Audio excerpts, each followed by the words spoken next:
All right. Okay. How's everyone doing today? Welcome to my stream. I'm pretty excited about this one because I'm going to get to finally show off some of the stuff I've been working on for months. I mean, to be fair, we've been covering it in the stream. If you've come in and watched pieces of the stream over the last, I want to say, especially since like October, but like since, you know, we've been even talking about these theoretically like with my hack MDs going back into the summer, right? I'm trying to think of course, everything's not signed in right now for me, but yeah, I don't know. We'll give everyone a couple minutes to join on.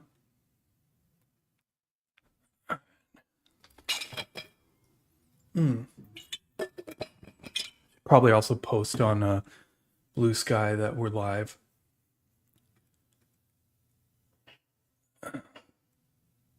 Second. We'll talk about this later. Sorry,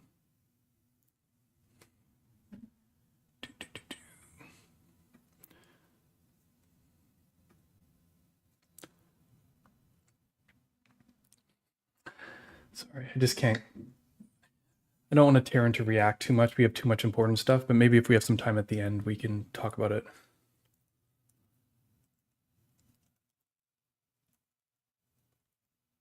All right, actually, you know what? I want to quote tweet the other one. Here it is. Sorry.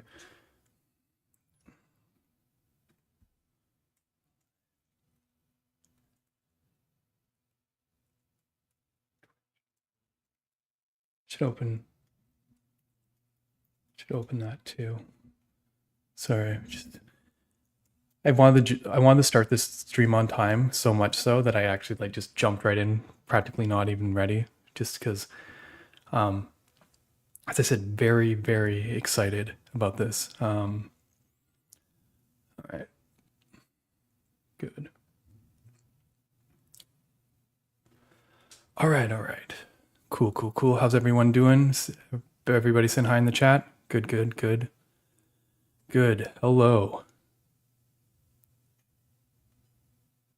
No, I have not started at all.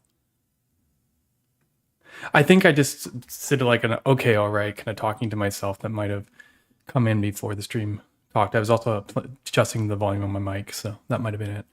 Hello. Hey, Greg, how's it going? Hi. Yeah, I'm sorry. It's Valentine's Day evening too. If I was streaming at night, I wouldn't be doing it tonight. But unfortunately, where some of you are, it is evening. So yeah, I apologize for that. But this one's going to be a good one. And if you're here, God, there's too many highs to keep track of. If you're here, then you can ask the right questions and see where this goes. Yeah, Deb is a happy person today. He's been very helpful. You know, it's always good to get feedback on stuff, and he's been right there testing out and finding bugs in my stuff almost immediately. That's the hardest thing when you're working on new things. You make things and you like think it works a certain way, and then you find that there's like a bug, and you don't intend it, but the other person assumes that it's intended, and they're just like, oh, interesting, works this way, blah, blah, and they kind of go off on that tangent, and then you're like, oh, crap, that wasn't the way it's supposed to work. Anyways, we got, what, 200 plus people already in here, so I think we can probably get started. Twitch is a little bit weak today, but, you know, great place to watch on, as well as YouTube. You know, send those hearts, those likes. They'll help the video later. As you know, I don't always post videos. I did post my very first video last week when I clipped out a section. I was thinking of doing this as a video, and then I'm like, oh man, I'd have to do so much prep and it won't. Yeah, I think some of the stuff I'll be showing today might be so crazy people won't understand what they're seeing at first. So I'd much rather have the chat help ask the right questions.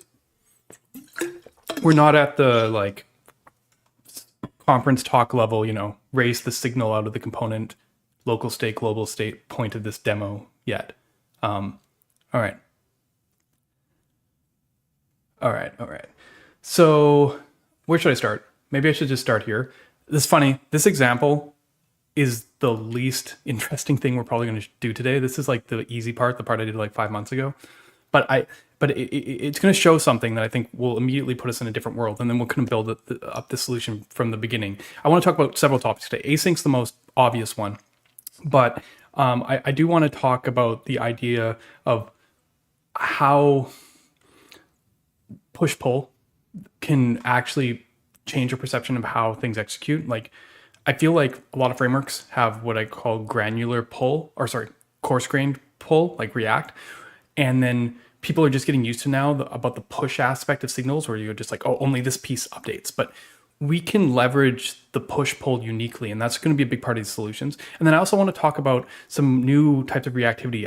I did a stream a while ago on mutable, like derived stores, like mutable reactivity, and it was based on an article I wrote, which was fine. It showed like a concept, but the problem was it wasn't a very safe implementation. It was kind of like a, hack it together and it kind of works. Well, I figured out how to make the safe implementation and make it performant, which is actually very ironic because there was just a bunch of conversation recently. View Vapor, I think Evan was showing off some performance, and he's like, oh, we don't use create selector. It seems like a specific kind of hack. And the thing is, we figured out how to generalize the create selector problem. So it's not a hack. I agree. The original one was kind of like very specific use case, but I think it's actually a general problem in reactivity. And I found a performant and correct way of doing it. So I want to talk about how that works as well. So we're going to see all the aspects of it. Basically, we're going to use Solid Experimental 2.0 as an example. There's lots of bugs in it still, but I've implemented all the client-side features at the core level other than transitions or transactions, whatever you want to call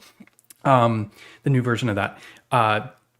So we'll be able to use that directly when looking at error handling and suspense and all that stuff. Just we haven't done transitions. Transitions are still part of the equation here. I don't think we can get rid of them. But everything up to that point is a whole nother world. So I'm very excited about talking about this stuff today. So you're saying it's ready for prod. No, I'm not. And I've actually released an announcement about the state of Solid 2.0, which we can look at later in this week in JavaScript. Okay, so yeah, no, what's really interesting about this is the mechanisms that I'm going to use today are completely runtime. You don't need a special compiler. People will build compiler stuff based on these mechanisms, I'm sure. What's really cool is that what we're going to be looking at today is fundamental to a level that, in theory, any signals implementation could look at doing. It also highlights the importance of scheduling and why, say, something like createEffect isn't in the base implementation. I've been doing a lot of work trying to still figure out how these primitives work, but let's start with the results and roll backwards, right? So let's start. I'm going to open up an example that I shared on Twitter earlier today. And I think some people should be familiar with this example. And this is a very basic look at it, but the idea here is I've created a suspense component. And for those who don't know what suspense is, the idea is like when something below is not ready, we're just going to show some fallback. You can see this when I press refresh. There's a loading here for the 2 seconds that this is loading. And then we're going to show the content. Now, different frameworks have different ways of implementing this, right? Right. And yes, there's 2 places that, there are going to be a number of breaking changes, but I think there's 2, and I'll go over them today, that I think will be very noticeable to the developers. They're the ones that that will catch them off guard. So I will talk about those today and why we got there. But the key part, I'm hoping that I'll convince you that they're completely necessary and that it's worthwhile. So we'll get there. But first, we see this mechanism. Suspense, I have a few components of the same component. I just pass a name. You can pretend it's like an ID or something. It's something that defines a unique characteristic of the component. And then what I've done here in this component, this is just garbage for metrics, is I've created async, which is calling fetch delay. And the fetch delay is basically a promise. You can pretend it's a fetch request, and it sets a timeout for the time you give it for 2 seconds, and then it just sends the date, the current timestamp, as the result. And then I'm rendering the name of the component. I'm rendering some count, which is literally just like, I could have put console log here, but I wanted to visualize it. It's just something that only gets incremented when the component body gets rendered. I put up, I'm formatting the timestamp. So I'm removing this offset, which is the time now. So you can basically set time now as 0 instead of, whatever the current Unix timestamp is.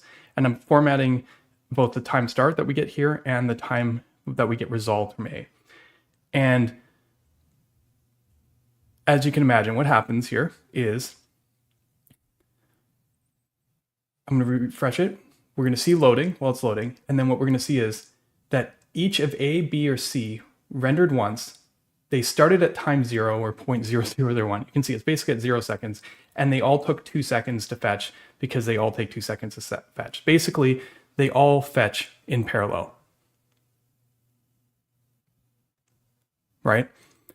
But before we move on, I want to just point a couple interesting parts of this example so you can kind of start thinking about like, hey, there's already something not quite normal going on here. I'm hoping everyone can see the text in here clearly enough. So the first thing that we're going to notice that's kind of interesting is that format takes a time number and then it subtracts some time minus offset, divide by 1,000, and returns it, right? And I mean, just for fun, have you ever, like, what happens if you do undefined -1? You get not a number. How if you do undefined -1 divided by 1,000? It's still not a number. So at least it doesn't error. I'll give you that much.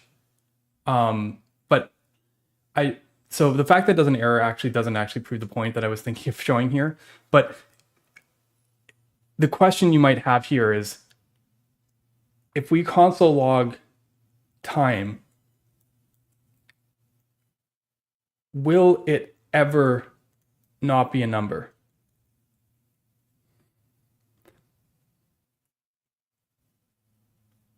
Right? Let's refresh this. There's no hot level HMR in this demo. I'm literally just using roll up raw. I haven't even got around to making a Vite plugin work yet. But let's see what happens. No, time. Oh, yeah, that's funny. Try her.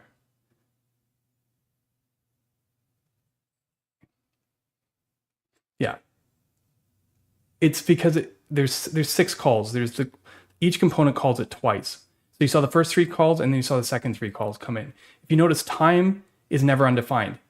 What happens is the first set of calls, which happen, synchronously when we call start time, happen first, and then the second time only these ones happen. This gives you a hint into the fact that the component only renders once. So if we watch it one more time, first time the components and this, and we can actually get. Yeah, I don't want to change the API too much, but I think you can follow what's going on here. Essentially, the first time format gets called is when it gets called in the static time, and then the second time it gets called is when this resolves. So how does that even work? Well, let's look at this new primitive. And to some of you, it's not that new because we introduced this in Solid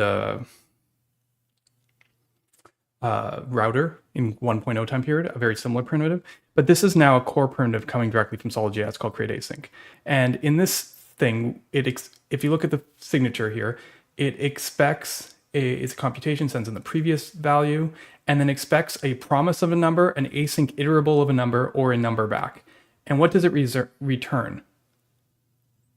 Accessor of a number. So if we look at A is an accessor number. For anyone who doesn't know what an accessor is in a Solid, it's just a function call that returns a number.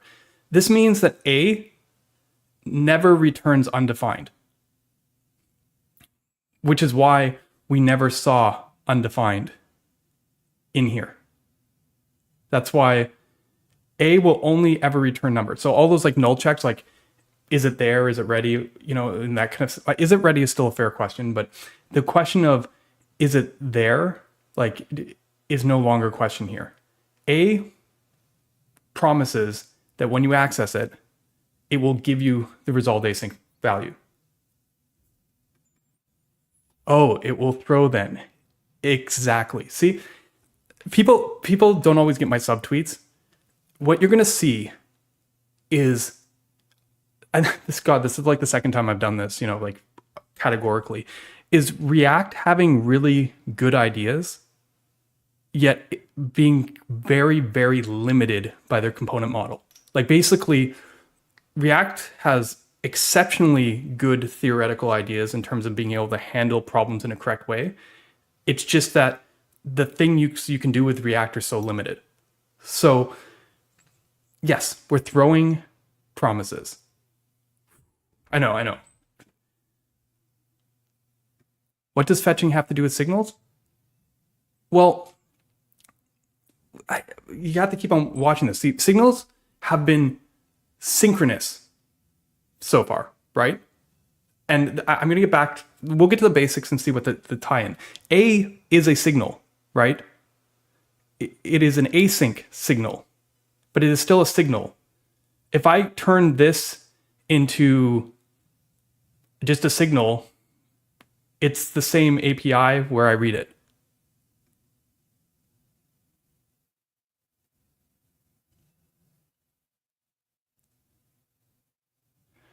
Okay, what do I have to, what do you have for me, Dev?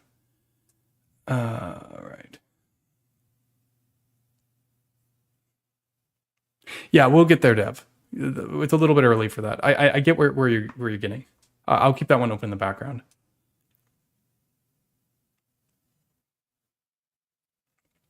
So, okay.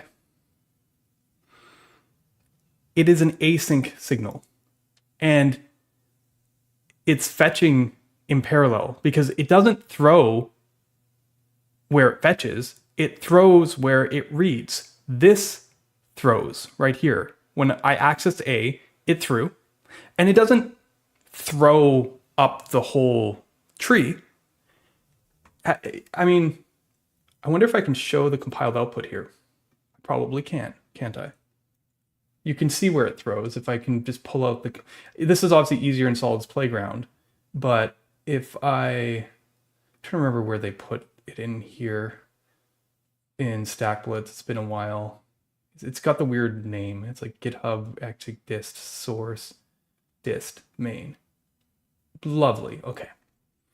So let's get down to the bottom of the file and look at what our JSX compiled to. I mean, you can see it. Inside our component, we have 4 separate insert expressions, right? So where does A read throw? It just throws up to this insert effect, essentially. This is an internal API. It has a createEffect, render effect underneath, but it basically just throws up to here. So everything parallel doesn't need to throw. In fact, it just sits there like normal.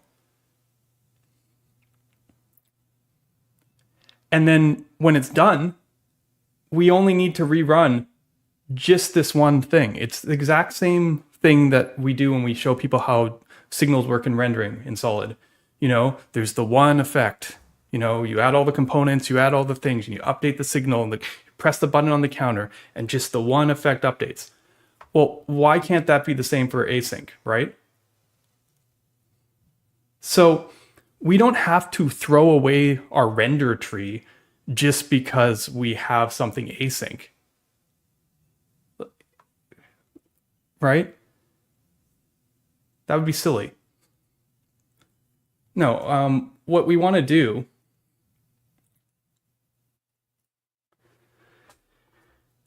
is control where it, and we can know when it throws, when it catches, you know, hey, this effect errored out. You can't show the fallback until this effect succeeds. And I'm going to talk about the mechanics of this because it's very related to error boundaries and self-healing that we're going to cover in a bit. But mechanically you can picture it. You create something async, it becomes a signal, and then somewhere down somewhere else you read it, and it's there that it throws, which means that everything around it is perfectly safe to go. Which is why all of these parallel things are actually perfectly fine, because they are not related to each other, right? Because you get in here, you render this, something in here throws and catches, you render the next one, something in there throws and catches, in there, something throws and catches. And it doesn't take it's like not too hard to picture that nesting it doesn't change that behavior.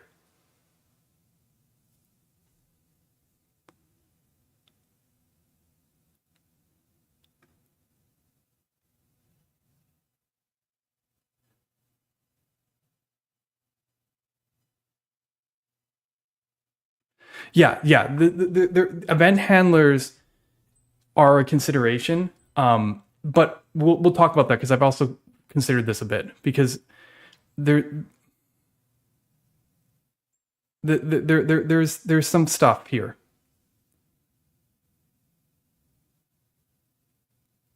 Two questions. What about async await? Will the type be accessor promise number? No, async await is still returning a promise. So if we go back into our parallel fetching example, I mean, you think you could get it right from the types. Like, I mean, I could do this. I think this isn't going to change the type, I don't think. Why is it being weird? Did I screw up oh, I put on the wrong spot here. Async. I mean, fetch delay is still the same type. It's time promise number. So this is still accessor number. So you can make this async wait. You could put it in here too if you really wanted to, for the same reason, because if you look at it, it expects a promise of a number, an async iterable of a number, or a number. This is important because this lets us support things like readable streams and whatnot. But I don't know if I need to demo that right now.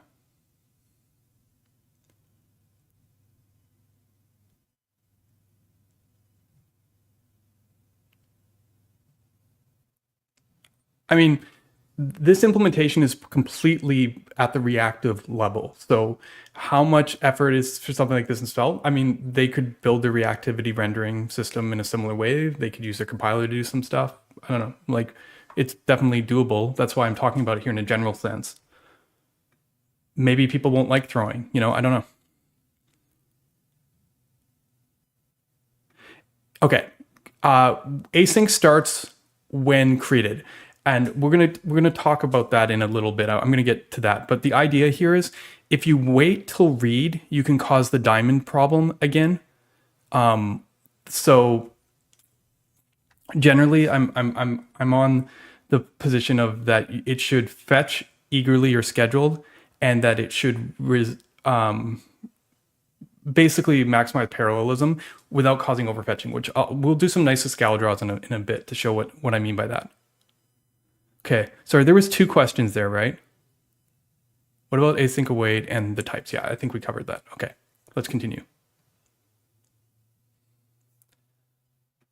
The async part isn't actually too complicated. It's the way that I've handled suspense and error boundaries that's interesting. Like, they have to be concepts at a reactive level. I mean, they're built from other primitives. Okay, so let's just get rid of that.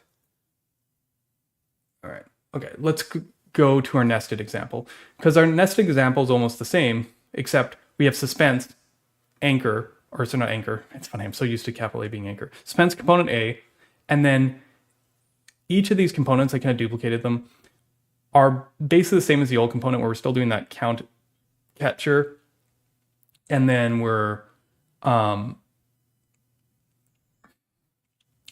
like putting we're showing the same content and then we're showing B beside it. And then we're showing the same content and showing C beside it. So basically each component fetches its own data and shows its own data nested.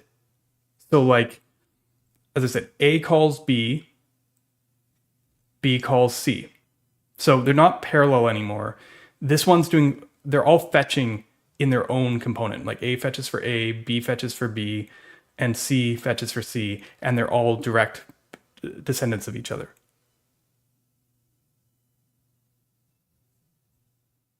So the interesting thing about this example, as you guys have probably seen already from the results, is it's loading for our 2 seconds, and then it's the exact same as if we parallel fetch them, because from our perspective, these are parallel fetched, because as you know in Solid, components are an illusion, right? We don't, again, we're not restricted by a component model. So, you know, as long as you're not saying like render C if B, like as long as you're not directly stacking the dependencies of them, so like B depends on C somehow, or sorry, C depends on B or B depends on A, there's nothing to prevent these from all just going in parallel, because, well, they are parallel. This is only needed in this one effect, and this is way over here.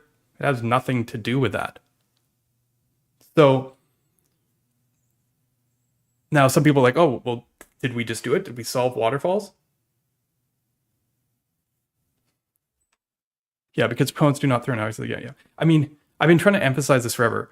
It's funny because React makes such a strong thing about, like, you know, with our smart compiler, you know, we can do all this automation and we don't need signals, these are underhood implementation details. The problem is they're limited semantically. Like the actual design of their language prevents them from doing some of the stuff I'm going to show you today. It's not like we can fix this with a compiler. It's just not how the model works, even from a language level stuff perspective. So, I mean, some of these things they could probably kind of do, but as you watch through, we're going to get to a few examples where it's like you have to acknowledge that there's reactive variables, that there's something like signals, that your data is reactive. Otherwise, it's a re-render model makes no sense semantically. And it wasn't until I started getting to this async stuff that I realized that there were potentially real cases. You know, it's been very exciting, as you can tell, because when I started working in Solid in 2016-17 time period, I was just like trying to prove that we could do what React did, that this model could do everything that React can do. This time around, I'm excited because it's like I get to focus on like what can we do beyond what React can do, right? And I think we're going to see a lot of it today. As I said, this is probably the least interesting example that I'm going to show today. Await is pure overhead. Well, I mean, we'll talk about composition in a minute. Yeah, why would props props children, like why would a prop? Yeah. So like, it's interesting. What I wanted to get to before I kind of went on that tangent is we haven't completely solved client-side waterfalls. Because obviously some waterfalls are unavoidable, A, and B, client has a secondary mechanism that gets in our way here, and that is code splitting. So it is quite possible that you do not want to load all the pages in your app ahead of time. So it would make a lot of sense to code split, and code split will require you to fetch in the main chunk, because otherwise you have to wait for that code to load to do the fetching. It's an inherent waterfall when we split the code. So that is beyond the scope of here. This is why I'm still a big fan of routers, level hoisting, stuff that we do obviously in Solid Router, and the patterns that we've taken there and moved into TAN-stack router. Like there is a reason why those things exist still, even in this model, mostly for code splitting though. From a pure, like, I am just like rendering components and component composition standpoint, if you don't put an await in the middle of your component, then you don't have to be blocking. Do you know what I mean? Like, this is the craziest thing when I saw the server component design and they had async components with a wait in the middle. I'm just like, this is literally the last thing I would ever want to do, because you're like saying like await blank. Like, what else are you going to do? It's the same reason why React uses use in the client, because they know that await in the middle of your component is a terrible thing when you have different updates coming in from different places. But obviously RSCs are in a special zone because they don't have client-side updates and state updates. So it's safe enough. In a sense, you almost want generators on the server. I'll get into that another time. But like, I get why they went with that API. But conceptually, I think people should be realizing that async await is the last thing they want. I know everyone's like, oh, but it makes my code all logical and synchronous. Well, do you know what logical imperative code like that is? Well, I just said it. It's imperative. We're using declarative frameworks, places where we have declarative views, declarative data relationships. Async await sets up your code to be back to being imperative again. It's like an anti-pattern. So like, you don't want that in your framework code. You can put it out here somewhere. You have a logical order of operations, but your framework is declarative. Async await and components are not friends. Okay.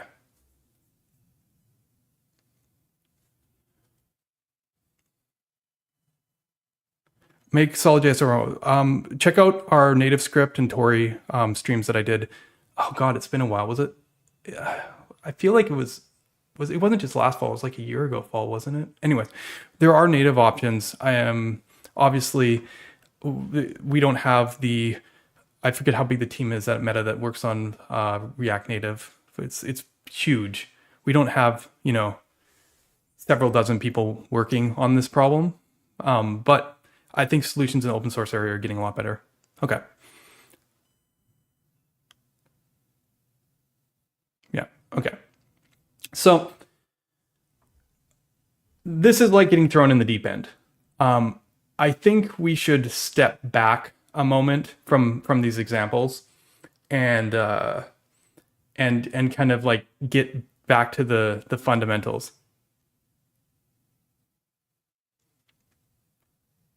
So before I do that, this is clear. You understand how parallel and nested fetching is essentially the same thing.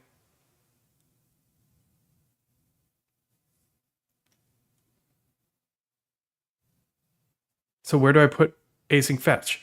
I got something very nice for you. It's right here. It's in createAsync. Put your async fetch in here, or call it in here. This is your async fetch. There's this beautiful thing called createAsync. And unlike an effect, which does this write thing, it's derived and non-nullable. It will just, if your async thing was, I don't know if I can force this, but let's say of type user, you get a user, right? If you're, sorry, let's see if I can, I'll do it at the promise level. A promise of user means an accessor of user. Is what I'm getting at.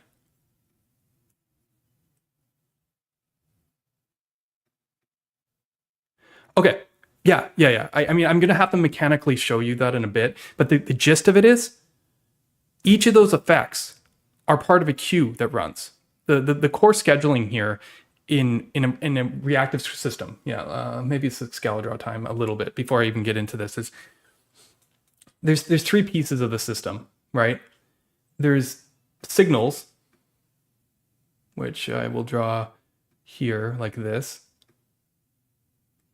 And then we'll use the diamonds, which are computeds or memos. So let's do this. So signal, let's use a larger font. Signal. I'm going to call it a memo. It's a terrible name. I did steal that from React. It makes sense actually in a push-pull system more, and the way I'm going to talk about it lazily is going to make sense. And then we have a third piece, which I'm going to call effects, okay? 3 shapes, okay? This is not like the Squid Game shapes, but okay. Effect, all right. 3 shapes. Now, what happens in a general and reactive library is you interface with these. Only these have the ability to write. You can write. All writing comes in through the signals, right?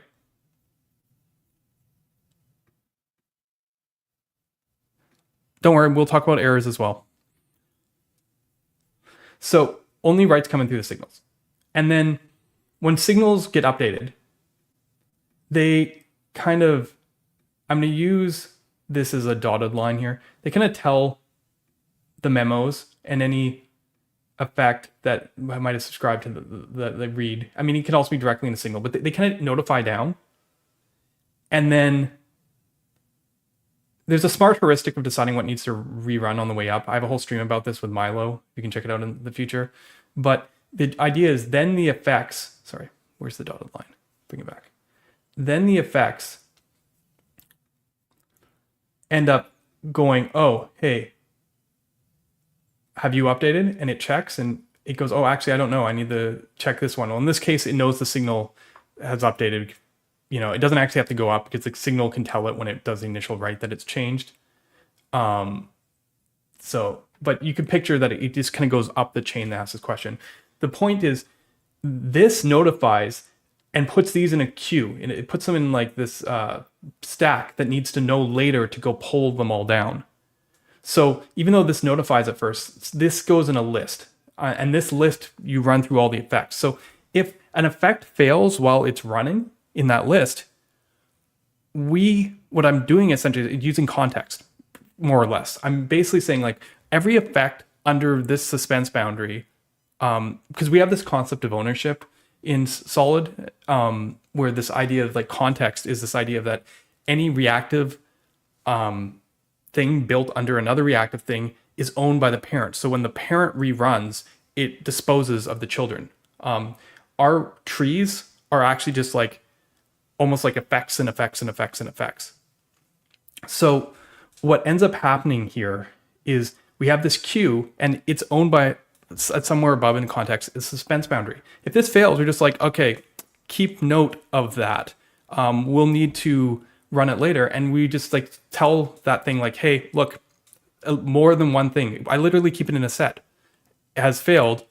Switch the toggle signal on that control flow to show the fallback. And then later on, when it resolves or, you know, and it's able to remove itself, maybe it gets cleaned up for some reason. It does the same thing and it goes, oh, hey, I removed myself. There's nothing left. Flip that toggle. That's the core mechanism. The throwing is localized to the effect, and then the queue on each granular level can decide, you know, be kept track of from a suspense standpoint. Yes, memo is the same as derived and spelled. Yes.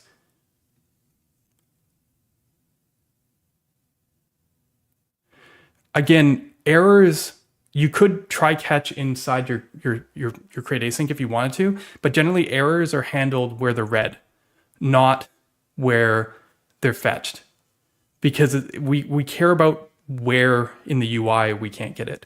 And in theory, non-async things can error as well. You can have a memo error. And again, it's not the memo's responsibility to tell the error boundary. It's the effect that reads it, because that's the part of the UI that can't render because of the error. We've inverted the whole thing around.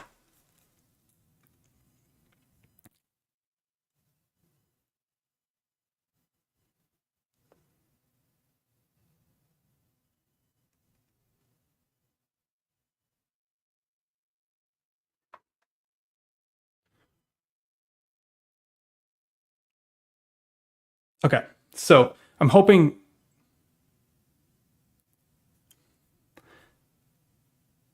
Is it literally implement try catch? Yeah. I mean, I can show this really quickly. And I think anyone who, I'm not going to dwell on this, but anyone who wants to see the implementation of what I'm doing, it's all on this main branch in the Solid Signals repo. I'll drop it here for you, for all the techie people out there. But to answer your question in a very simple way that other people will understand, if I find the update function in here, what you're going to see, there's update, track, update. You're going to see this try, dispose the previous cleanup, run the thing. If it succeeds, write the new value. Otherwise, if error, instance of not ready, error, write an unchanged value and set some flags on it. Otherwise, if it's some other kind of error, handle the error on the node. This is the generic computation that everything else derives from. So at its very core, it is just a try catch. There's more to it, but yes.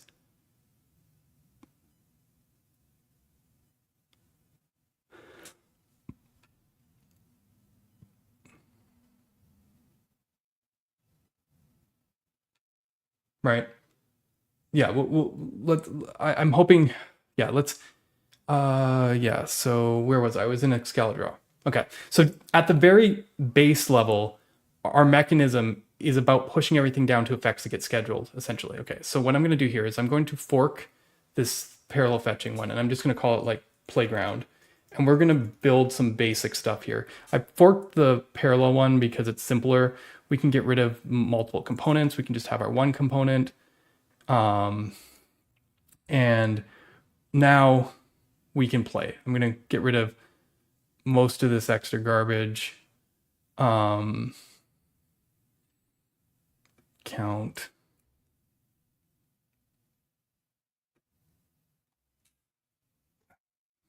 Let's just put A in here. Does work? And there's our timestamp without any formatting. Okay. Maybe we'll set our fetch at 1 second. Okay, cool. So now we're set up to play. Okay.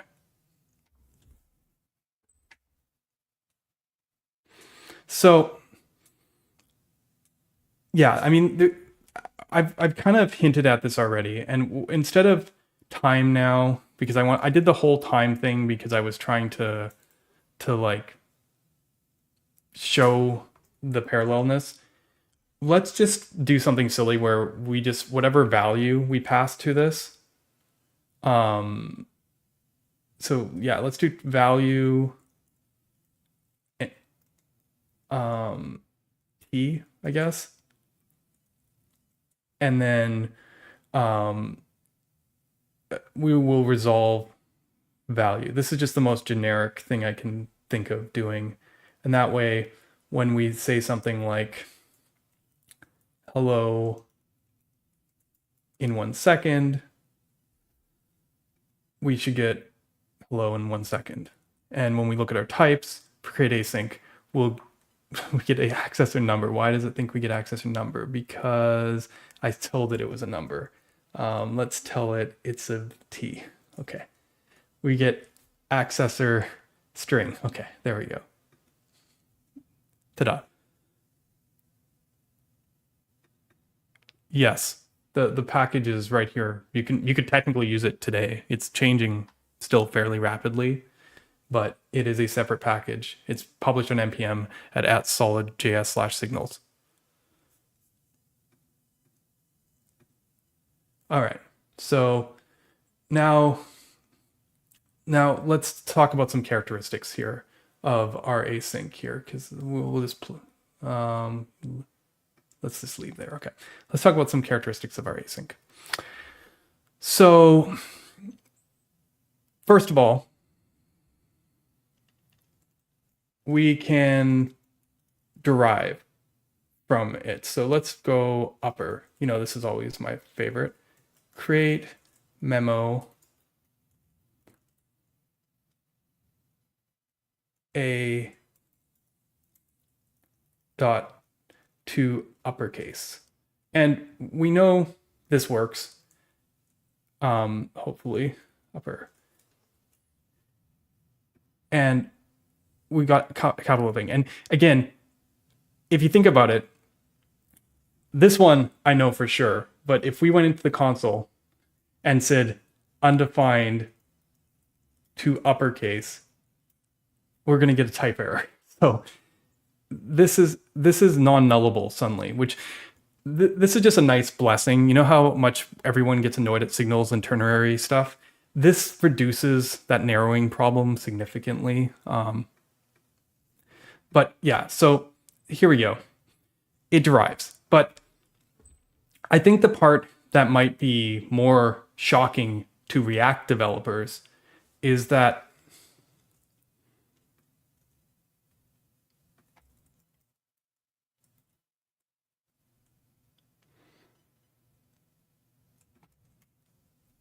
which one of these suspense fallbacks will trigger here, right? Let's format. Let's save this. Format, yeah. Which one of these suspense fallbacks will trigger? Question for you all in the chat.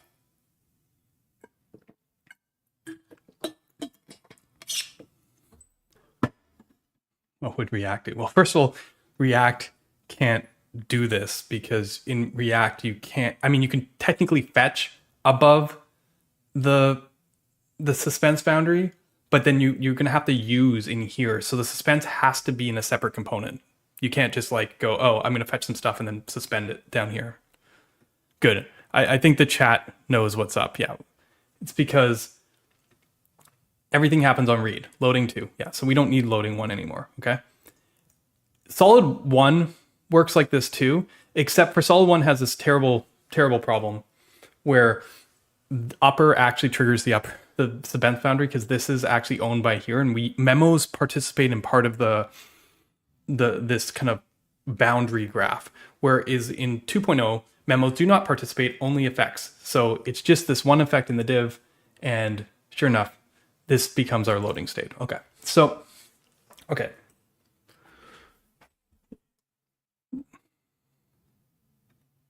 Yeah, suspense while creating new components. Okay, so, oh, actually, good question. What happens if I don't put suspense in here? I'm undecided what I want to do, to be fair, but from a technical standpoint, I don't need to do anything. Right? I mean, it just, if there's no suspense to notify to do the fallback for, we can just not.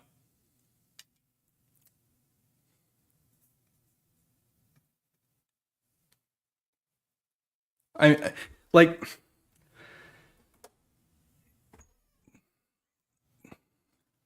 yeah, I mean, it's tricky, right? Because this is what I call unpredictable tearing.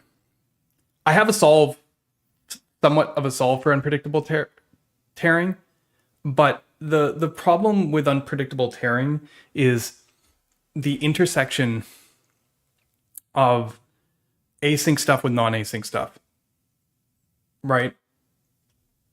What I mean by that is, if I had, let's pretend now that I have a signal, okay, const, it's funny, what I'm gonna, it's like backwards, whatever, name equals create, actually I need the, you know how we do here, name equals create signal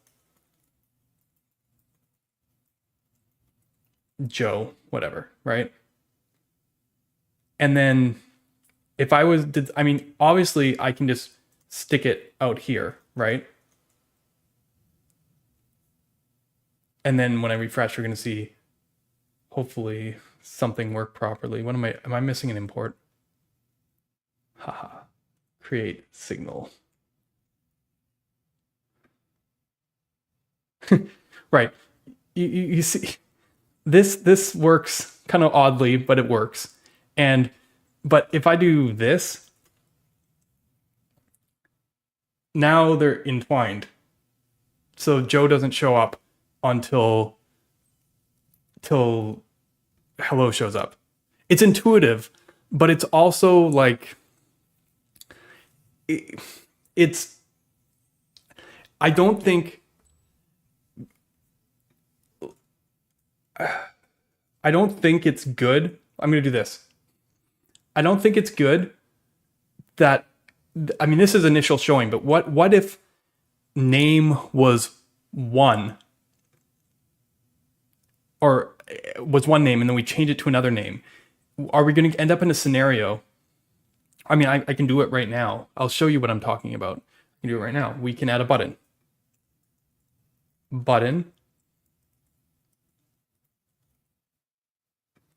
on click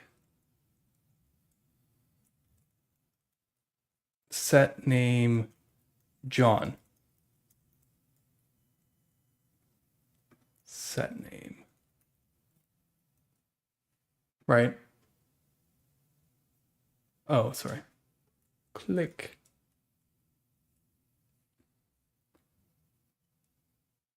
Watch what happens. Oh, right, because I fixed this already. Huh. Oh, right. Huh. Never mind. I can't show you because I already changed this. You might be wondering how this would work. I got ahead of myself here. Did you what I was expecting to happen, what you should have expected to happen from what I showed you so far, is that hi, hello, Joe would still show when I clicked up, and this would update to John, and then this would update to John when the async came in. I was thinking that it would like you would see Joe in two different states. Wait, so does A return or does it throw? This is where things are going to get interesting in a minute, because the answer is A never returns undefined, but sometimes A doesn't throw.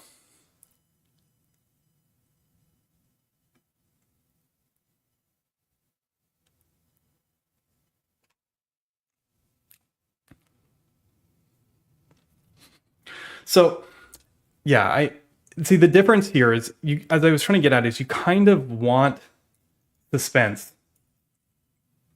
which is why I've been tempted to not allow this behavior. But you kind of want suspense here so that you can handle, you know, the weird jumping in and out. Now it's just loading and it's ready. You know what I mean? Now, the thing is, I was already kind of getting into this. We have multiple options on how to handle things when they update. And the way that we typically do this in Suspense, and the way I even first implemented this, is that when I click this button, you expect this whole thing to unmount and like render again. And that's the right question for consistency. But I've been working on something, and if you remember some of my HackMDs here, my notes, I've been working on something for ages. God, I can't even go back far enough. Nature of async, further. No. Oh, where is it? No, is it further than this? No, not further than that. Run once suspense. Yeah, 8 months ago was the last time I changed this, and this was a running document. It was this idea that is it possible that we don't always just go to fallback when we update? So I'm going to show you what happens when we do this here. Look, it's loading, but then when I click on it, it didn't unmount itself.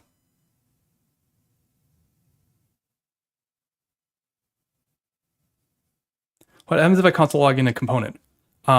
Depends where you like what component. It will read it and go up to the nearest suspense boundary that the component's called in. I don't recommend doing this. As you know, in Solid, console logging top level is basically pointless. No one does that. Like, in fact, if I go in here and look at our playground and I go, ooh, I want to know what count is, and I go console.log count. First of all, ESLint's going to be like, don't do that. Second of all, you see that one? It's never going to update because the component doesn't run again. So technically, yes, it will throw, but also technically you should never ever do this. Because it literally does nothing. Do you know what I mean?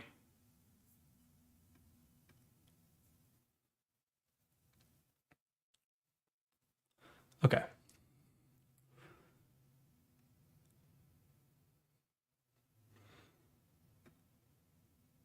Yeah, I don't know if I should be jumping into this run once thing just yet. Because fundamentally, yeah,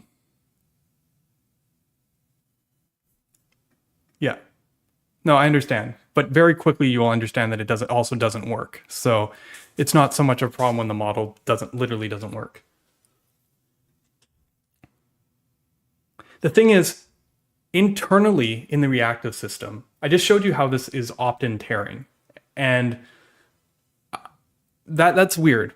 I actually had to add this because internally in the reactive system, we actually want, for consistency's sake, to always throw. See, here you can tell the only reason that this is possible, where Joe can update independently of this, of an, like, where is it? I guess I have to, technically I have to, sorry, this is my bad. Technically I have to trigger this as well, sorry. The only way that this can trigger up, like, I'm trying to think of a better way to do this. Plus, maybe plus name dot first, I don't know, name 0, like just get the first letter. I just need something to show that it's different after we do it, right? It's gonna be hello J, and then it's gonna be, oh no, the first letter is the same. Set name Ron. Okay. See how it goes to Ron first before the R goes to J? The only way we're able to do that in the middle of this expression is if when it updates the second time, it actually gets the previous value instead of the throwing, right? That's the only way that this is possible. So like the problem is if this relationship, I'm showing you the exception case first when I should show you the base case, right? Which is the problem. Let's basically create, I'm trying to think of how we want to create this. I'm gonna create an effect. Now, this is going to be probably the most controversial thing that I do on stream for existing Solid users, because I'm going to do this.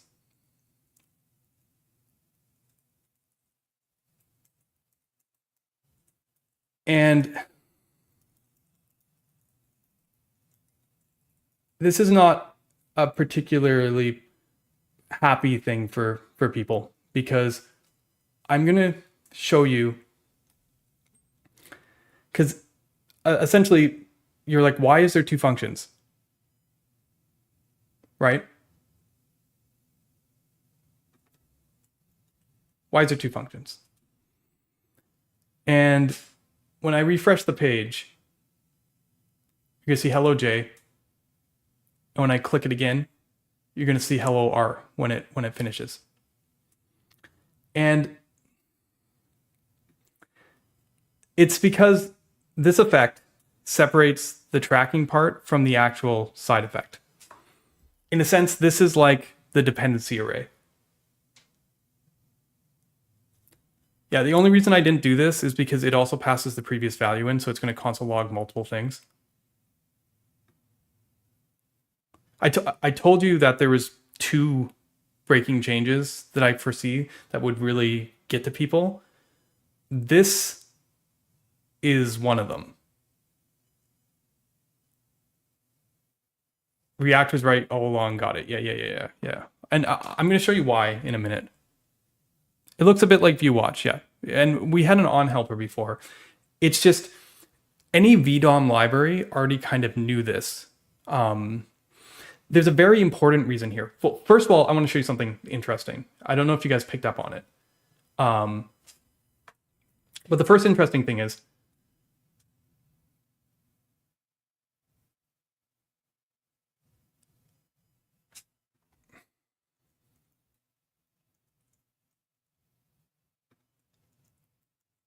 I'm going to put this in here just because fallback equals loading top. Okay. Just so that people can see it. When I refresh, when I draw the page, and because it's the same async, you don't really notice a difference. But when which loading symbol did we see? We saw loading, not loading top. So the first thing you're going to notice here that's kind of interesting is that createEffect is above the suspense boundary, reading this async value, and it's not going to the parent suspense boundary. Why don't you do the same thing? Because we don't need to. We literally don't need to. React hasn't got rid of the dependencies on effects. To be fair, Jay Larkey, I'm talking about adding the dependencies to only createEffect, only it. And if you continue on, you'll see with the new design as solid, you will never need to use createEffect, like very rarely. First of all, I mean, I put it out to you. What do you use createEffect for in React?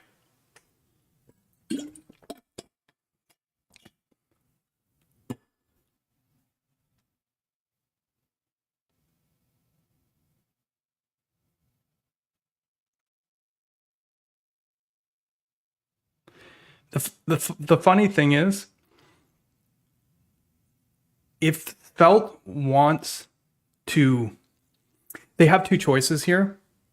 They can not throw and use something very smart with the compiler to handle this stuff, but they'll be dependent on the compiler for the behavior. Or they will opt into something that I don't think is acceptable. So my guess is they are going to use the compiler, which they depend on anyways. As I said, this is completely a runtime mechanism.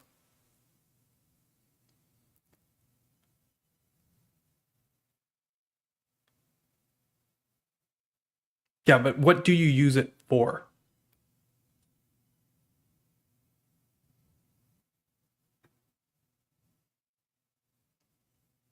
When you choose to do the right way, yes. But the thing is, we're going to make it easier and easier to do the right way because I'm going to show you the second breaking thing after here. But let me show you what the problem is here. Because the first thing is another change that's kind of interesting here is that suspense boundaries and error boundaries generally only apply to rendering.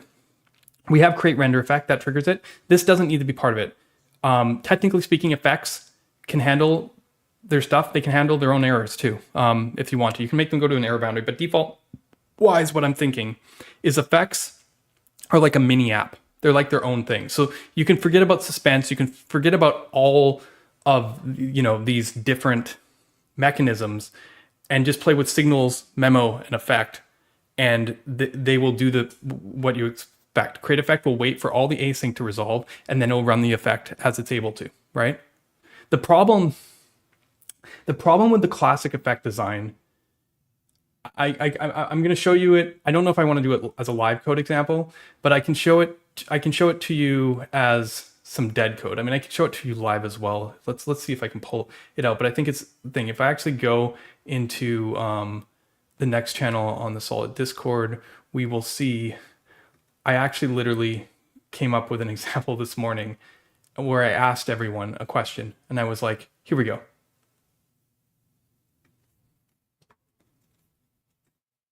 Here's my example to the audience.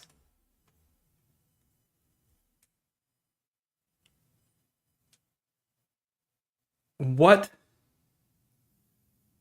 assuming that this is async that, returns an accessor of A, an accessor of B, and C, and these are async fetches, what does this console log with the current API?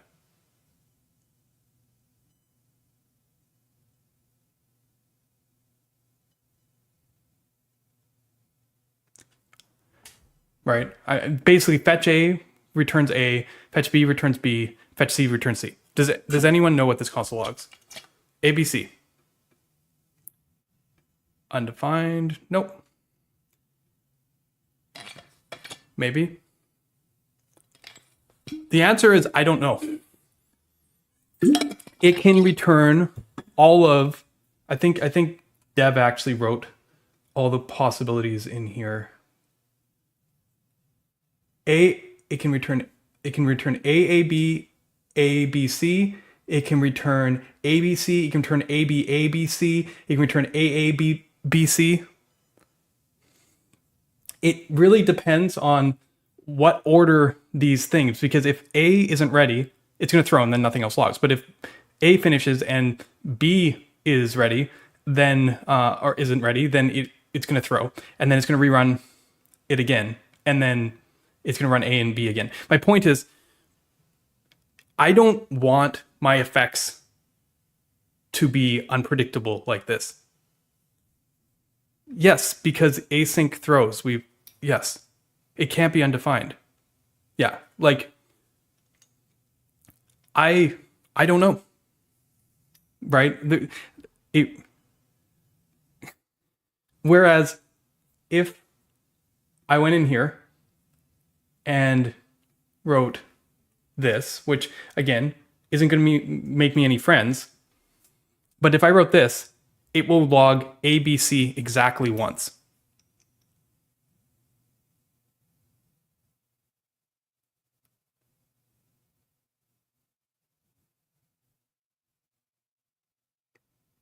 Right?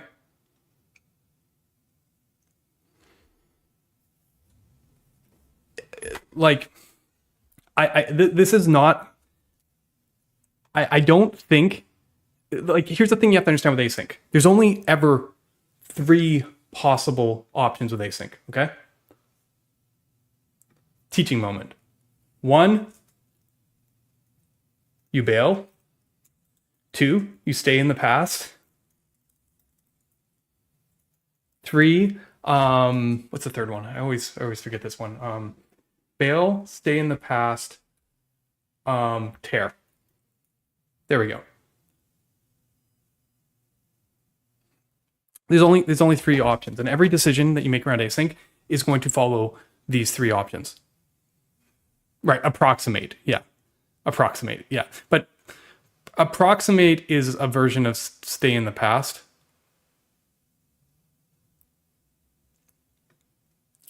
Bail means it's suspense. You just throw away everything. You can't show it because it's inconsistent. Stay in the past in its ideal form is like transitions. It's like you get to the source of the change and you're like, look, nothing here from this point can change. And then tear is what we get in every single app that we build when we don't account for this stuff. It's like sometimes you've got the stuff, the old stuff, and sometimes you got the new stuff, and good luck. I say that negatively, but a lot of times what people are looking for is different behaviors on major parts of their application. When you're routing, you want generally, for smoother transitions, you want a combination of staying in the past. That's what like paint holding does in the browser, for as long as it makes sense to. And then you want to bail out on the areas that are slower that you don't care about and just give loading placeholders. You don't want to tear generally on big moves. But when you're on a page updating some micro stuff, tearing is fine. Staying in the past, you have to be careful to make sure that it's responsive, that you have correct affordances. That's also fine. But you generally never want to bail. And because it's just like you're doing your thing and then just like the whole page yanks out of you. Anyone who's used Suspense in Solid or React has experienced this over and over again. It's really weird. You're just doing something that's only like, and in the case of effects, I don't think bailing is an option. I don't think tearing is really what you want. These are things leaving the system. You should never use effects to synchronize state. So the best option you have is basically stay in the past, right? Which is requires you to know the dependencies up front, because otherwise, I don't want just random Zalgo happening when stuff leaves my system. This is kind of terrible, right? And I'm going to convince you by the end of the stream to basically never use createEffect. So, I mean, the number one reason people use effect and React is to fetch data. You have createAsync. So there, we've already solved the biggest one. But we're going to have more than that.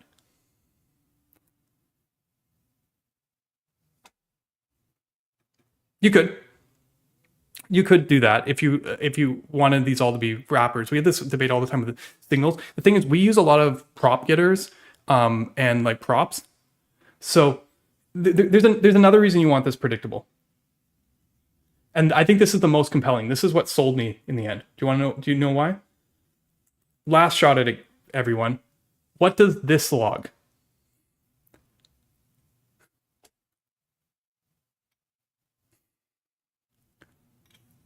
I'm even at more of a loss with this one because I don't even know what's async or not.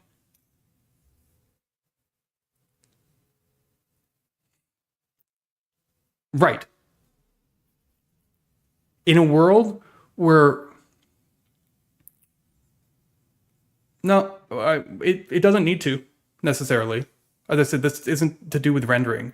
There's interesting implications going both ways, but from my perspective, it's rendering that we need to hold on for streaming, say from SSR.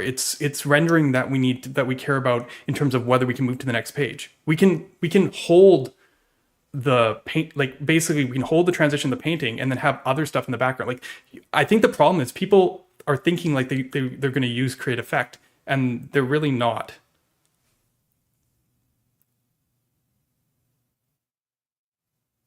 I'm basically saying that they kind of are. Like, but this is also why that other syntax isn't good, because I think it's better to do this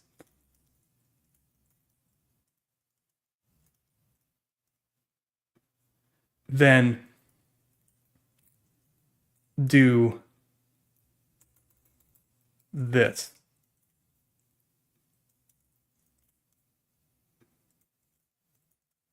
I think. Sorry.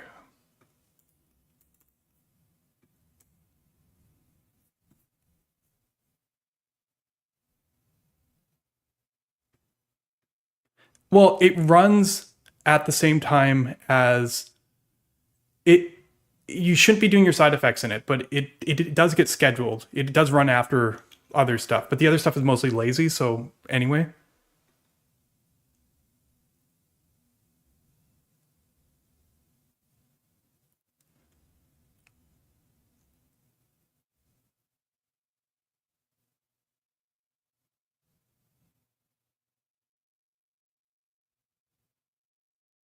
The thing is here is this being a function is also a first indicator that this is different than React. Your dependencies can change. Just throwing out there, and it doesn't have to be an array. It could be an object. It could be whatever you want to tell the side effect to do.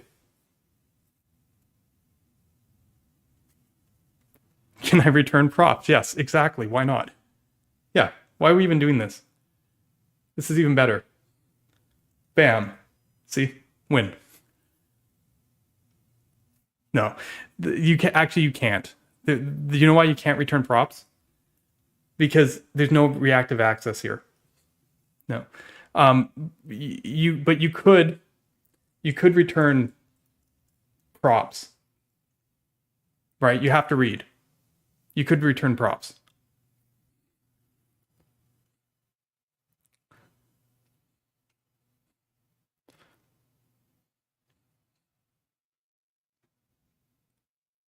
Bootstrapping procs is finally here. Oh man. The funniest thing is we're going to nitpick on this detail when it's like literally the thing that you're never going to use anyways.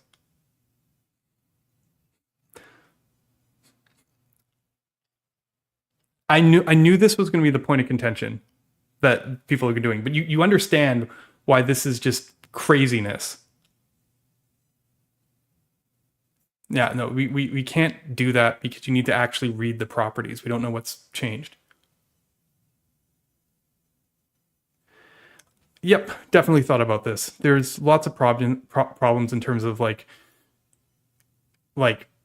imitating an object, like object existence. I mean, it's not a huge thing, but it still has to be a proxy, even if you're not using getter setters, especially in that case, because props can change their shape.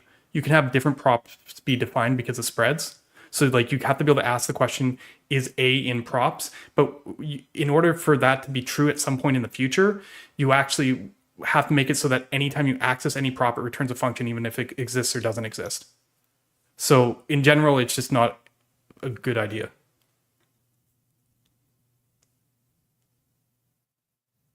Yeah, I mean, it's not even an array. It's literally an accessor.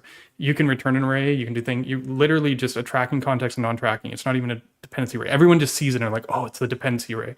But the funniest thing is like, why are you using effects?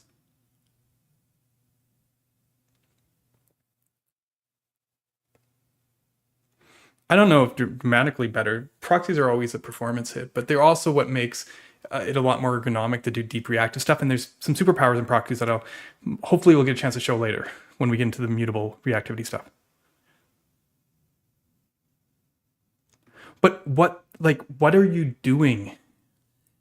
This is for synchronizing out of the system. I think this is the interesting. I think this is the key part. People probably have some scenario where they're picturing like, instead of just being like, hey, data's updated and doing this, they're picturing like, because you're not doing anything granular out of here.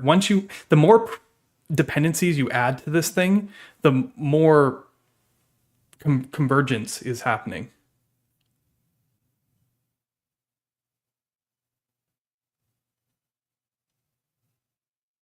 Right. I mean, to access the DOM, I mean, to do what? Like, basically, to be fair, we use effects to access the DOM internally, but like, I'm like, because I don't want to put my DOM updates in the JSX. There you go. Right.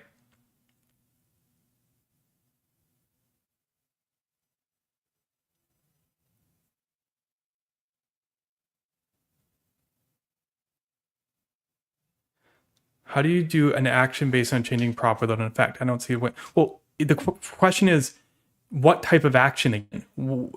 If it involves writing to another signal, you shouldn't be doing that generally.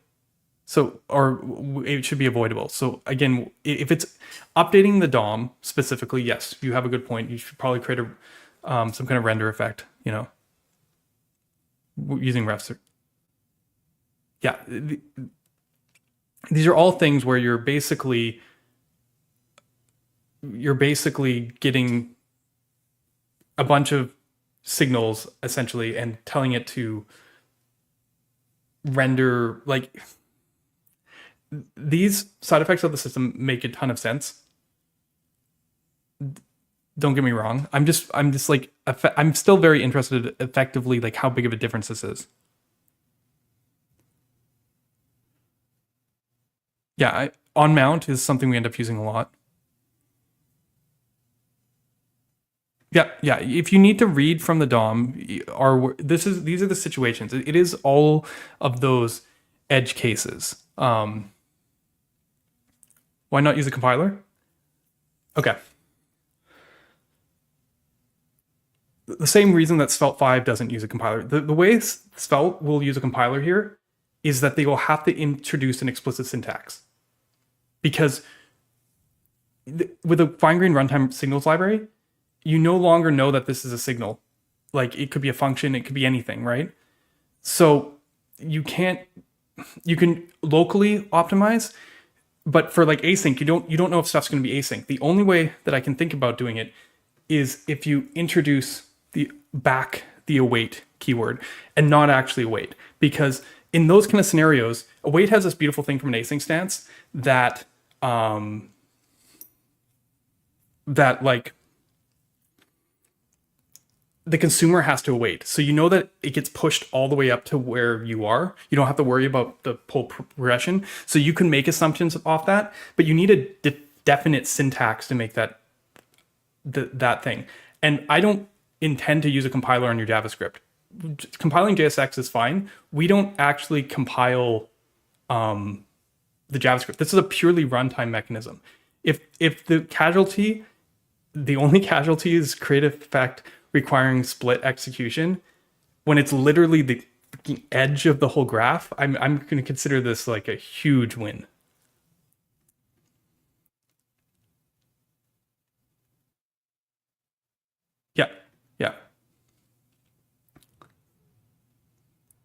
like there's a whole category of things where you need to update the DOM. Definitely. And in those cases, this does act like a dependency, right? Don't get me wrong. But like from a mechanical standpoint outside of this, you're not really concerned yourself. Don't get me wrong. I'm sure to avoid this, people will do horrendous stuff like hoist out data fetching at the component level whenever they see an await inside a createEffect or something. Like, you know what I mean? Like, but then you don't get that nested fetching thing I showed you earlier very easily, unless then you start compiling the structure, like looking at the structure of the components. Like it's kind of goes down this terrible rabbit hole to solve something that is literally the least important part of the problem.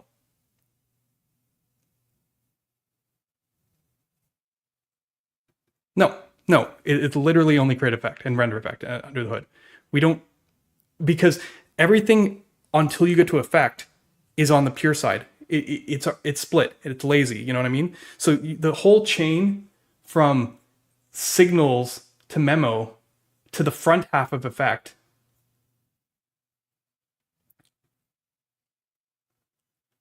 is all part of the same cycle. And then and it's pure, it doesn't make side effects, you can run it as many times you want, you know, the whole kind of thing.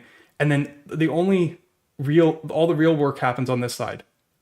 So there's no need for anything on this side to up to here to actually have that split.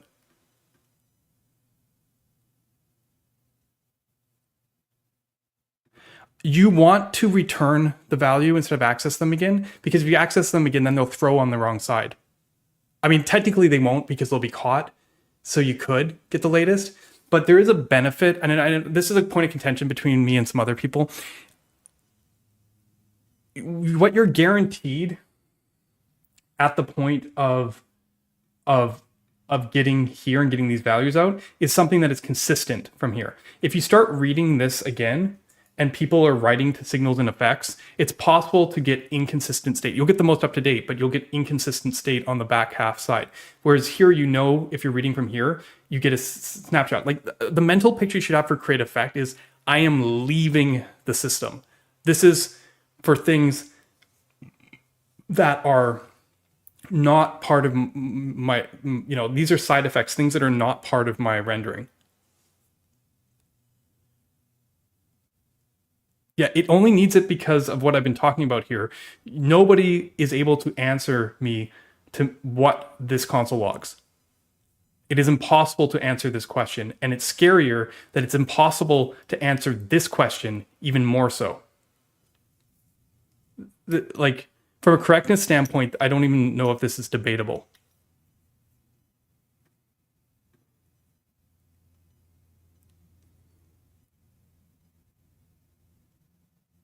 Yeah, no, we no longer need createResource. createResource is a fancy version of createAsync. It has a bunch of extra stuff, but at a primitive level, createAsync is just an createAsync memo. It is the replacement for createResource. I guess that is a big change, but the thing is, createResource is like a higher level primitive. It's almost like TAN-stack query, you know, without the caching. We're just lowering the level of the primitive. We'll be able to ship createAsync built on top of createAsync, or sorry, createResource on top of createAsync. You know, it's like in a solid primitives or like a legacy package or something, without much effort. But the problem was createResource was too opinionated that it was hard to extend. You know, things like returning the undefined or falsy in the first half, and trying to get state setters in and all this stuff. We needed something simpler that was reactive tracking in order to do it, and that's why we landed at createAsync.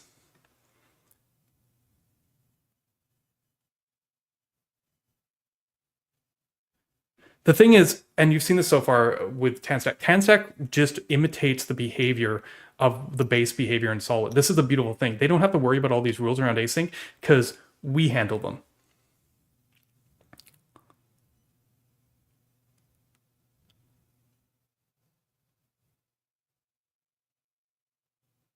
Function on effects have behave different, or does it only the next function run when there's not something? Yes, the next function only runs when there's not anything to await.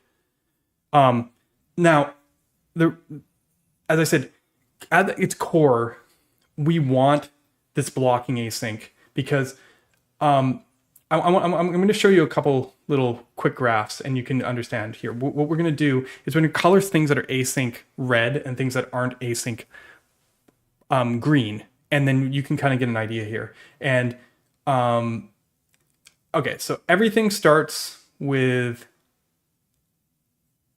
a signal, right? So this will be green. And then I want you to consider this graph. So this is going to be an async derived value. So it's going to be red. And this is going to be an async derived value. So it's going to be red. And finally, we're going to have an effect, which honestly, it doesn't really matter. Right. It's downstream of async, so maybe that matters. But generally, what I'm going to get at here is we have signal that writes to two async derived values, and this effect reads from both of them. Now, this is called the diamond problem, right? Yellow for the traffic light, yeah. This is called the diamond problem, and it's a classic problem in reactivity because it's always possible when you're doing this push-pull that you resolve things in a weird order. The problem with the diamond problem is in async, this is the reason why we don't fetch. If we're going to throw, we can't fetch on read, because if we're reading these, right, and let's give each node a name, A, B, C, and D. So we're in our effect D, and we're reading from B and C. If B throws before we read C, which is what's going to happen here probably, then we delay fetching C, and this causes a waterfall. So async has to be eagerly scheduled. When we know that A has changed, we need to queue B and C so that when D reads it, even if it throws early, it's still going to fetch B and C in parallel. Okay?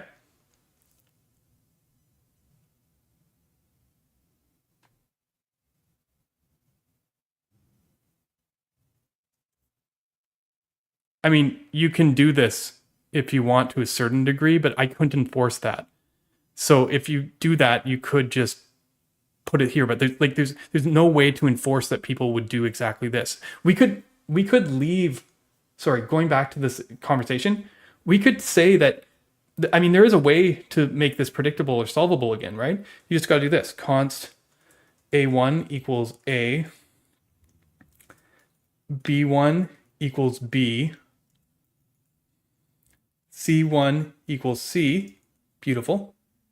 And then A1, A2, A3. Problem solved, right? Now we don't need to split it. But what I'm getting at is at the point that you have to do this, basically anyways, why don't you just do this? Do you know what I mean? Like,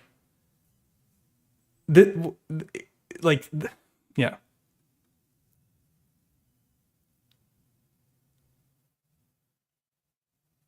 It seems excessive to force use effect to have a dependency when it's exclusively needed there where there are multiple effects inside createEffect that depend on the sector. Right, but okay. If you don't, yeah, so it's like if you could ensure that it would only read once, then you could if there's multiple different variables, you'd have to run it like this.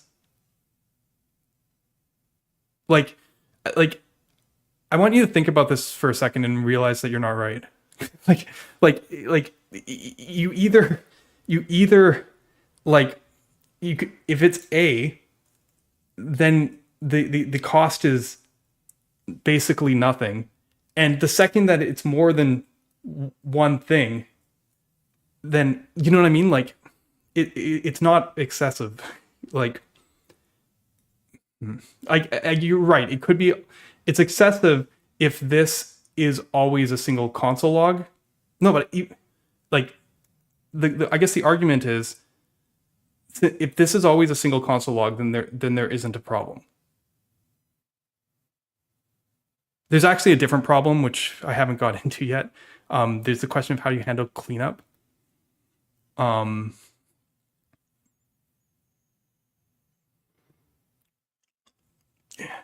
don't know if I want to go there right now.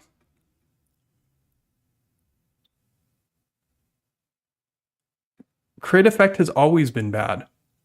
I don't know why people have thought otherwise. createEffect is not good. It has a very specific purpose, leaving the system.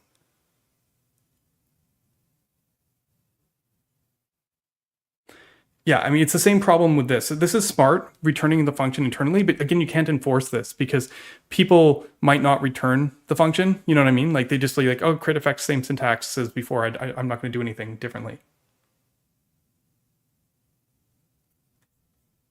No, it isn't. And if you look at the implementation, that is exactly what it is. Effect is the front half of the effect is basically it's extended from the computation class and then it adds an extra function at the end. So yes, that is exactly what it is.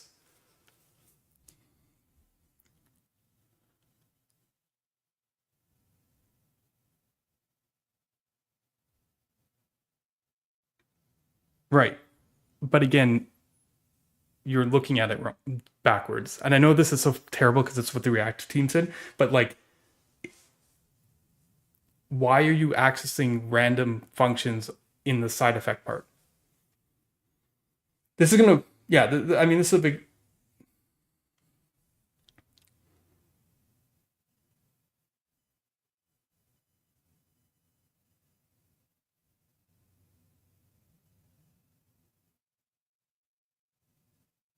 and yeah, returning a function is definitely possible because like the React style on cleanups.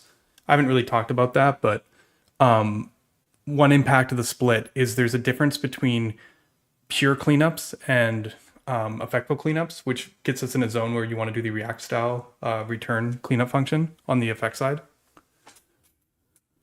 because there's no tracking context. Now, obviously, putting the tracking context together solves it, but yeah, I mean, I've seen all these proposals and gone over them. It's I don't know. Like I can show you what's on the screen here. Like it doesn't actually solve the problem, unfortunately. You either have to accept that things can just go Zalgo on you, or you need to split it, or you need to hoist it with like a compiler or something. And I think out of those options, splitting is the only reasonable one. It's so funny we get bogged down on this. You haven't even seen the cool demos yet that I'm going to show, so maybe I should just move on. They need to introduce syntax.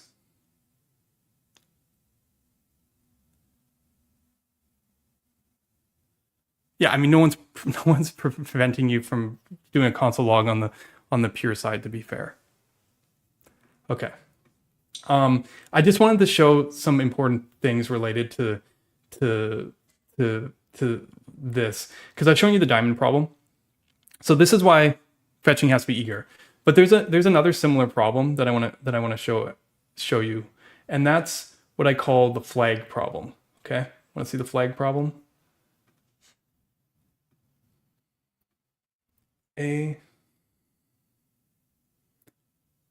This is the reason this looks, oh, it's green. The reason this is called the reason I call this the flag problem is because, so we can make this black, it doesn't really matter, is because it's like a triangle.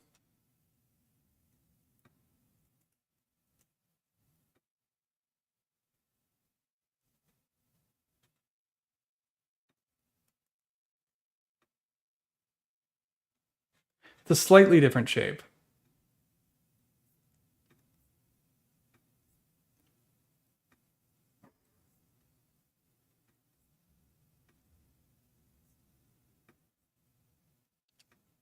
Okay. Welcome to the flag problem.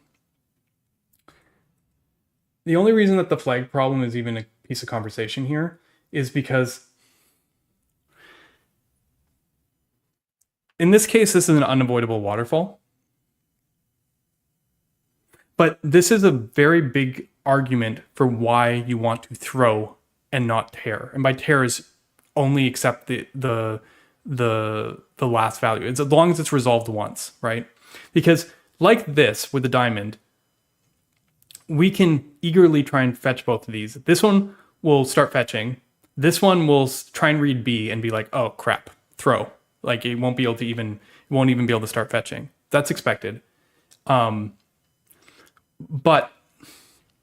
the key is, the question is like, when you update it later, if you took a model where you always got the latest value, you have this interesting case where when A updates, B sees it and updates it. So when this comes here, it goes, okay, I need to refetch B. When this comes here, it sees the old value of B and then tries to fetch C with the new value of A and the old value of B.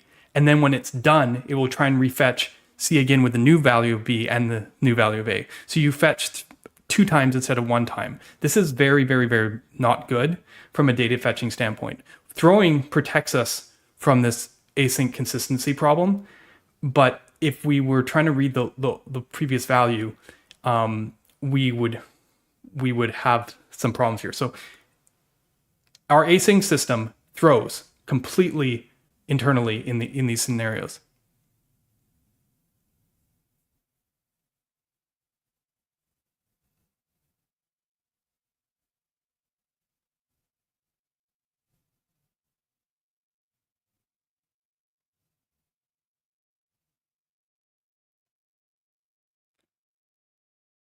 Yeah, sorry, I'm trying to follow chat. You guys are still talking about createEffect.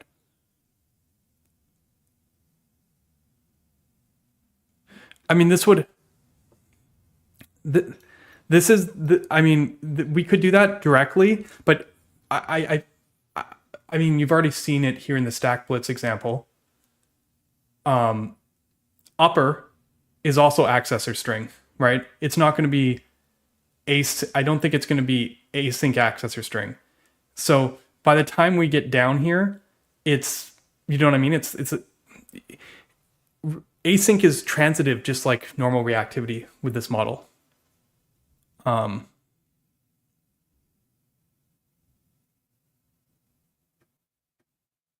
No, not really. I mean, technically we pass in the previous argument, but because a signal accessor is not going to accept an argument anyways, it doesn't really matter. So most of the time, no. Unless you start passing it functions that optionally take arguments, like the old like observable API from Knockout. One of the many reasons why that is not a good API. Okay, so getting back to my example, you start understanding that you need to solve both the flag and the diamond problem, which leads you to basically eager fetching and throwing.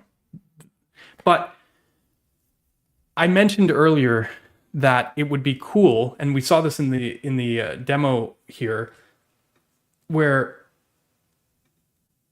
see how it actually updated this expression where these two are both together independently. Well, I could go in, admittedly, and change this behavior in about one liner. And I might actually do that just to be illustrative here. I'm going to open node modules at SolidJS / Signals, hopefully. Oh no, it's freaking PM nested optional. This might not be easier to get to. Node modules .pnpm / at solid. Oh, there it is. Signals / dist. No. Oh, right. I forgot how they did this. PNPM has a very interesting format. I think we're using dev here. Okay, cool. We have dev.js for solid signals. If I go in here and find create render effect, you're going to see something. Sorry, I'm going to look at the effect class thing. You're going to see something kind of funny. In the initializer, I'm like, if this isn't a render effect, wrap it in this latest call.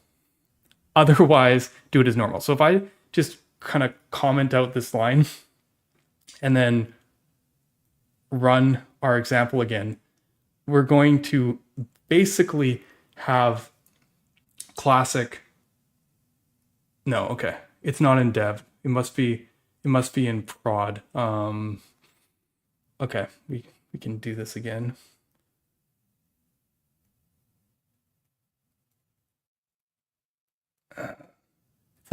It's like Code Sandbox has a path limit. It's like not showing me. Okay, there it is. Let's try prod. Effect. Which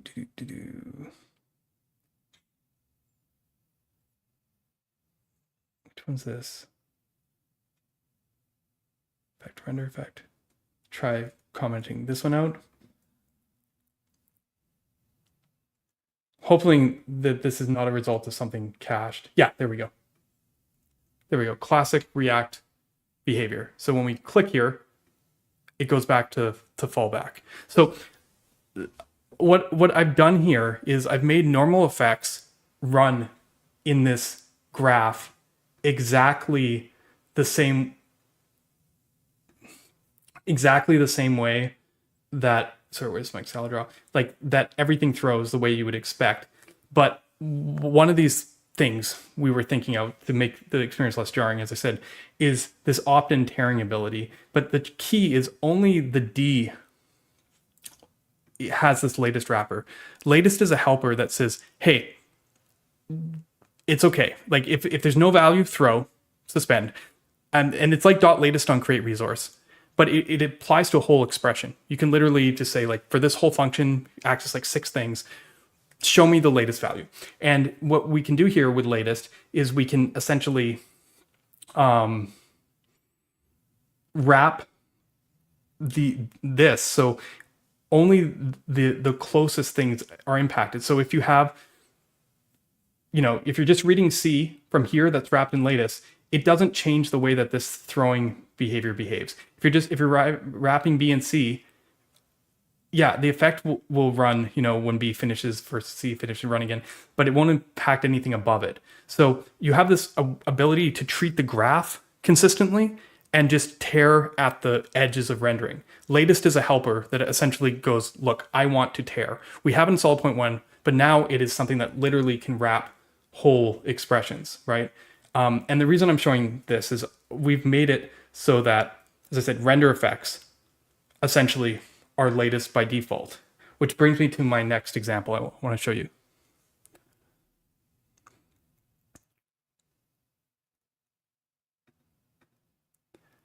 Yeah, well, this is an interesting question. And some people pointed this out to me before, but I think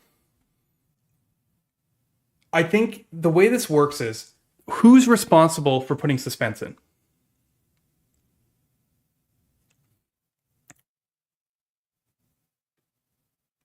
Right? Who's responsible for putting suspense in? I'd argue the person who introduced the createAsync into the flow should be like also mindful of where their loading boundaries are. This is where the kind of question is, right? It's obviously the developer, sorry, but I mean like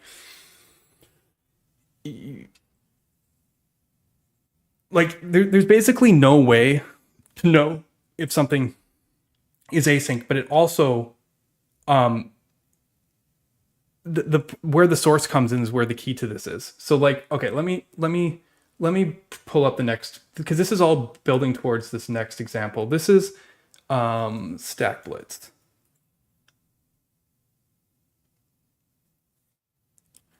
Because the loading indicators are going to be layout.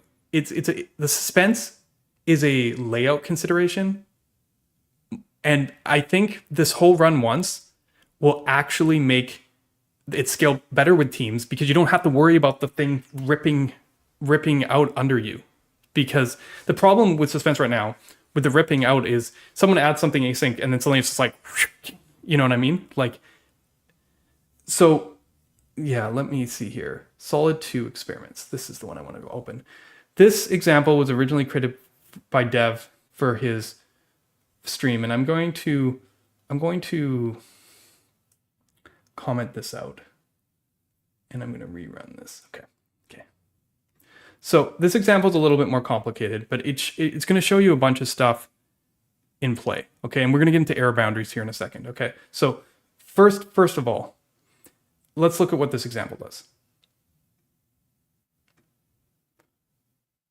This example has an effect that logs the phrase, kind of like what we were doing before. But the idea is there is two async calls, one to like load some initial data and one to update some kind of message that we get on every frame based on a button count. And then again, we're using createMemo. I'm using this again just to demonstrate the same stuff I was showing before. Now your app itself is wrapped in a giant error boundary that's just the catch-all. We're never going to really hit this unless we tell the top level to fail. Dev has included some random failure logic for this test. But the main component itself fetches some data, has a suspense boundary, renders the top level data, kind of like we did in our nested example, then has an error boundary and another suspense boundary where it outputs this message, essentially, which is just some styling on this message here. You see it here. Now, this is a pretty powerful example because, why is it being weird? Because it shows a couple things that obviously are not easy to do with a framework like React, right? First thing, obviously, is like if you fetch up top, right, and pass it down, you're going to be passing promises down, right? Like, so you actually have to change your API to message. If this is a signal, or this is, if you look here, message doesn't actually, generally doesn't need to care too much. There's this thing that I was playing with, but generally speaking, message props do not need to change in this scenario, just because you fetched at a different location. The other thing that we need to account for here is obviously we're nesting the suspenses, and yeah, I think those are actually the main two things. We'll get to the error behavior in a minute. But this has what I call tearing, where when you load first suspense boundary, second suspense boundary, that follows the normal pattern, right? Because we have nested suspense, it takes slightly longer to load the phrase. When we click a button here, though, instead of upheaving the whole phrase, we gray it out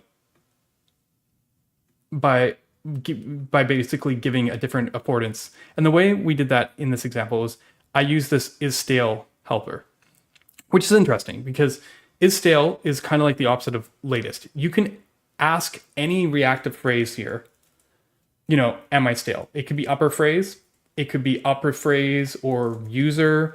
It doesn't really matter. You at any point in your UI, you can go like, hey, is this thing out of date? And if so, show an indicator, right? This is kind of the controversial part, right? Because if you always do fallback style, you might not need other affordances, but it's quite jarring, right? Instead of, I could turn off the render effect again like I did a moment ago, but you would suddenly see like stuff getting ripped out of your page, where this is a much more subtle thing. As we said, the suspense was kind of optional, right? We can remove this suspense if we wanted to and still have this behavior because we don't fall back to it. Suspense is only, in this case, maybe it's the wrong word for it, but it's only an initial consideration in terms of loading. Opacity is how you show stale in your old school, right?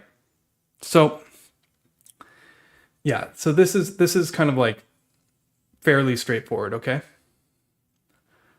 There's 10 messages, loading, and as I said, you could get rid of this suspense boundary if you wanted to, and then sure enough, now the whole thing had the weight, but it still actually has the same behavior. This is what I was talking about, the scaling up concern, because suddenly you're not in a zone where like guy adds thing and suddenly whole page gets ripped. Yes, exactly. Use deferred value in React is the same as, it's very similar to our latest, essentially. So, and they use it for comparisons to do loading states. So the difference here though is, as I said, it's transitive. I'm asking is stale of upper phrase. It's not even actually even hello, or sorry, phrase. It's not even the createAsync.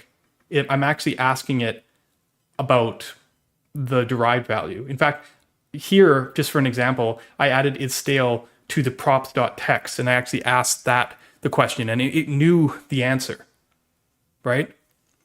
Right? So just like the async itself, the question of staleness is understood transitively to the graph. And it's interesting because I was playing around with an example. This doesn't actually trigger suspense. It's actually safeguarded. So like if you pretended that this wasn't like, it's the reason why when we do this loading initially, you can see both states, because technically speaking, you saw loading and then you saw loading. It's because this does suspend on this read, but is stale actually can ask the question without suspending itself. So this is kind of like a tool to be able to do these kind of updates. It is interesting, obviously, but I started kind of like getting into this zone. It's like if you didn't have suspense, you would have is stale or is loading kind of question anyways, right? So is this a model that could do streaming SSR without suspense? And I think the answer is actually yes, because while you couldn't stream HTML, you wouldn't have the boundaries. You could only stream the synchronous parts. You could stream the data, because what suspense does is say like, here, this is a boundary of HTML, and then we could, ship it. But if you didn't use suspense, what you could do is, if you didn't do any like things that would suspend, you could just send the synchronous HTML and then stream over the data that we know, because we do createAsync eagerly. We could basically stream over that data, and then the client could get that data and client render the holes. I'm not suggesting this is a good pattern. I'm just pointing out that you could have a mixture of HTML and data only streaming because of the fact that only rendering lends to the actual HTML rendering. Like, sorry, it's kind of self-evident, but you can stream data independent to the rendering, right? Is stale plus show? Yes, essentially. There's downsides of that in that it actually doesn't render, because here there is something interesting here. If we look at the console logs, what do you call it? You'll see that there is a rendering phrase counter, and there's a rendering message, rendering message. And what you're going to see here is, when I look at the console logs and clear everything out, when we load the page, we're going to see both rendering phrase, rendering message, and then this is the console log phrase. When we click this, you're never going to see rendering either of them again. Now, obviously, you can see that there because it doesn't disappear, right? But like when we had suspense, like ripping it out, some people were kind of surprised by that behavior. It's understanding that there's basically these kind of live nodes in the background that can partially update even and handle the staleness, right? And I guess the thing is stale show is you're actually unmounting it. You need also like an off-screen component. It's something that I'm thinking about, how to implement. It's a similar mechanism to suspense, but if you want to have that same idea of things off the screen and keeping them around in the same way where they only render once. Well, that's the thing. Like, again, it's if you have to follow the data flow. Do you know what I mean? Like, you're right. The child here is probably not going to do this, right? Let's face it. The child does not know. It's probably not going to do this. But it's probably more likely that you set some kind of class around the whole section, or you do something, you know what I mean? But like, who's also the one who's going to be triggering the update or defining the async? Both of those things are actually happening above, and that's probably where you're going to do most of the work, right? The one of the cool things I said about this whole scenario is essentially message didn't need to change when we went from a signal to createAsync. It actually did not need to change how message worked. It actually renders the same way, and it doesn't matter. Right? Like, yeah, exactly. You can also just be like, look, if this thing has the ability to show staleness, you needed today, like if you needed to handle loading states with this component today, this would actually have an API surface for it. So like anything in Solid, props render where they're used. So if this was stale, is stale, whatever, it's still, yeah, sorry. I'm gonna keep this around so I can use this. For example, we can props.isStale,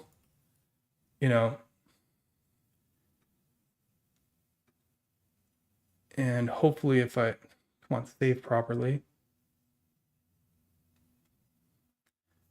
Oh, sorry, props.stale. What? Did I not have TypeScript on this? Whatever. My point is, where is this?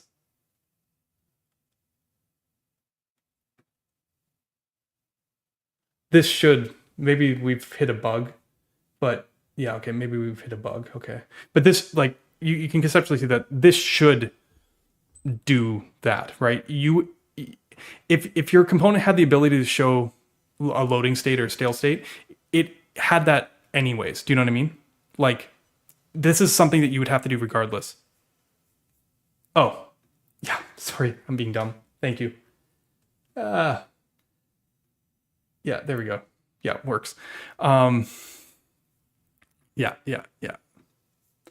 It's crazy that maybe it's my build setup where TypeScript is not complaining at me. Like I probably have it set up so that it's stripping the types rather than checking the types. You'd think that this editor would be like, don't do that. This is expecting a function, not a, because when you call it as a function, this is now a string. So then this should, yeah, something's not working correctly with the TypeScript for me right now. But anyways. Yeah. So yes, but what I'm trying to get at is this would be something that either this component is dumb and has no idea of async, in which case you wouldn't do anything for it anyways, or you're going to be handling the loading state, right, already in a different way. Yeah, my TS config is probably, yeah.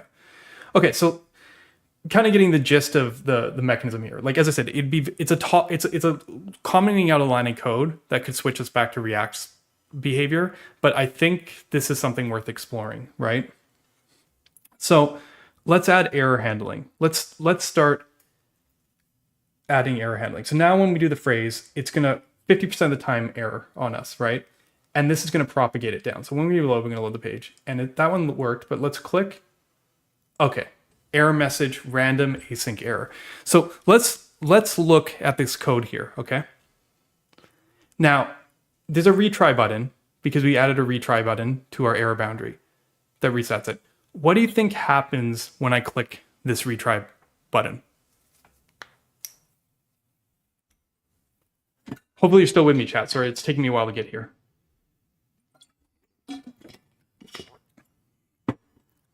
Any guesses?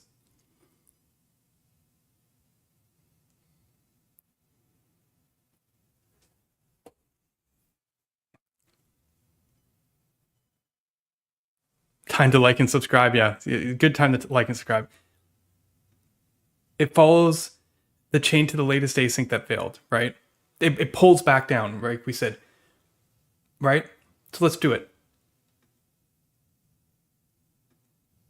Wait, what's going on? Yes.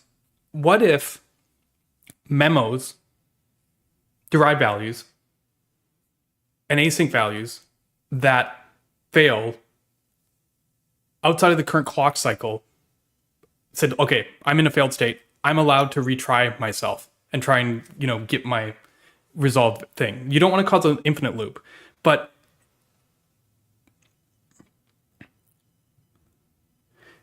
yeah. So basically we have an error boundary down here that's reading from some derived value.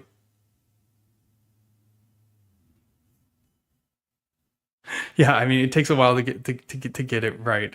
But what I'm trying to show here is in this scenario here, it actually causes the thing that failed. Now, don't get me wrong. If there was two async values and one succeeded and one failed, and that caused the error boundary, it's not going to refetch the other one. It knows, because of the chain of errors, exactly what has failed. So in this scenario here, when we get an error and we retry, it can actually retry all the way up to the data fetching without doing anything special, even though the error boundary is down here and the data fetching is up here. It's because we know the data dependencies and we know the trace back. We're just going, okay, let's try and pull these again. If they're errored, we'll try and reevaluate them. We don't need to rerun the components. If you look here, you're not going to see rendering phrase counter again. You're not going to see rendering message even again. Right? Because it doesn't need to re-render any components. It's literally this little effect down here pulling back on the data. Right? Do you know what's even crazier than this? I thought this was crazy. I was like, man, this is so cool, right? This impact, right? But know what's even crazier? What do you think happens when I click the button to increment again?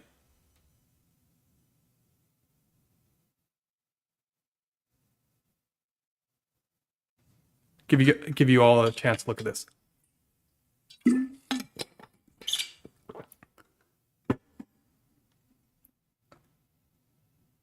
Yeah, manually healing the JavaScript. Yes, because what happens is, I told you before we collected the effects that errored. So if that effect would become unerrored or disposed of for some reason, then there's nothing to keep the error boundary there and it can just remove itself.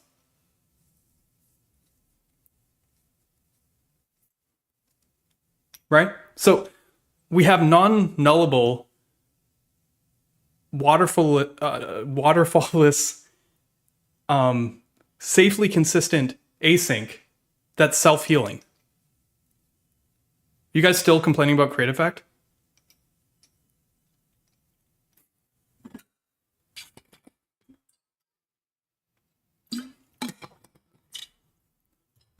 You get the demo, right?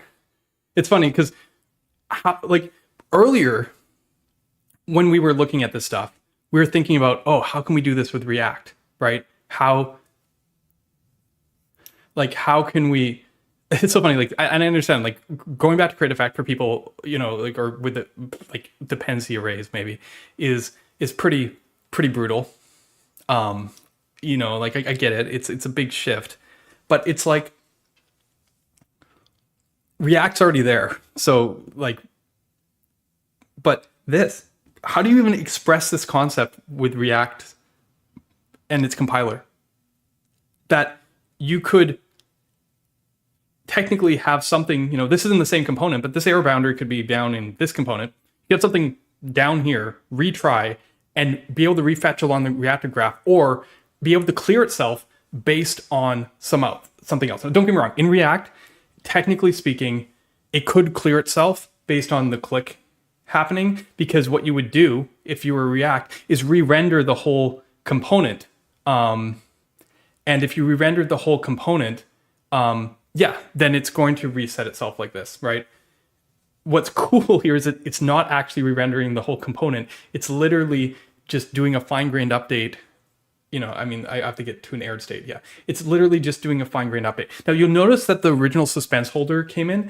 There's a couple places where I didn't like the impact of staleness. Like, if you error out, I think you should reset back to suspense, because otherwise, the second you clear the error, it's going to show the previous success case before the new case loads in, which I think is very jarring to have, like, the old one come in and the new one come in. So in cases of error, I've opted that the run once of the suspense resets itself again. That's why you've noticed when we retry or to click again, we're back to the original loading screen. There's a couple other scenarios. Any new suspense boundary that's created in the process of a reactive update will also run, even if it's an old async, it will also run the loading state. So we avoid any situations in which we flicker old data for a second before we pull in new data. Right? So there's that. But yeah, I mean, the key part here is like regardless of if you like this tearing or if we should always fall back to suspense, what we have is a mechanism here that's, as I said, self-healed, and it's that same method. Error boundaries and suspense are almost identical. They just collect the nodes that fail, and then based on how many they've collected, they decide what they're showing. So, yeah.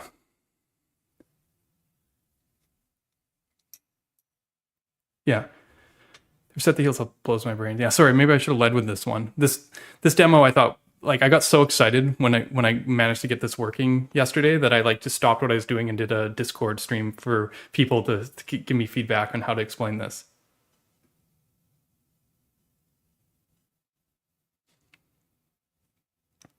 Yeah. So yeah, errors and async are all kind of handled very nicely with this model. And if this is the final nail in the coffin for createEffect, you guys are probably going, what's going on? Well, guess what? There's a success and there's an error here. I didn't show you this earlier because I figured you guys would get really angry at me.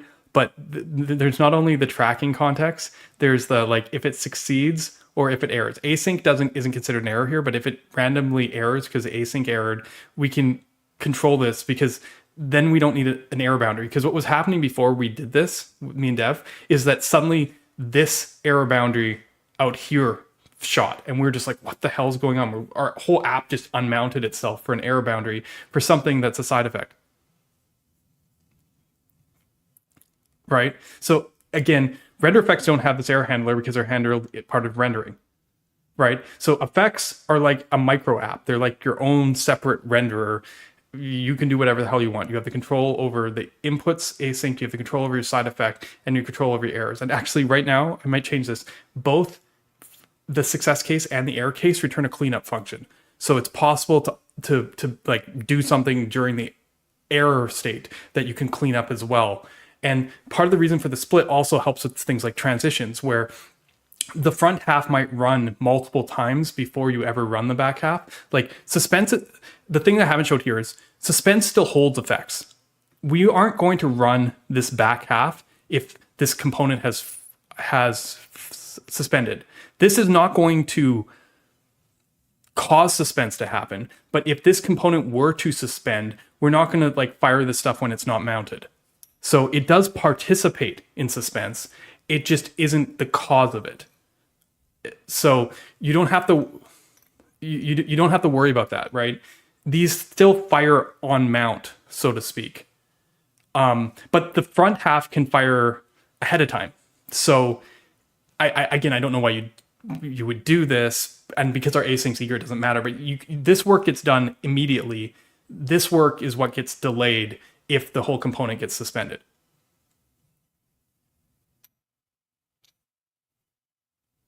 Right? So like there's all these compounding decision points, but the end result is something that I think makes a lot of sense and is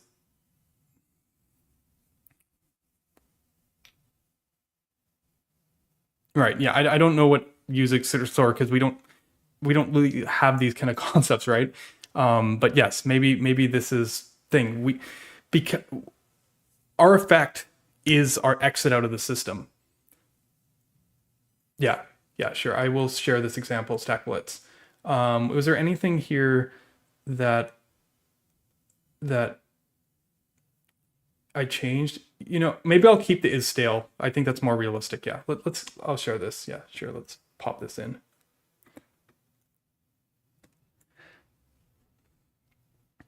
Maybe I should go on Twitter and share this too.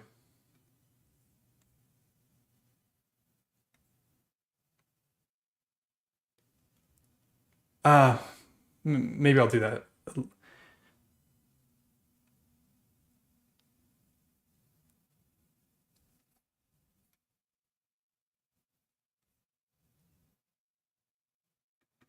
Well, it's okay. Do you want to? I'll explain this a little bit before. The reason I did it as a separate one is because where do you think the error is happening in this case? Where is it? This one? No, this one. Where's the error happening in this case? Let me remove my name from this example. Where's the error happening? The error is actually happening here. See, I think people are used to try catching in their effect thing. And actually right now, if this part errors out, we actually do go to the error boundary because we assume it's like some user error or something. But there's a whole difference when the error is because of like async or because it's like something coming into the system. It's very weird to have to try catch the front half of your expression.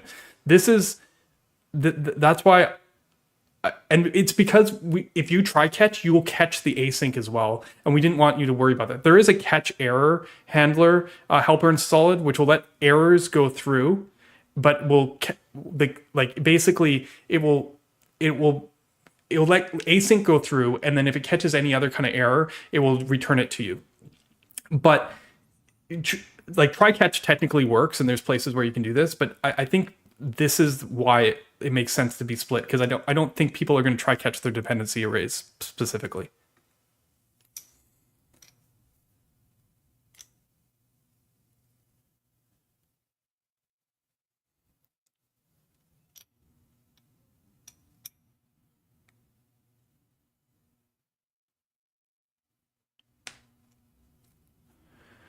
Yeah, so yeah, should I post this? Yeah.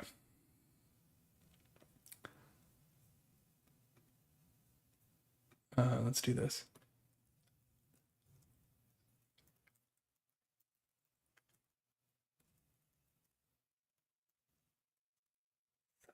Healing boundaries plus async.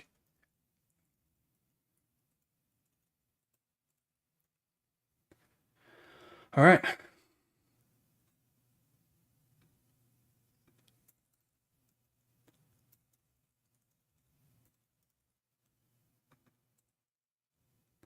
All right.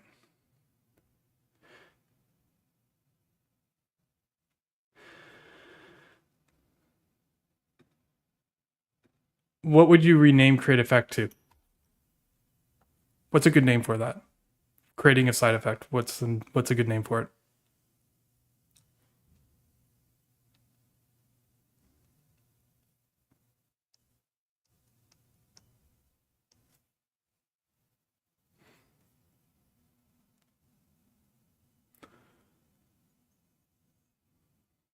Watch. Create React effect. Yeah. Yeah.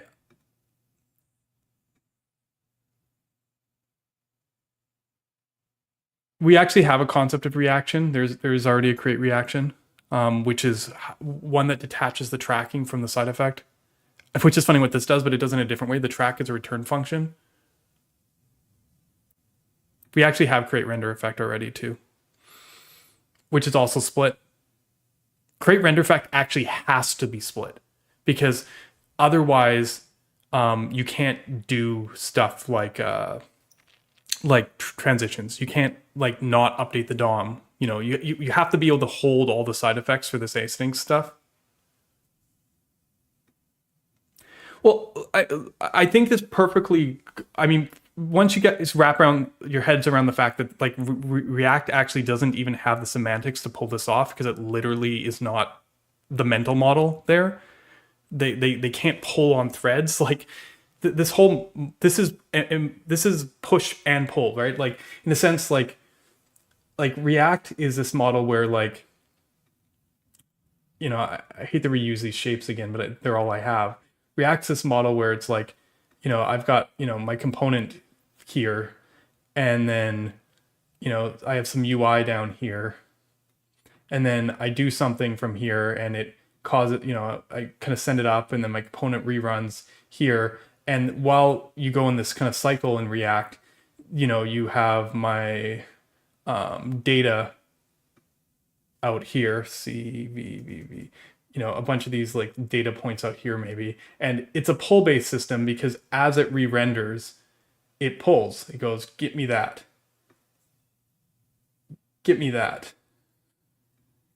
Get me that, you know, right? This is like a very poor diagram of how I think about React, right? And then when people think about push-based systems, it's more of like,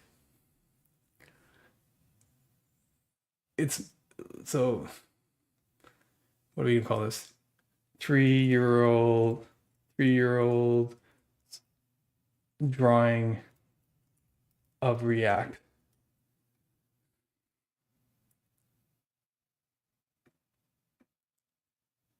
Yeah, I mean, it depends on what you optimize for, right? I agree with you, but then I also agree that there's value in picking the right name. And I think this is one of those things. It's where HTMX released a blog a while ago about how they're never going to change and they're solid for the web or whatever. And I was just like, that's crazy. It's because like my perspective is like we should be trying to do the best thing. As I said, the createEffect is one of the super painful migration ones.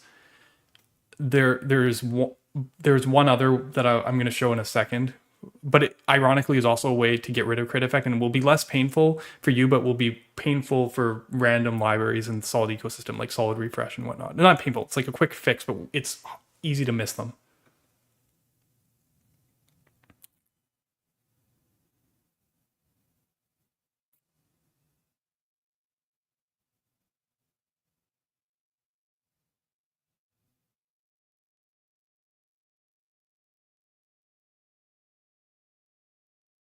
I think the biggest difference, just on a side note, I know the thing, between a lot of game loops and stuff is games are generally responsible for the thing that like what they're building or building out to, and a lot of the whole industry has worked towards immediate mode almost, where like FPS, constant, all that.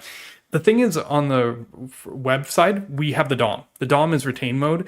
You putting immediate mode on top of the DOM doesn't make the DOM faster. Like there's basically there's in a sense using these signal observer patterns actually, because the underlying thing is retained, give us the ability to have greater performance because we align more with the underlying system. Whereas building a whole retain mode or immediate mode like a virtual DOM or something on top is just kind of overhead, as Rich Harris put it. So it's like this makes it a fundamentally different thing.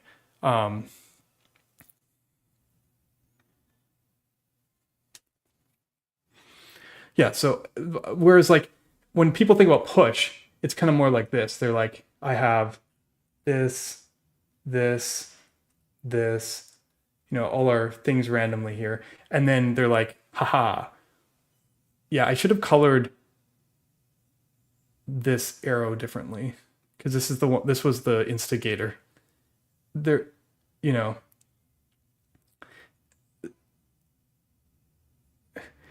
um, when people think of push, um, they're thinking like there's like maybe there's still our UI here, right? But our UI triggers this, and then the update, and this triggers something here. Like this is kind of like the fine grained difference, right? People aren't thinking about the pulling part of it because you're only really pulling the piece that you updated, right? But it gets interesting. And you can see why this is like way less work. 3-year-old drawing of push, right? But like, what if you could control which threads you pull that, right? It's almost the same as this diagram, right? But like, what if like based on certain changes, you could basically pull at only specific threads? Yeah, I don't know. This diagram maybe is not doing it for me, but it becomes a whole different sort of thing. And that's the way I've like come to think about it. Because when I was working on Solid 1, even though we were push-pull, we were very eager based, and I never hit these kind of problems. The whole change around making only the effects register with the boundaries and having everything pull through the system completely changes the game. And honestly, yeah, I'm surprised someone like, why hasn't anyone else done this? Well, I think the reason is no one else has a fine-grained renderer. Technically, this technology is capable in the reactive systems, but only as of like last 2 months ago, maybe last month, like Svelte got it. Vue is coding about Vapor right now. I don't know if anyone's had the chance to kind of relook at it. Solid had an older reactive system, so we weren't in this boat. And most of the others updated the reactive system in the last couple of years. But Solid also we've been doing this kind of rendering now for like 8 years now. God, it feels like forever. So like this is brand new. So I don't think people have realized, like, for Vue or Svelte communities, for example, this is something they're just discovering for the first time. Whereas like we've already built these patterns and been using them for the last almost decade. So I think maybe like it's just one of those things where both pieces haven't aligned for long enough that others haven't really come here yet, but they will. Just like server functions, just like signals, fine-grained rendering, most of the stuff Solid does. Everyone will be here very, very, very soon.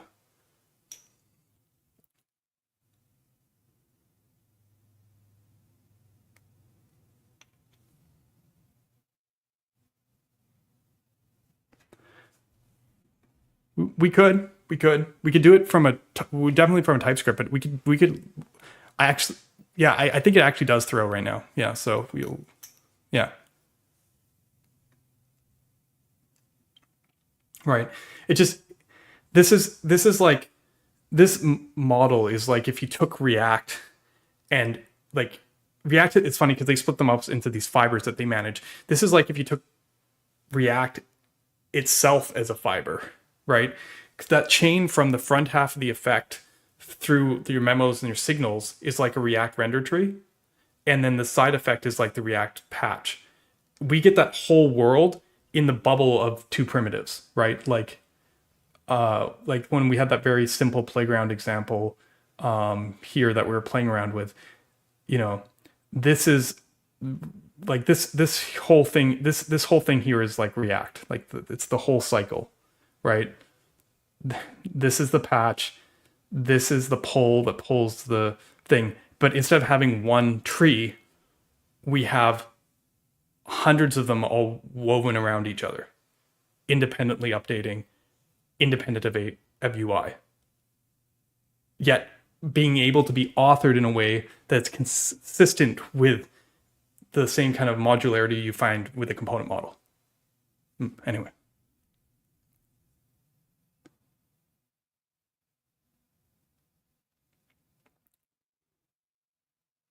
Honestly, like, I think this is a hard code mod to do because it's hard to pull out the dependencies. Do you know what I mean? Like, it's hard to know this. Flagging it's easy, but it's a hard one. See, okay. While we're playing here in our playground, I guess there's one other example. What else do you guys use createEffect for? Maybe I'll make another playground. Let's fork another playground. Okay, playground 2. This one's going to be shorter, I'm pretty sure, because it doesn't involve async, I don't think. Let's just make playground 2. Playground 2 is not going to have async in it. It's just going to have a div. And in this div, it's going to have a component. Actually, you know what? It's not even going to have a component. It's going to have another component. It's going to have a child component.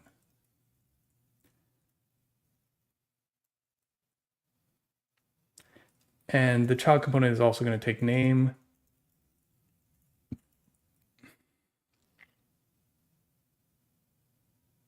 Actually, let's make this a fragment. And we're going to have an input on input equals event, something like name, set name, e.target.value. Okay. Actually, maybe we'll put the child below it. And then we're going to make function. We're going to make child. I wonder if people can tell where I'm heading with this. Prop types are going to be name, which is a string. Actually,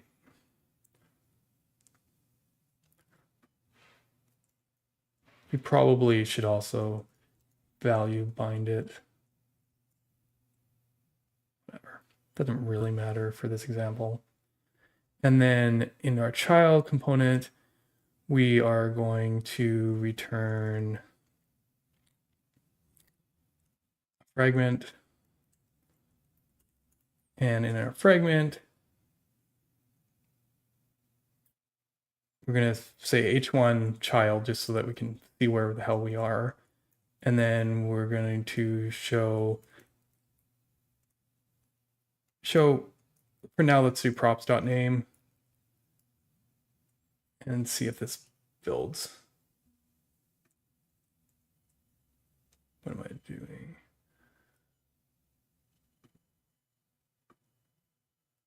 No. What have I done wrong here?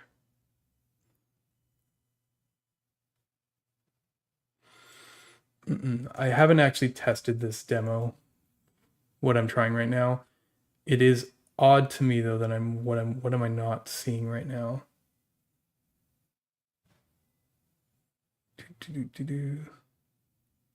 How if I put a D in here?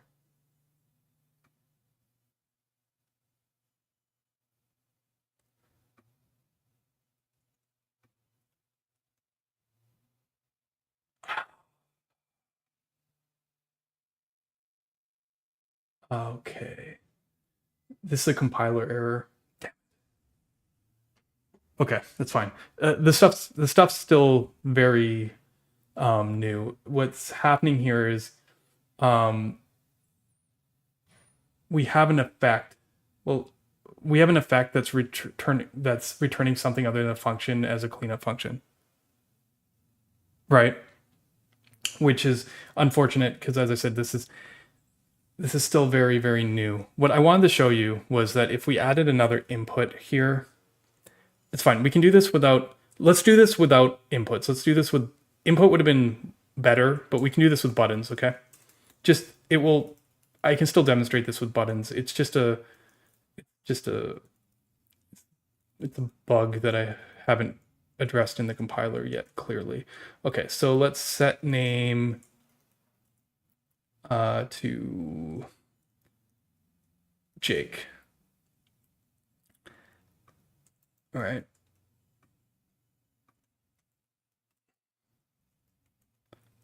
Call this outer. We'll actually make it cleaner what we're doing. Okay.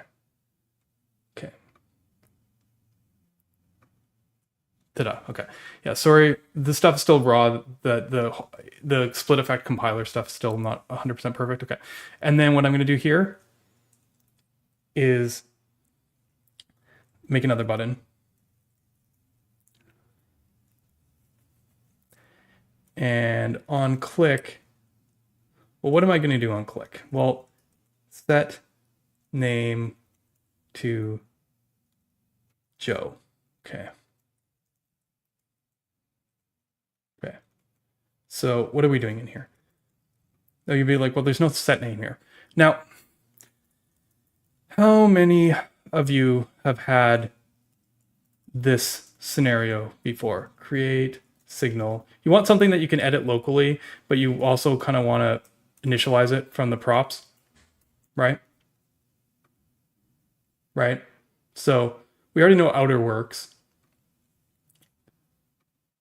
Inner isn't working though, because we are using props.name. Let's change this to name. Okay, sweet. But the problem here is, sure, inner is going to work now, but outer no longer works, right? Outer is dead, right? So how do we make it so that when the props change from above, we can reset our state, and that when we can still update it locally, you know, maybe there's like an on save thing on our child that like when it's done committing, it'll update the parent with the updated data. Right? So what we already said async was one of the reasons to use effects. Like the real subtitle of this stream should be like all the ways you don't have to use effects. I already showed, basically got rid of a lot of effects for async. Right, but it's got to be writable as well, right? I think Svelte gets to steal my thunder here because I proposed this primitive like 2.5 years ago, but only implemented it like 6 months ago. So I think Svelte's actually already implemented the primitive that I wanted to make, right? Because the problem with well here let's try a derived. Derived name. The problem with derived name is we can't write to it, right? If I go create memo here, which is the same as derived in Svelte, now I have to do like a weird switch where like I have to decide whether to show this or to show this. It's like if, right? The answer,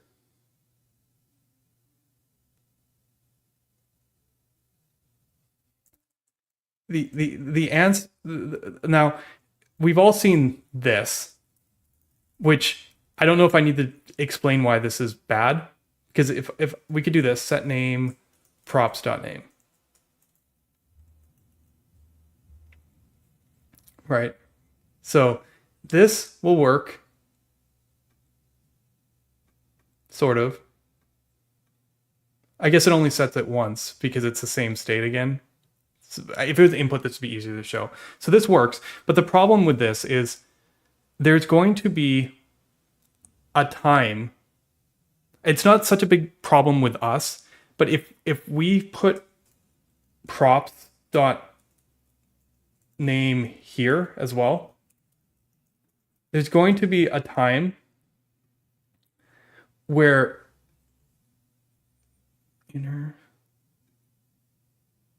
I mean, it's so quick, but there's going to be a time where you're going to see two different values. You're going to see name is Joe and Jake next to each other because the prop will have updated, but then we do a render and then we update and then we do the render again. Again, it's not that important because we're only updating the one thing, but there's going to be tearing with this. This is why we do derive stuff in the first place so that we can funnel it through. Right? And this is why React doesn't want you to do this. The answer in React of how to solve this is actually really quite cool, sort of. They tell you to key the component by name. That's one way. They go key name. That's one way.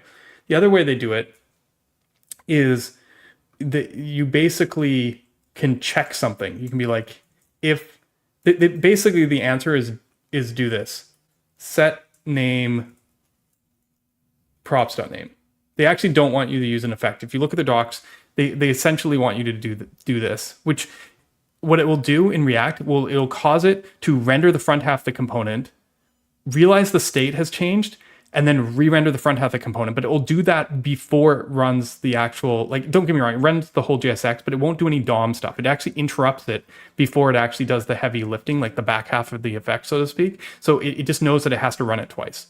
This is like create computed in Solid. In Solid, if you do create computed, you won't see the tearing, but that part of the graph will run twice. This is why we had create computed in Solid. The whole reason, but it's eager and I wanted to get rid of it. But the idea was this way, this will update before the rendering happens. And in React, inline will do it. The one thing you don't want to do is do an effect though, because it causes the whole render cycle twice. So this was bugging me so much in Solid that I came up with a really simple solution for this problem. What if we just went like this?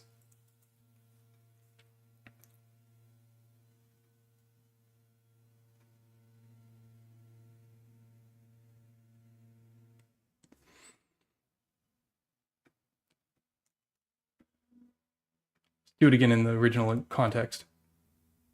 That one order, that order, that one.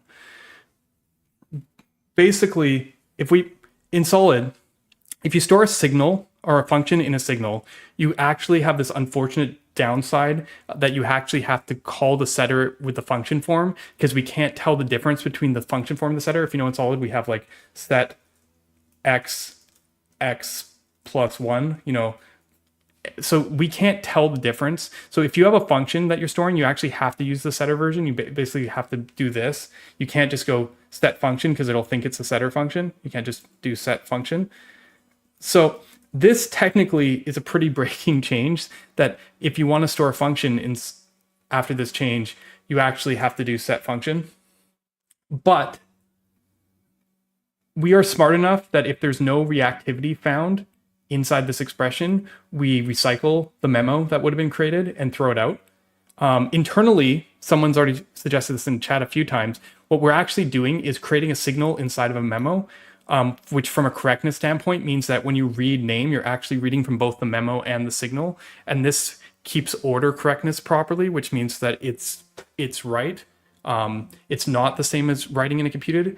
I get this question every week, and even from people who are advanced kind of reactivity people, and they're literally asking, why can't you write state in effects? And it's like, it's not a good idea. You lose the graph, it splits, you get this weird tearing, even in a synchronous state. So you want everything to be derived. This is why we're doing derived async. As you move more things to being derived, suddenly the need for effects starts decreasing considerably. Sorry, Paulo. I think, do you guys have...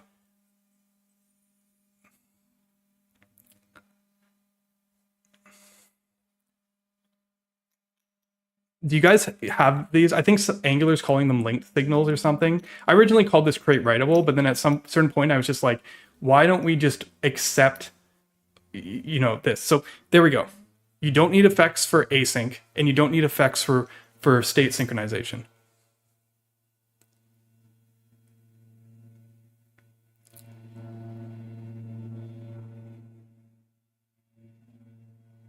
I mean, yeah, I mean, you could do that in this case, definitely. And then, but like, yeah, I mean, this is just showing a declarative loop here. I mean, the difference between this and what Solid actually does, like in this case, is actually very minimal. Solid basically compiles to almost that. Like it's on click. Yeah, I mean, there is a signal in the middle. So controlled, it's true, especially with things like actions these days and stuff, we've moved away from a lot of the controlled inputs. But again, let's not make an excuse, right?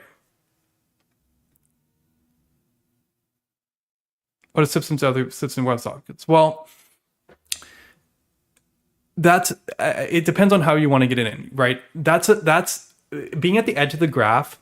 Effects are fine. I said that they're the way out of the graph. Well, actually, no, this isn't effects. How about subscriptions? You just write the signals, right? Like it's very hard to leave and enter the system within the same synchronous cycle, right?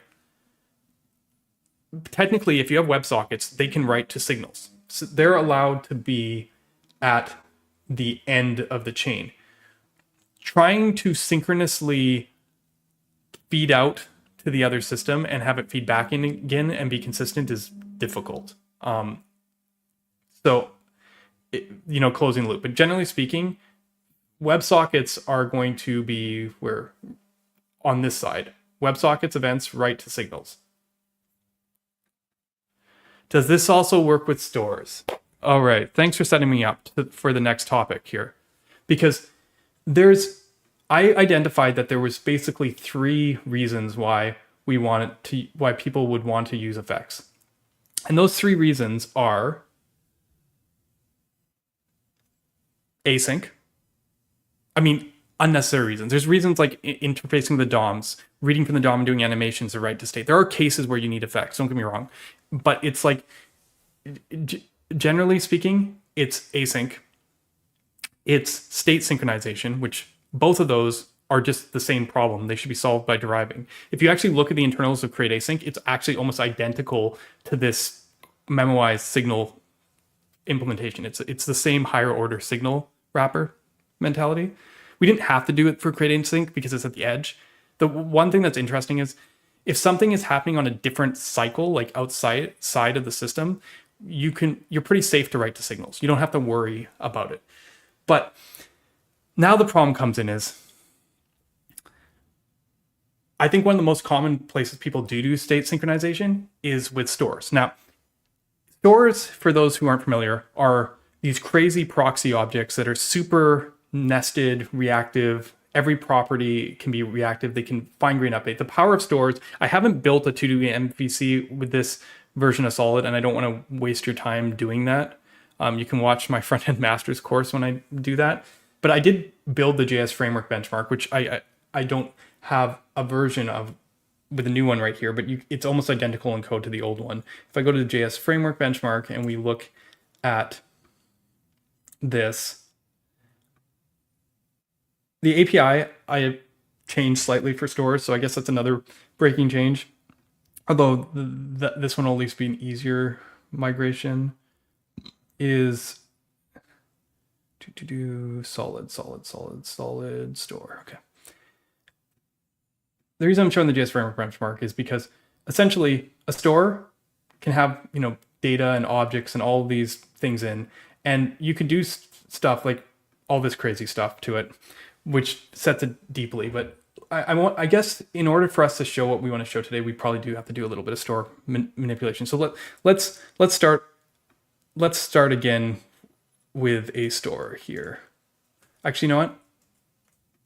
Let's keep this because I think this is a good example, and we'll fork another playground. Playground 3.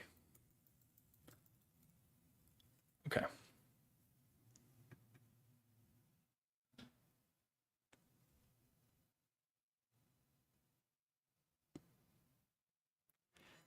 Maybe it should be renamed Dangerously createEffect. I mean, it's always been that intention from React's standpoint. The problem is React didn't provide the tools. They did not solve async, and they did not solve state synchronization. You had basically no choice. I can't blame the developer for that. I saw this immediately when I create resource originally for Solid back in like 2019. But I mean, the React ecosystem saw it at the same time. Why do you think TanStack query is so loved? I mean, the Remix guys go on their thing, well, never need use state, blah, blah, blah.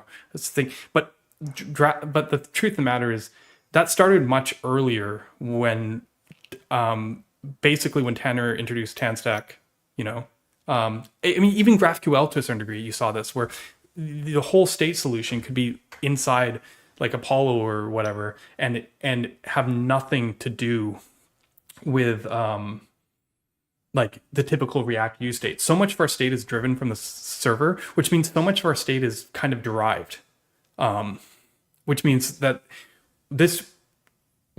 we can significantly reduce the surface area of writes.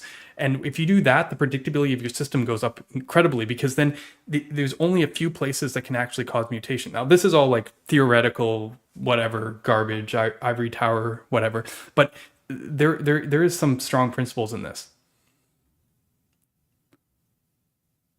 Not pull. Well, you need it. The escape hatches have to exist, right? Like it's just, we should make it harder. We should make it harder to do bad stuff with them. One way is make the API so unergonomic that no one wants to use it. I'm not suggesting that's intentional, but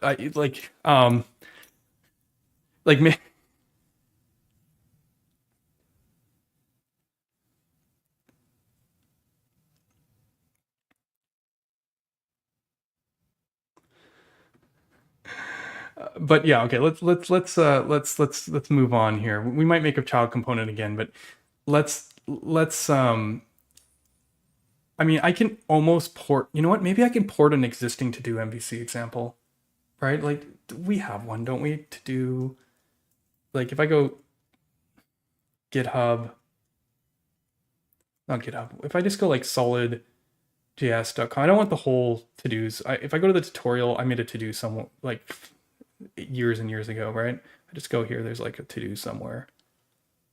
To do create store mutation.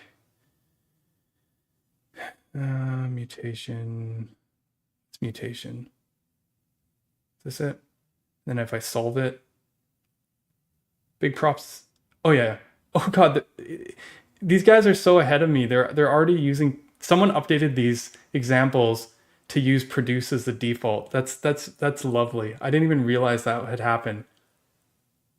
That's beautiful. That'll make my life so much easier here. Thanks to whoever did that. Anyways.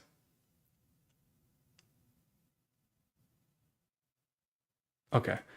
Yeah, sorry, it's like the whole app.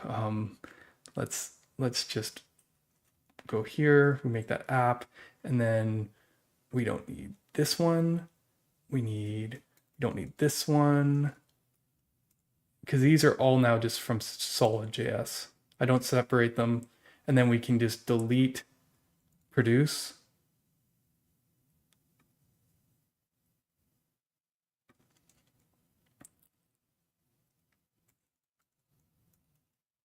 And then we can just, oh, that is actually kind of convenient using a hybrid of the class stuff, but it's fine. Actually, this is just wasteful, right? Think about it. If you have to-dos, oh no, but you have to find it. Yeah, it's fine. Whatever. It's fine. Right, you have to go to equals to-dos dot find t, where t.id equals id. So yeah, props on, and then to do dot completed equals not to do dot completed. All right, delete all of this stuff. Hopefully this still works. All right. Oh, do you know what's going to happen? Can't use TodoMVC because of that other bug. Oh, or is there 2 render calls at the bottom? There is. But I can't, I bet you the input bug that I haven't solved yet is going to get in the way here.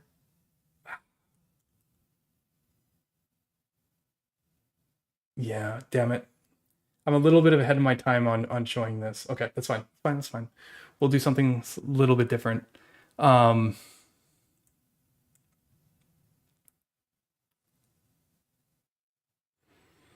okay. That is too bad. This is why you got to build the examples before you actually do it. Produce was an API that we used to do mutable. It was really kind of fun, ironic. Internally, we're mutable inside stores, but we do an immutable surface area because we believe in read-write segregation. But produce let us mutate directly again. And one of the biggest changes that making to stores in Solid 2.0 is that the mutable version is the default version. I don't care about mutability versus immutability. I care about read-write segregation. I don't want the portability, there. One of the most interesting things about Svelte's compiled stuff was I was like, oh my God, did you guys make it so stores can't leave the file they're in? Like, deep nested reactivity permeating through the tree with random mutations is one of the most dangerous things imaginable. Almost every framework has some kind of guards against it because it's implicit two-way binding. It means it's just like, oh, butterfly effect. Someone mutates something here that they didn't realize was part of this there, and it's like, bang. This is the whole reason why React won. That like, so like, it is very, very important from my perspective to be very careful about what you write to.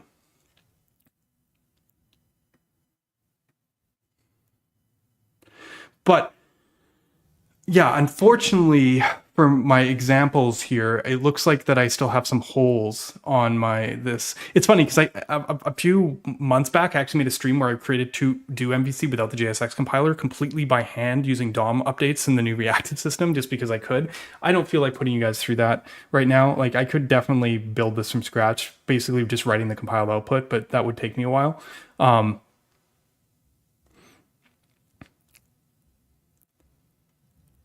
Yeah, exactly. It's not about the mutation as about being explicit on who has the option to write. It's the same reason when I was showing this graph earlier here that I was like, the less effects and people writing effects mean like the less points that this entry happens into your stuff. Okay, so we're a little bit early for TWiJS, unfortunately. So what am I going to do here?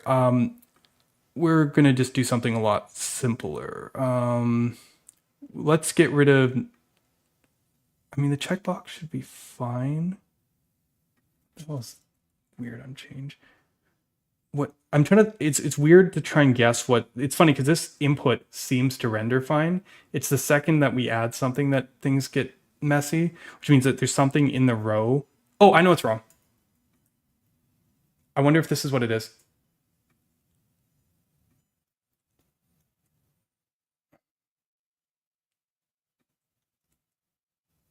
I completely forgot about this. Sorry. Oh man, TypeScript should be doing more help for me. Got it. Beautiful. Okay, you guys might be going, what the hell? For is doing a function. Now this is just me being freaking hyper optimizing. It doesn't, you probably shouldn't do this. I'm not going to stress over it right now. Essentially, why does for take a function? Well, the reason for takes a function is because I got rid of the need for for and index and keyed. They're all the exact same control flow here in Solid 2.0. So the way I had to do this is, even though this function call is completely unnecessary and it never moves, if I can give it the same API, and then you're just like, okay, if I actually want it, to behave as index, I just go keyed false. Okay, now it behaves the same as index does. And if I wanted to key it by a specific key, well then, I can pass a specific key here. But the idea here is Solid generally doesn't use keyed, but there was no performance overhead and basically no extra code, like a couple like small little sections here to combine all the control flows. So now there's 4 different ways to do control flow. Essentially, that are optimized for different cases. There is basically keyed for, which is optimized for shallow diffing. It's what React and every other framework does. We don't need it, especially when you have deep nested reactivity. It's kind of a waste. There is, and that's why Solid doesn't have keys generally. There is index, which is optimized for shallow non-keyed stuff. And the reason for that, again, is both of those essentially create signals per row. So your data doesn't. So your data can just be a single signal, and you can just be like, here is list. Here is, in both cases, here's the list. And then the control flow creates signals that update specifically by doing a diff inside. Now, if you have a store, this is actually the case where for is optimized, because essentially, if you update the to-do, you never, this is, see this creating text here? It's showing you here this for this reason, because when I check this box, yeah, there's some bugs here, but when I check this box, it's never going to console log creating text again, because it doesn't need to. If I add something else, see, creating it. So essentially, it's the whole run once, memoized, whatever thing. Even sorting the list, you're not going to create this again. Which means that when we update the toggle, we don't actually run the for logic anymore. We literally just go, oh, there's a to-do here, update that one checkbox. Like, everything is granular, and we don't need to rerun the list. This is something that React can't do, and compilers, this is almost why I think everyone moved to runtime reactivity, because compilers have a really hard time doing nested reactivity. Marco team, we were working on this, and we were like, we ended up going runtime, as well. It's very difficult with a compiler. So this is the second thing that we've hit. I'm not going to say that it's impossible, but this is another place that it's very hard. And basically you get the auto, this is better than the auto memoizing compiler or something like React. Because again, if you do the state update up here, they need to, even if they can decide, oh, I don't need to check this, I just need to rerun this component and then check which rows change and all this. We skip the whole like rerun the list, rerun the component. We literally just go straight to the point, right? That's why stores are powerful, because when we change this to-do to to-do not completed, like just this one switch, we don't need to re-render anything. We just go DOM, one effect. Now, this is great.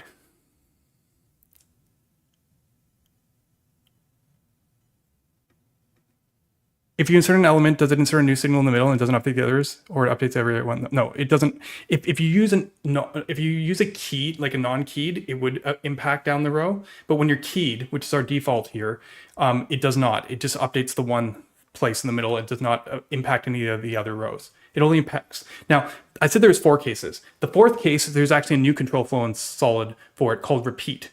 And repeat is also, I don't have to do much work here because they already made it in Solid primitives. I first wrote repeat 4 years ago when I was like doing some code sandbox demo. Like, I can't even, is this going to make me sign in with GitHub? Probably, yeah. Okay, 3D, no, cubes. I was trying, there was this crazy concurrent React, maybe it's boxes.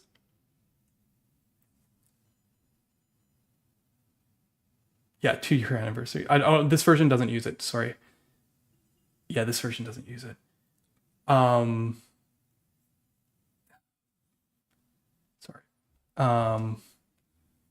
The very first time I made this control flow was quite a long time ago. It was this one. And I realized that this was a non-keyed example, right? Now, you guys might remember this example. You know, you do this and you just do like this.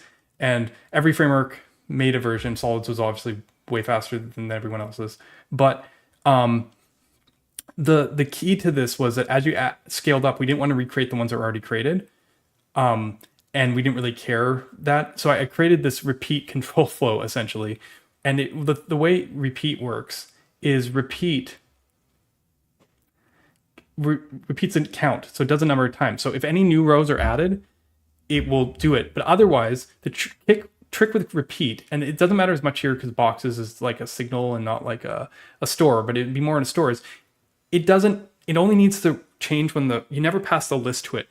It only needs to change when the length changes, which means everything's fixed by index. And then when you do one fine-grained change, it just updates. So it's like the non-keyed version of 4. And honestly, if keying is not a problem, this has to be by far the most optimal version of iteration, because essentially nothing causes this to rerun except for adding a row. You can never update a row. There's no additional signal. This I is a constant. There's no accessor. Like, basically, if you update the data, like switch the row, it's just those 2 rows will have their data changed. So any properties that listen to the specific data, like you could have the same value on 2 different fields on the 2 rows that switch, and that specific thing won't be triggered because it's the same value. Again, I think keying is very important. There's a whole thing on that, but I realized that this one is not the same as the others. So technically, we're still going to have 2 control flows. We're going to have 4 and repeat, but keyed and index are no longer needed as they're the same as 4. So our baseline defaults to better for people doing nested reactivity. It doesn't have to be stores. You can do like signals and signals or whatever, which is what I think I actually did here. But because it's even more performant, slightly less proxy overhead, but stores are a billion times easier to deal with. Why is it okay to destruct to do? Well, it's because to do this, if you want to know, this is why I said this is bad code. The reason it's okay to destruct to do is because it's keyed. Right? If you looked at this example here, it's keyed. This function will never run again. Will the ID of this to do ever change? No. Will the text of this to do never change? Because we don't give you the way to edit it. So this is like this is basically like back when I wrote Solid in 2017-18, I did this kind of stuff a ton because I was just like, because if I pass a value in, I knew from a compiler standpoint that this will not see a function, which means that it will skip creating an effect, which will be more performant. So like I was edging out micro stuff, and that's why I'm saying it just doesn't even matter. It's just dumb, but you will see this. The reason this doesn't matter is because I know that this will never change.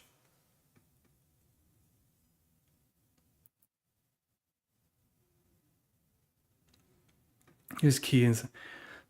Yeah, I mean, the interesting thing is I'm wondering if we'll get to a point with, and I'm gonna have Tanner on maybe very soon, and maybe we'll have to like completely rethink of how we do these things. Those libraries are built for React. He's had come up with his own granular update system.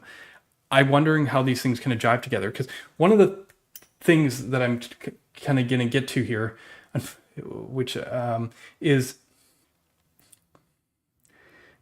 we need. I'm trying to think of the right demo. This one's harder for me to demo here. There's two, and I've actually demoed it before, which means that I should have an example here, but I don't. It's that, what if we want to derive stores?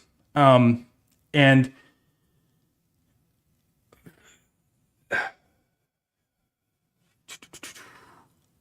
I'm trying to think of the best example I can show here. The JS framework is the best example, but I should have pushed it up beforehand, because the idea with a drive store is very similar.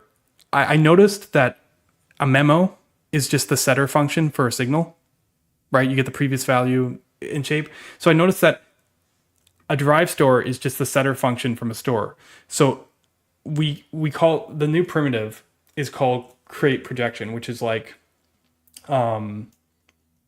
projected to-dos. I mean, we could probably play this game. I don't know if I would do it this way. It's also an array here, so we'll take the S. We'll call it the S for now. And then what we will do here is, what if we did something? And again, this doesn't make a ton of sense because it's almost like a diffing tool. This is kind of impractical, but we could do something like along the lines of like, for let I equals 0, I smaller than to-dos dot length, I plus plus, and then we could do something like si dot text equals to-dos I dot text to uppercase. You know how I always like to uppercase everything. Is it text? I can't even. These examples weren't originally. And then theoretically here, then I should be able to put projected to-dos in here. And if everything goes properly, what? Oh, did I forget to import it? Create projection, create store. What did I do wrong this time?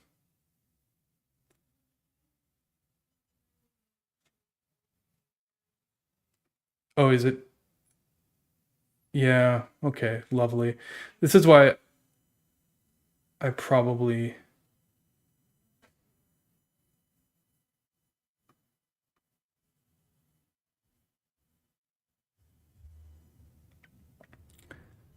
Let's see if it gets in here. I'll try and debug this for a second. Console.log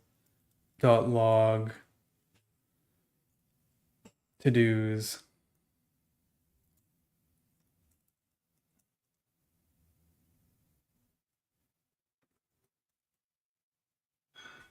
This is the problem with using mostly broken stuff. It's there.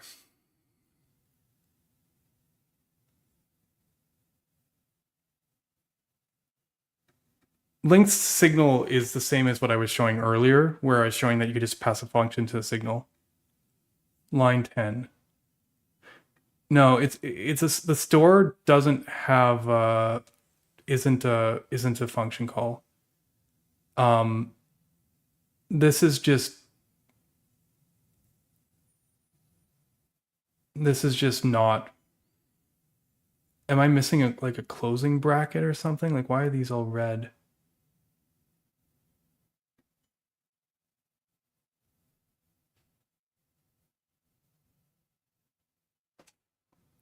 Oh, I mean, this is just TypeScript issue, because it's technically like a array of ID, number, text, string. Was it done or completed? Boolean. Yeah, okay, so that's not my bug. Okay, lovely. I mean, you can at least hopefully see it from an API standpoint, what it can do. This is kind of excessive though. What you would usually use projections for is diffing. I use it for create selector in the JS framework benchmark, where what this can do is have a selected value and then only notify the rows where the selection has changed. So instead of like if you've ever had a scenario where you have like 1,000 rows like in this thing, and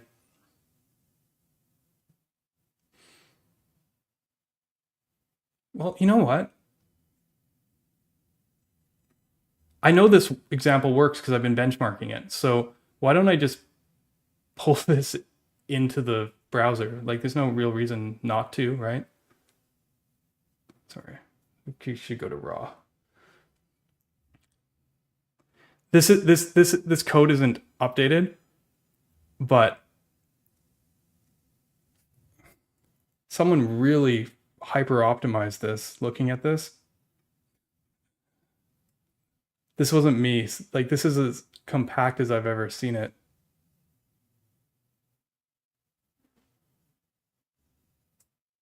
I've actually never done the store version of this, to be fair. So maybe that will be fun. Let's do this.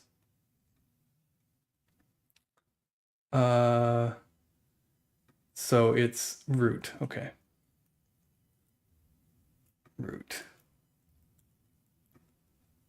All right. So we got to do a couple changes here. Crop ID. This, yeah. This whoever did this is just like hyper optimizing stuff.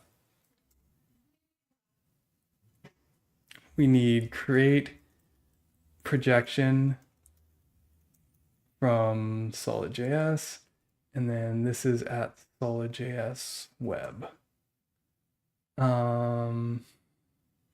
Okay. They're spreading arrays into props. Man,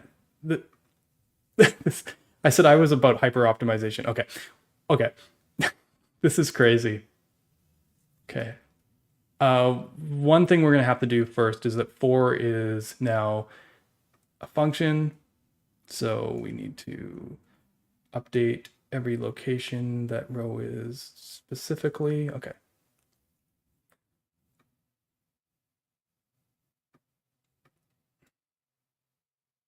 Create selector doesn't exist. Good.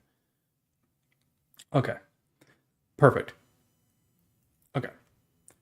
Let's go here. So usually what you would do is you go if row ID equals selected, set the class. Okay, let's do this. Okay, so we don't have all the styles here, but let's create 1,000 rows. Hopefully, am I gonna crash this place? This is so fun because like I didn't realize just how much. Oh, it's because this is using the freaking. I've never done the store update. So this. Let's do the signals version. There'll be less stuff to change. Do the signals version.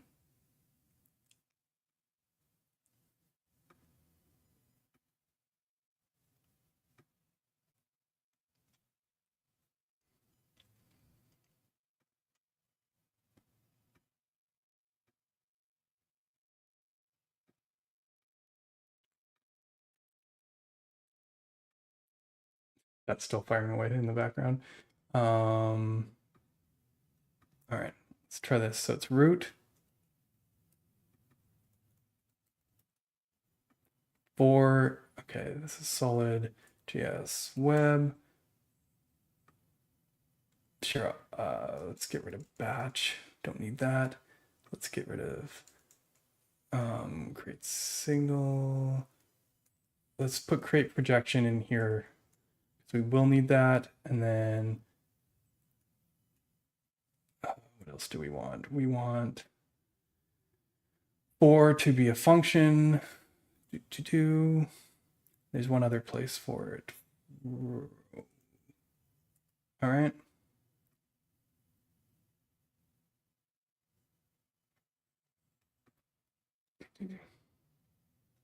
create selector does not exist, right? We were copying that selected, and then we will go here, selected equals row ID. Bang. Okay. Create 1,000 rows. Will I be able to see the selection state? Not because we don't have the classes. Okay. I mean, I can obviously inspect here. And if I look and I click one of these, you're going to see danger float around here between this one and, yeah, I mean, you can see it. Danger. You can't visibly see it because I don't have the classes for this right now, but you can see the selection state move on the TRs, okay? Okay, so the way this would work in most frameworks is it will basically, on selected change, go through all 1,000 rows and do this check. In React, it will re-render the whole thing 1,000 times. In modern frameworks like Solid, Svelte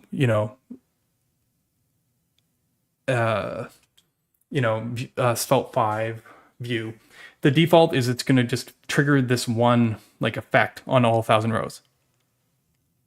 Right? Yeah, I mean, sure, you're right. It's the same concept, right? We can use a style binding. And then we can say style, I don't know, background, maybe something like background, color. If selected, it will be red, something like that.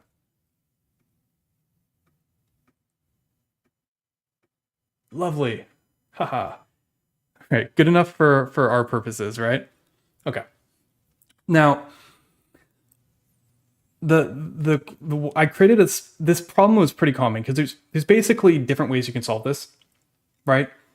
One way is you could put on the data, you could make like an is selected on every row and then you iterate and switch it yourself. But that's kind of cheating the point of this benchmark.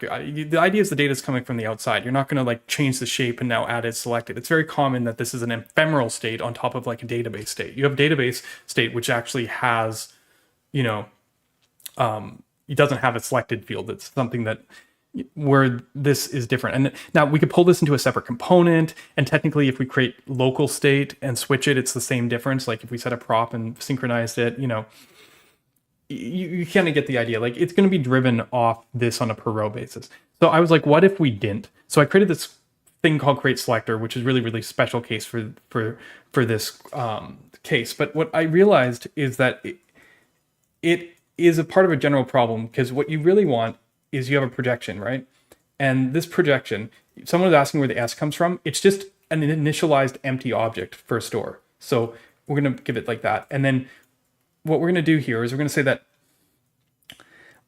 const select S equals selected. So it's going to listen to selected. And then if, and actually we're going to add one more thing here. We're going to add a let previous selection. We'll need this later. But essentially what we're going to say is if previous, then we can do s delete s oh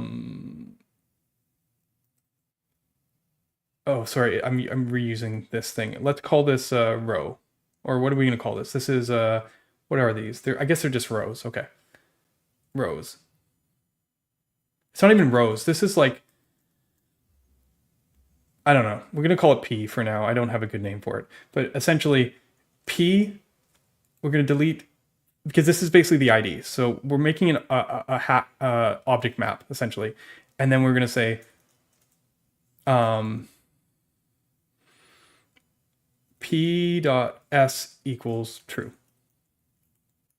And then simply previous equals S, essentially.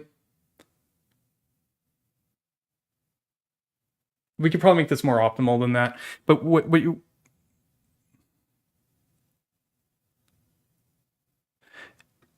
the tricky part is the previous isn't I was debating having return value of something, but it's like an arbitrary thing. You could also store it on it itself. It's just the previous is actually of S, not of projection. Do you know what I mean?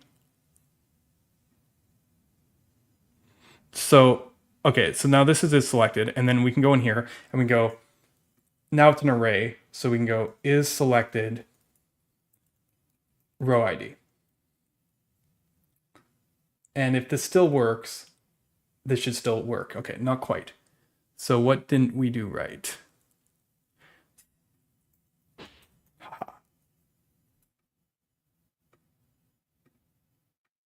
There we go. Okay. Thank you. Delete previous. Yeah, sorry, my bad. Okay. So this is the gist of the idea. And you might be going, what's the difference from this? Well, this is a sparse object. So it basically only has the keys of what's selected. But it means that whenever this runs, it has the ability of essentially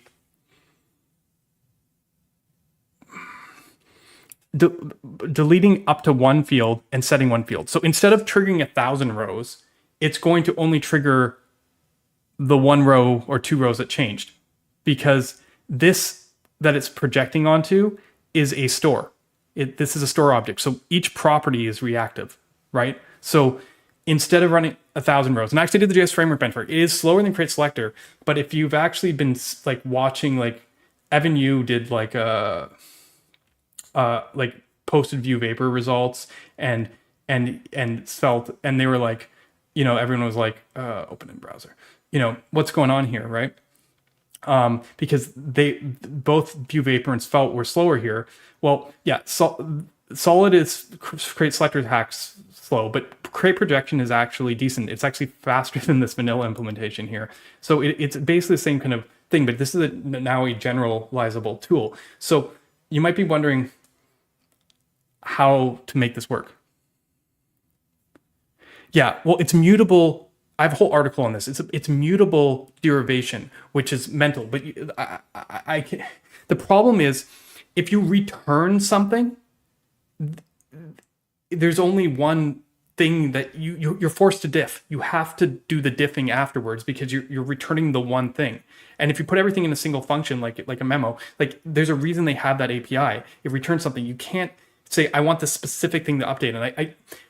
And I did a whole stream on this, and I did like several streams until I arrived at this API, where I realized that this is like the reflection of the setter was the key, right? A setter for a signal returns the next value, but a setter for a store mutates the current value. Deriving it has to work the same sort of way. But as I said, this is super powerful because we get the fork for the first time. Everything that we do in reactivity converges. Like, you know what I mean? Like memos, multiple reactive signals, and they kind of get drive down. You can have different things converge together. But this is the first time that we can take a single signal and converge it out. Actually, it's not the first time. If you think about it, not the way we use for, but the index and keyed for in a reactive system are a projection of like the index is a projection. Like you're basically saying I have like a single signal coming in those versions, and then I'm going to push them out to multiple things that update independently. I realized that I'm calling projection, maybe this is the wrong term, correct me, but there's a whole category of reactive problems that we're already trying to solve today that are actually this. createSelector, for loops in control flows, a lot of diffing problems from like server data. They all actually use this thing. If you have a createAsync and you want to diff it, this is the perfect place to do the diff, because you can get fresh async data and then you can project it out into, so just the fields that change. You might have seen createAsync store in Solid Router. It's basically createAsync fed into this, so to speak. There's a whole category of mutable reactivity that people are sleeping on. They basically have signals. Dev2.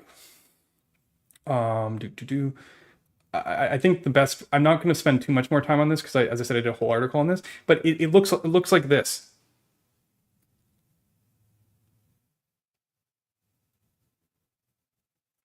Signals, stores, memos, right? Like it's this kind of thing. It's like, what the hell goes down here?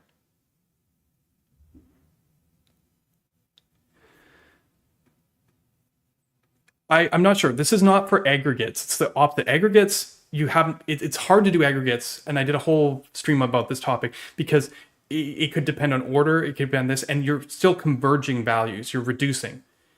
Memos are good at reducing. Computations. This is the opposite of aggregation. It's going from. That's why I call it projecting. It's not aggregating. It's going the other way.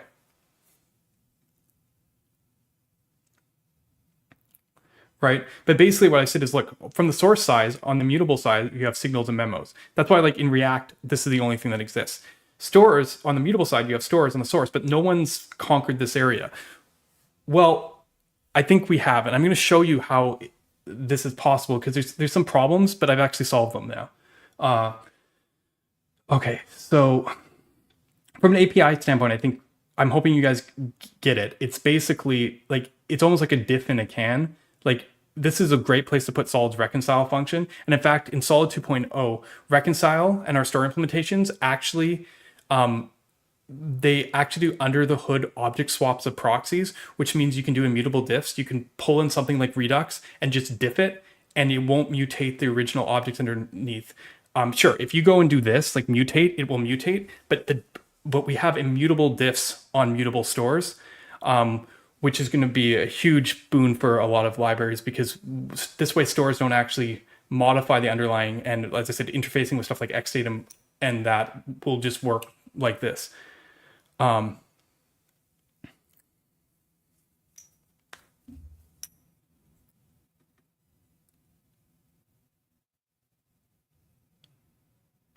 I did this. I don't know where you want to do it, but yes, you can create a store and pass a function as the first argument and then the value, and it does the exact same thing. So you have writable projections as well. The implementation of that is kind of funny because you're literally just writing to the underlying projected value anyway. So like, but yes. So yeah, everything's symmetrical. So yes, we have create stores that we have writable projections, just like we have we have derived stores, just like we have derived signals.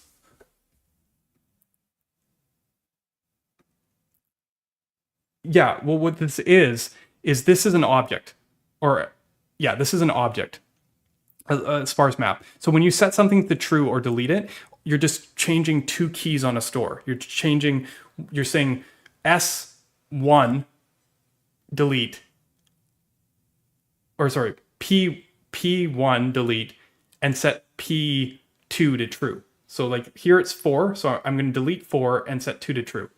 It just toggles two separate signals. Each property on this is a signal, like a proxy. Every nested property is a potential signal or proxy. I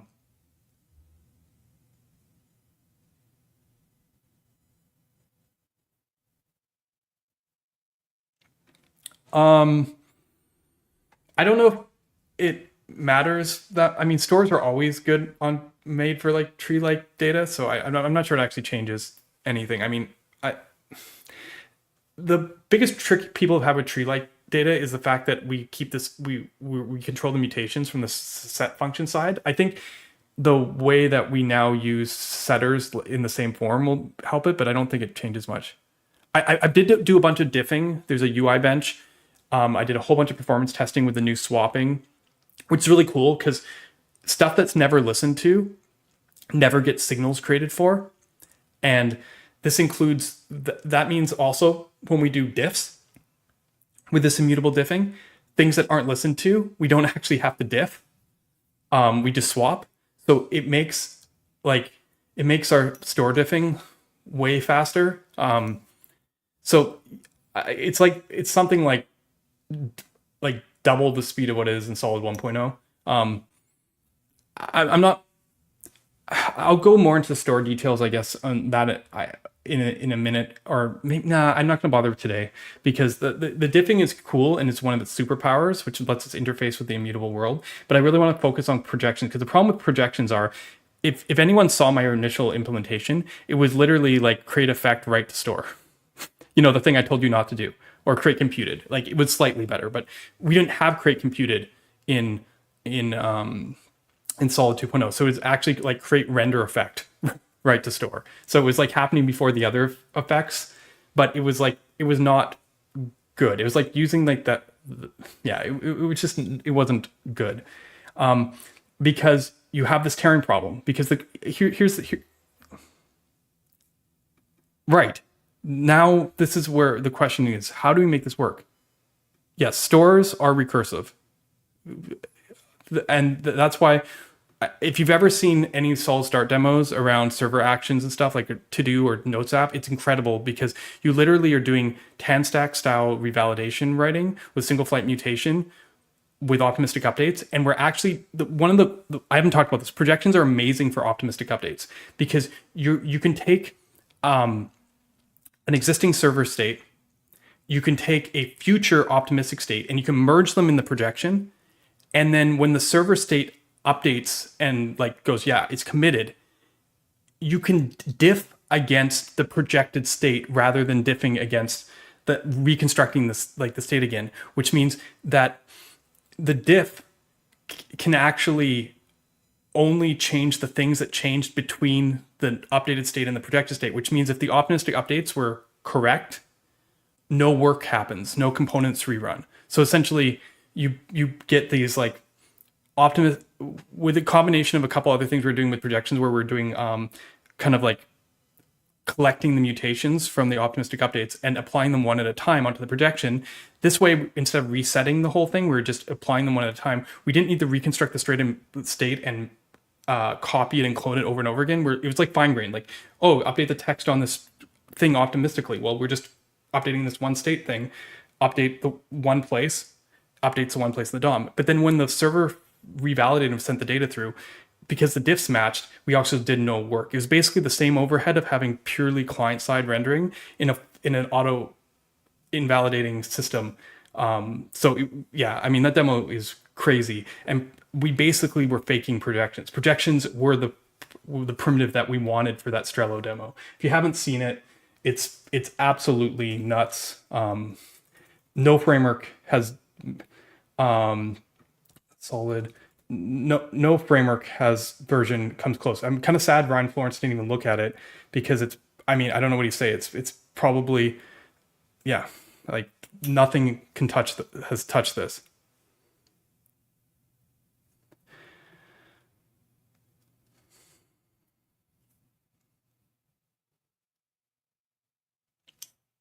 See, a lot of the things I've been working on here and why I want to share this stuff so that more people benefit from it, is these are general things that I think can apply and help the whole community in terms of reactivity. So, okay, how do we solve the fact that these are create computeds? Let's get into that. Oh, one thing, we still need transitions because you still need that ability to hold in the past, especially for routers. I haven't implemented it yet, but its transitions are almost identical. I mean, I want to work on concurrent transitions so that we can have multiple at the same time, but essentially, conceptually, they haven't changed. I think what this means is that end users, like developers like you, don't need transitions. Routing libraries will use them, maybe a couple other things, but 99% of the time, the end user just doesn't bother with that. Basically, it's not I know this is like such a React cop-out, it's not a feature for you, but like, the reason that we would go for this like run once approach is so that people just wouldn't have to worry about it. Because right now a lot of people use transitions because they just like don't, or they have to use deferred value and stuff because they just don't want things to like slam up on them and get like yanked out.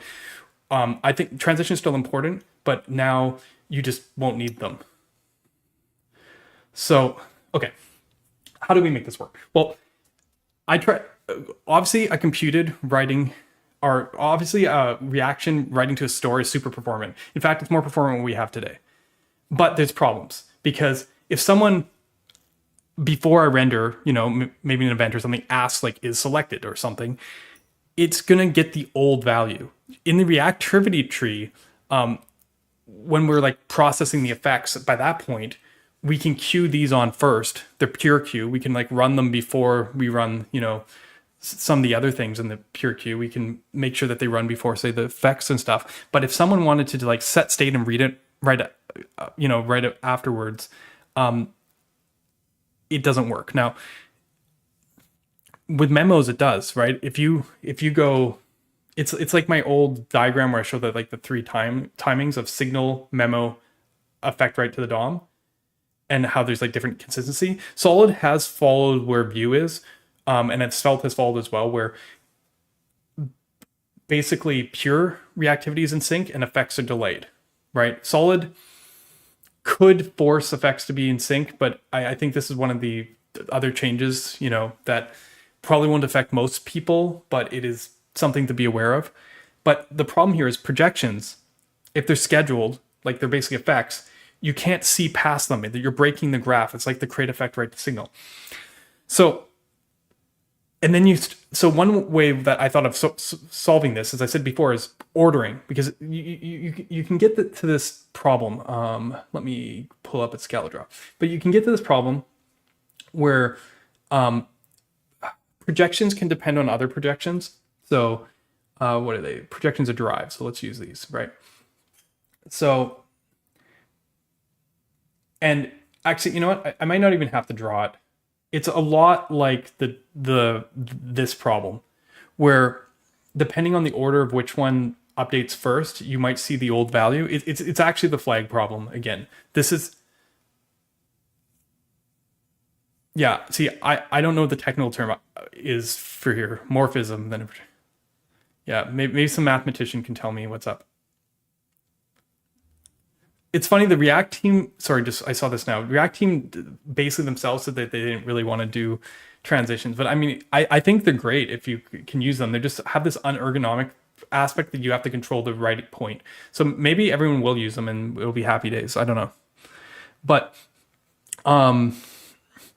what I'm saying is the problem with projections can kind of come into this thing where if these happen out of order, then they'll see stale values and have to reevaluate. It's kind of really awkward. So one solution I came up with that I thought of was, what if I ordered these? But so like basically like made an ID and based on creation ensured that B always ran before C, right? That could be a solution, but it doesn't help with that.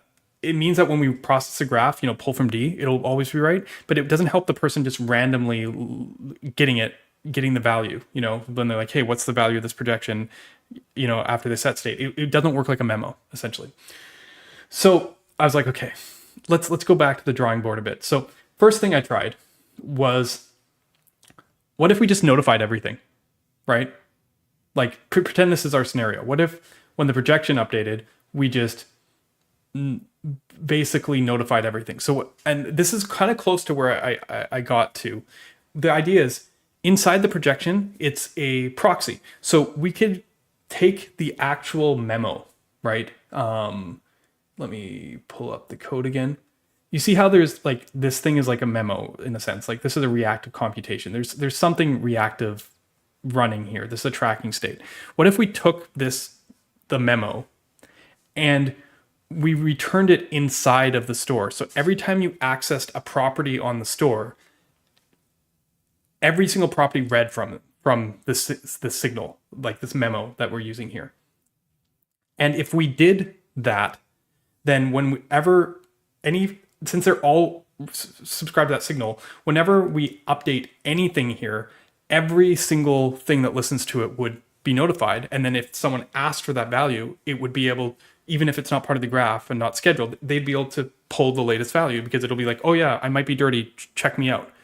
But the problem with that is I did that and it was slower than just not using projections in the first place, because it still queued all 1,000 rows, tried to run 1,000 rows, but now you had this like extra proxy you were dealing with.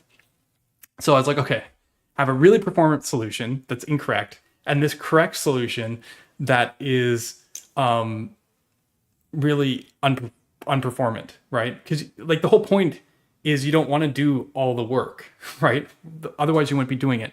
But like there was a good thing about this part, because this part didn't actually need to run all the effects. Because if you look at this function, it returns undefined, right? Even though it mutates this thing, it returns undefined. That means every single element that, listens to this or property on this gets notified saying, hey, I could have changed. But when they go and check, they're going to be like, oh, yeah, I didn't change. Unless someone actually changed the property that they were listening to, like they're going to just see, oh, this projection is still null. It's null, then it's null. So it never actually updated. So even though it could have updated, they're going to see that it doesn't update. So this row won't run over and over again. Like this expression won't run over and over again, but it will have to queue and check if it should run over. So you still queue all 1,000, you still do 1,000 checks, which kind of sucks. But at least it doesn't run, right?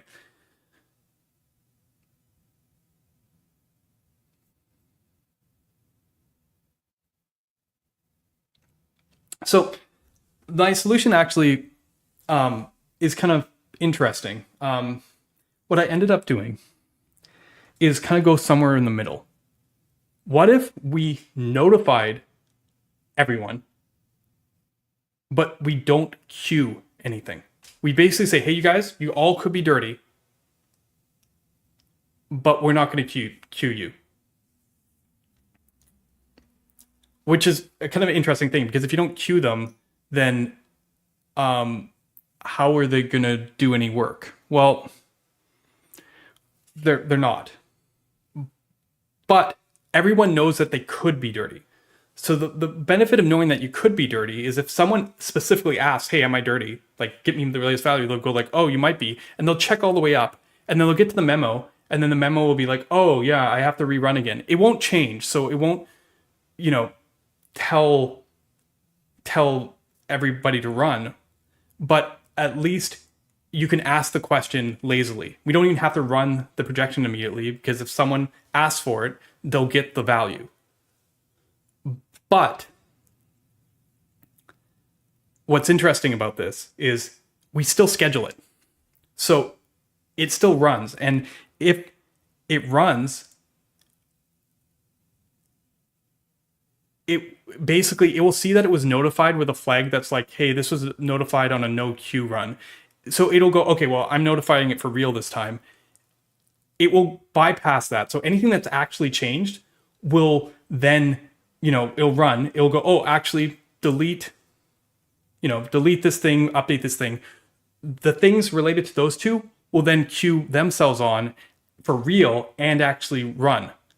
But essentially, we kind of created, I don't know what to call it, like a firewall, where essentially, yes, there are more things out there that think they could have updated, but since those things won't get queued again unless someone else says, hey, you probably updated, it doesn't really matter. So we only actually, in the end, while we tell all the 1,000 things that they could have updated, we don't actually end up queuing anything or checking anything. And as soon as either it runs on schedule or someone asks for it, it's able to actually push out only the 2 updates that matter. So we both protect the graph, because any this scenario, like this fetch before this, or someone randomly grabs it, we'll say, oh yeah, I need to check that. And they'll see it, and then they'll write and cause themselves to be like, oh yeah, I've changed. So we kind of basically create this barrier between everything downstream in this. We kind of hold the execution to either when it's asked or when it's scheduled. So in a sense, it's scheduled, but it's also lazy. And obviously we don't care about, unless someone asks for it, we won't care about it until they actually try and pull it. So from the outside perspective, it's the same as a memo. It's completely lazy, only used as needed. But internally, it's actually masking the fact that it does these writes. Okay, I don't know if that makes sense to you all, but it's basically, it notifies but doesn't queue the work, and only queues itself. And then at the future, it can, when it figures it out, it can choose to only queue the correct work. So we get both correctness and performance, which is what I was showing here. not only is this a general solution to a problem, it is also, sorry, where is this? It's also a performance solution to handling this whole category of problem. Yeah.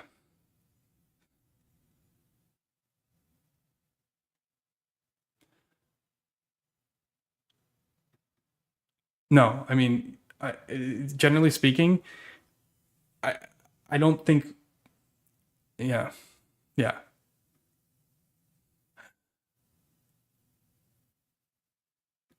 A mutation-based reducer, yeah, I guess so. Except the thing is, you end up actually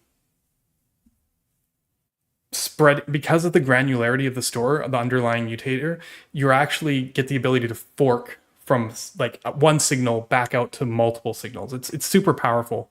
Um, I get why this probably would cause us to lose a couple people on the stream, so to speak. But I hope you can kind of see the power here, because this simple little primitive is ensuring that only these two rows run in a way more performant way, and it has tons of uses. This is not like a super common one, like to the same degree as like create memo is. Most people don't think in terms of projections, but for places where you have a singular source and you want to get back to fine grained, this is the key. Bunch of data from the server that you need to diff, and then you don't want to bother like updating, re-rendering the whole thing just because you got like all fresh data from the server that's different. If you have a single selected state and you want to project it onto the rows, it's basically the mechanism behind for control flow. If you want to project dynamic indexes onto something, like basically this is just, there's a whole category. It might not be a common category, but there is a whole category of stuff here.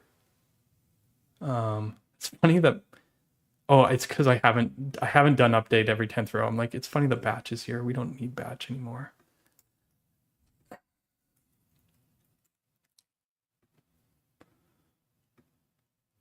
Update every 10th row. They refresh it, I think. There we go. Okay.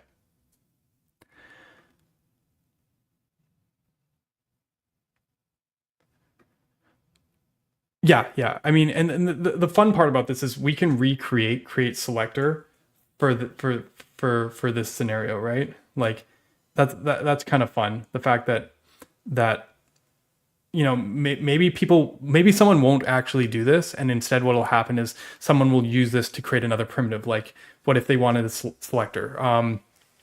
Honestly, unless you're performance oriented, maybe this particular scenario doesn't matter. The funny thing is, I hit this scenario before I ever did JS Framework Benchmark. I was working on a media app, and we had an admin section that had tables and tables, and we also did photo grids, which were tables and tables essentially, and like this kind of selection kind of mechanism, the way of projecting out this data, was a problem that I had to deal with all the time. It bugged me that like everything would kind of rerun. So I wanted to solve this problem forever. I don't think this is purely academic. Just my experience lends to that, just because I did so much work on dashboards and like photo grid stuff and social media. That's my background. So, yeah, I think this is good. Memo to one project in the menu, yeah. Yeah, I think with stuff like this, repeat, like I think there's a lot of really powerful primitives. The other place that I'm really excited about this is local first. I think that this kind of mentality of using stores or projections, because I was looking at stuff like Signia and all that stuff where they're passing diffs along. There might be cases where you want to pass the diffs along, but there's also going to be cases where the overhead of diffing at every single step and passing the diffs and transferring that is more than just forking it out again. So I'm very excited. I think this is a direction that others should look into in the future. But it's one of the superpowers that we're looking at with Solid 2.0.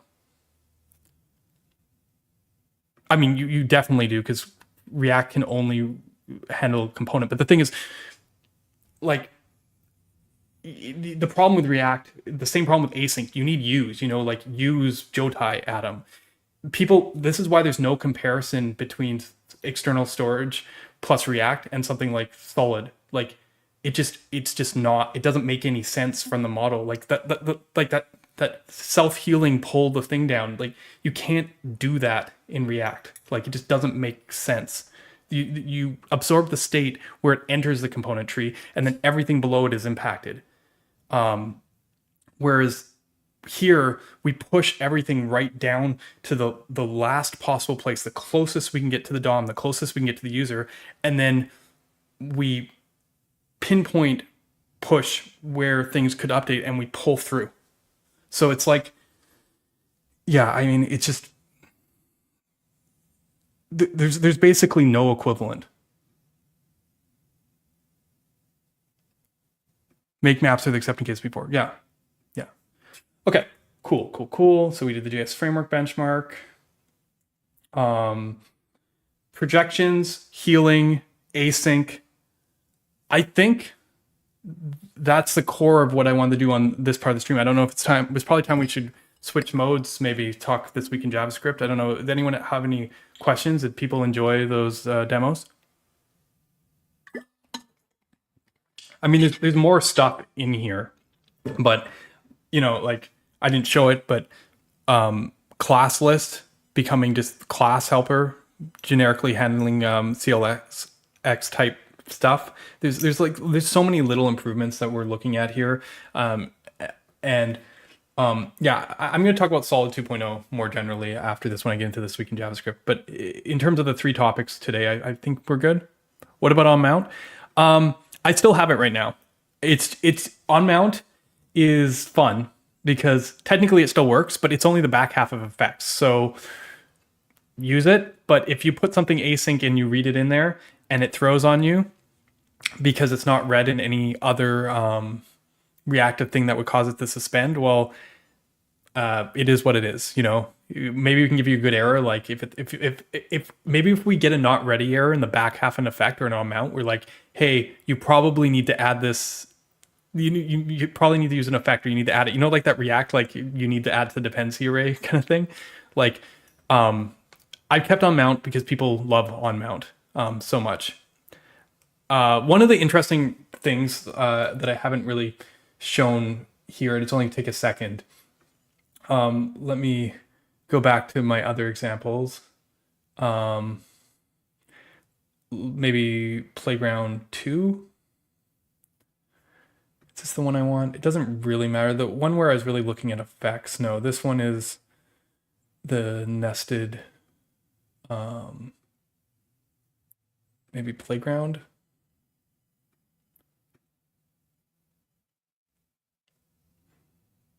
No, I guess the one I was really looking at the effects was the dev demo or whatever.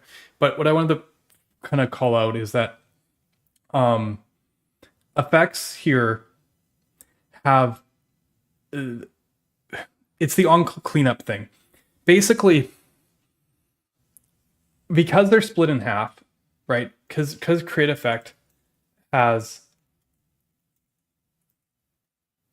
tracking and non-tracking context, right? You have 2 things. Technically speaking, onCleanup works here because the component part is part of the pure side. Now you might be going, that's crazy. You're creating DOM elements. How that's pure? It's not the creation that's impure. It's the insertion that's impure. So technically components run on the pure side. They run on the left-hand side, and all reactive ownership and stuff happens on the left-hand side. Basically, when we're rendering, we're putting stuff and layering. It happens all here. You might create effect inside an effect, but it's on this side. It's not on this side. Creating more reactive primitives is all on the left-hand side, which means onCleanup works fine here. It means that onCleanup works fine here. I don't know how many times you're going to do this, though, because conceptually speaking, I use onCleanup internally for like keeping reactive reference counters, right? But you're probably not going to need it for that. I know there's like classic hello world example for people where they see Solid set that timer top level with onCleanup, and everyone's like, wow, you don't need an effect to just do it. The problem is if you do that and it's off screen, it's going to start your timer before everything mounts. So you should be using onMount or an effect. Otherwise, with async stuff, you're going to basically start doing work when you're not even attached. So this is true about Solid today too. People did those demos, but those demos were never really correct. It's easy to be illustrative, but the other problem is people would do stuff like onMount, onCleanup, right? Next to each other, which is not, this is not a parallel. These onCleanup registers with the parent, onMount is here. Now it's never going to update, so it's not a big deal, but technically, like if you're doing SSR, this is weird because onMount is an effect, so it doesn't run, and onCleanup will run because it's part of the peer. So technically what you should have done is this. You should have put the onCleanup in the amount. And it makes a lot of sense because if you create something in here like const t equals, set timeout or whatever, or set interval, then guess what? You have the t here to clean up here. Whereas before we did not have the t here. Like you'd have to hoist it out. It actually makes sense to put the cleanup inside the context of the thing that you're building, right? So this is all fine, but I just want to kind of point this out. So realizing that, I bit the bullet and said that this could now be the cleanup function like other things, right? Cleanup, clear, interval, t, right? So this is a better approach than doing top level with onMount and on cleanup and without onMount, because this will run when it's attached rather than when it's off suspended or in a transition or something.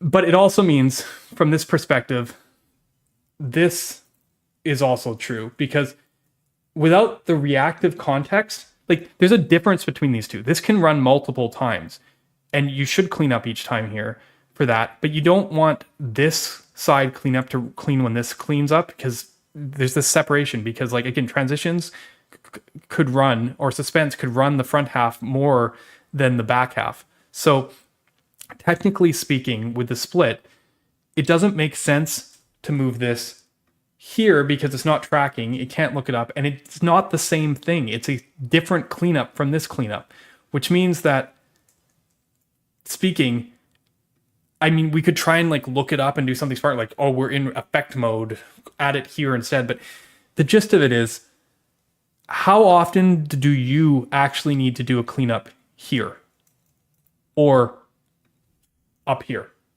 And the answer is probably almost never. So one of the other effect changes I did was having onMount and createEffect actually return the cleanup function like React does. Now, again, this might not be a popular thing, but what it means is that onCleanup is also going to be it's just another surface area. It's going to be something else that almost never gets used. So like if you notice this pattern, adding derived things to signals, deleting create selector for create projection, which is more general, createAsync. I actually have a list here that I think I'm okay sharing with everyone today for my HackMD, which I call my inventory of reactive primitives. And I think I change this almost weekly. So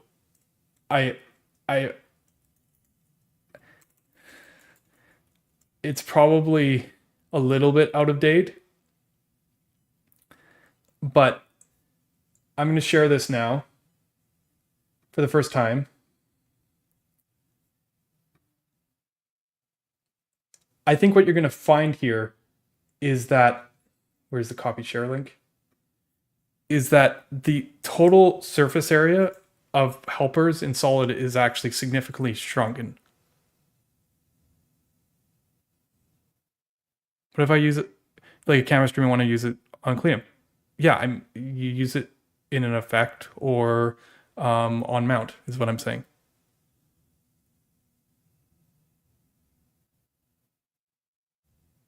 No, what do you mean you can't do an effect again in the right side? No, the effect is on the right side. Sorry, maybe this isn't clear.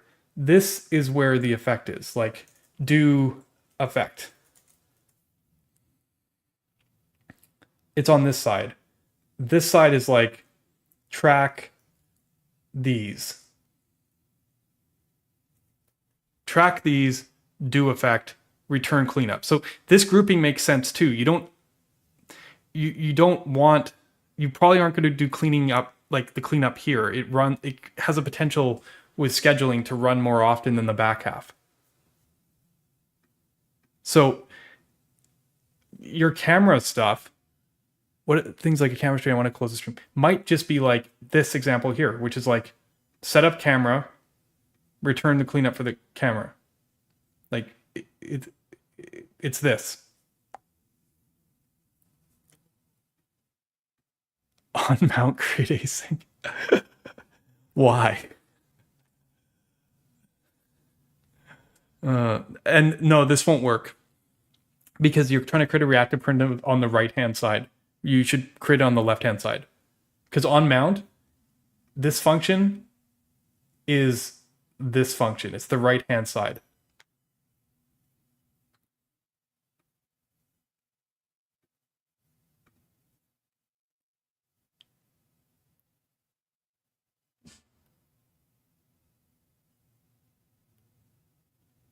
Oh, yeah. Well, it's because I'm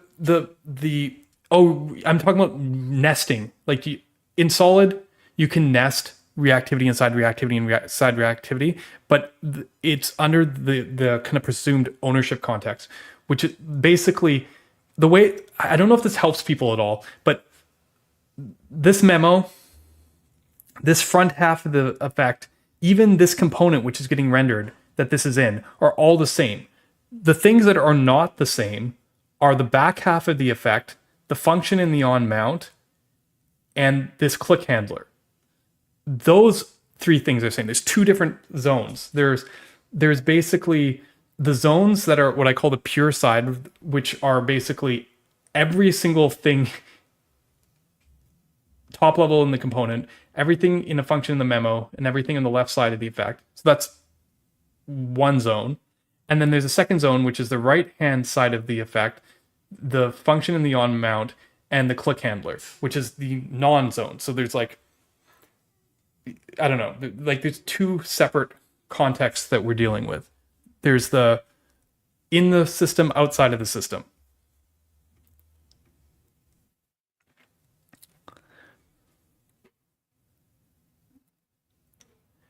Vanilla is that I thought was.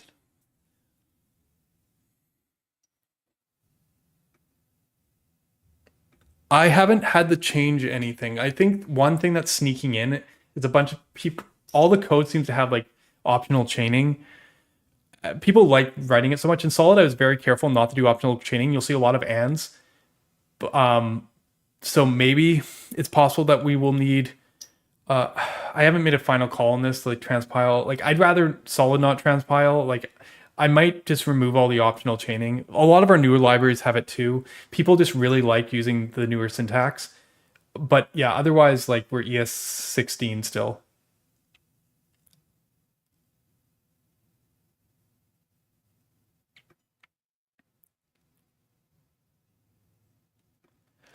Two contexts. Yeah, I spent like 40 minutes on this earlier in the stream. I can't really get into the detail too much. Let's see if I have the playground still open. I might spend like a second here, but I might not have it. We spent a very long time on this. Oh no, I do still have the playground open. Yeah, let me just zoom back a second. It's because with async, we have no, if you ignore everything after line 10 here, we have no, if we put in a single context with async, we have no idea what this logs. Even if this returns A string, B string, C string, based on timing with this throwing, it's completely unpredictable what the single context can do because it'll interrupt at different points at different parts of the process.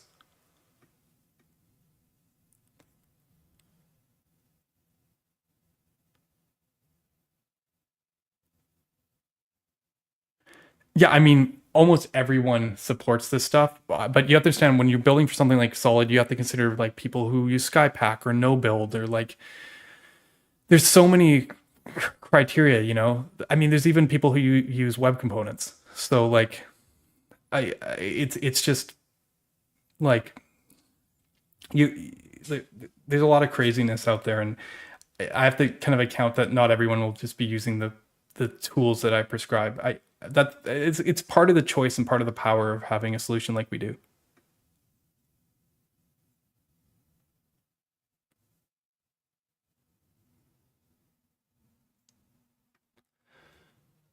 All right. Oh yeah, what happened to merge and split plots? Yeah, sorry. They're down here. I just shortened them because I call them store utils. Technically, they work on any reactive object. So maybe merge props makes it clearer, but this is merge props.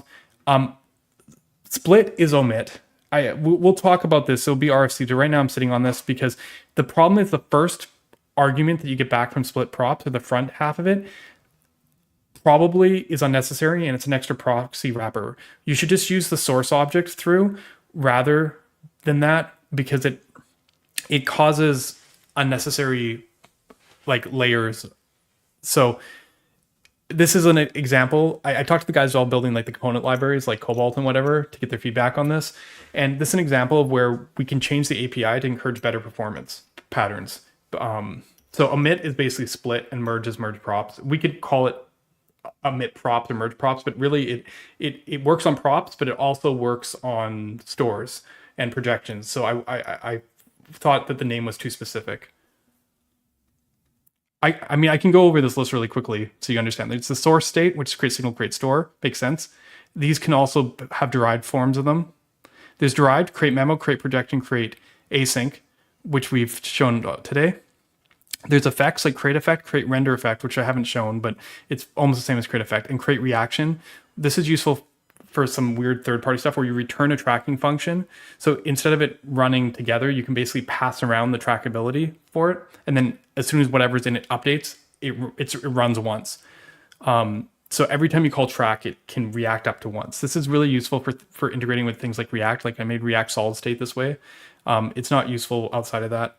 Ownership, we have create root, classic onCleanup, run with owner, get observer, create context, use context, create error boundary.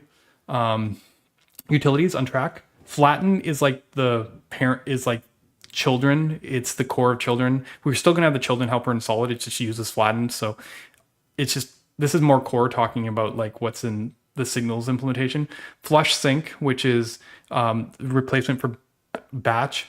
Resolve, which is, it's this idea. It's kind of, it awaits an expression. So it's kind of like, you know how stuff could be async? The idea is whatever expression you put into resolve, if you await it, you'll get the value. So you could pick something async. Like you'd be like resolve user, an array, users and posts. And it's like promise all. It will basically, when those signals resolve, you'll get the value of users and posts. It's basically a promise all on signals. Latest, which we showed, is a way of opt into tearing where it'll try and get the latest value if it's available. Is stale, we saw. Catch error, I talked about earlier, which is this ability to it's just a try catch that lets async through.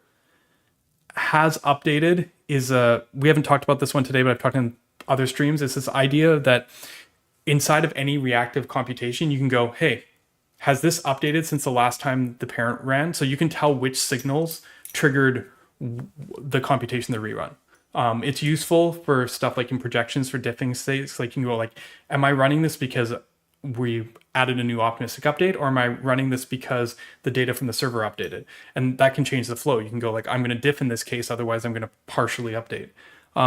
Create suspense. This is the core behind the suspense boundary. There's also a create flush boundary that's more primitive. I haven't decided if I'm going to put that out, but there'll probably something like off screen here. Run transaction.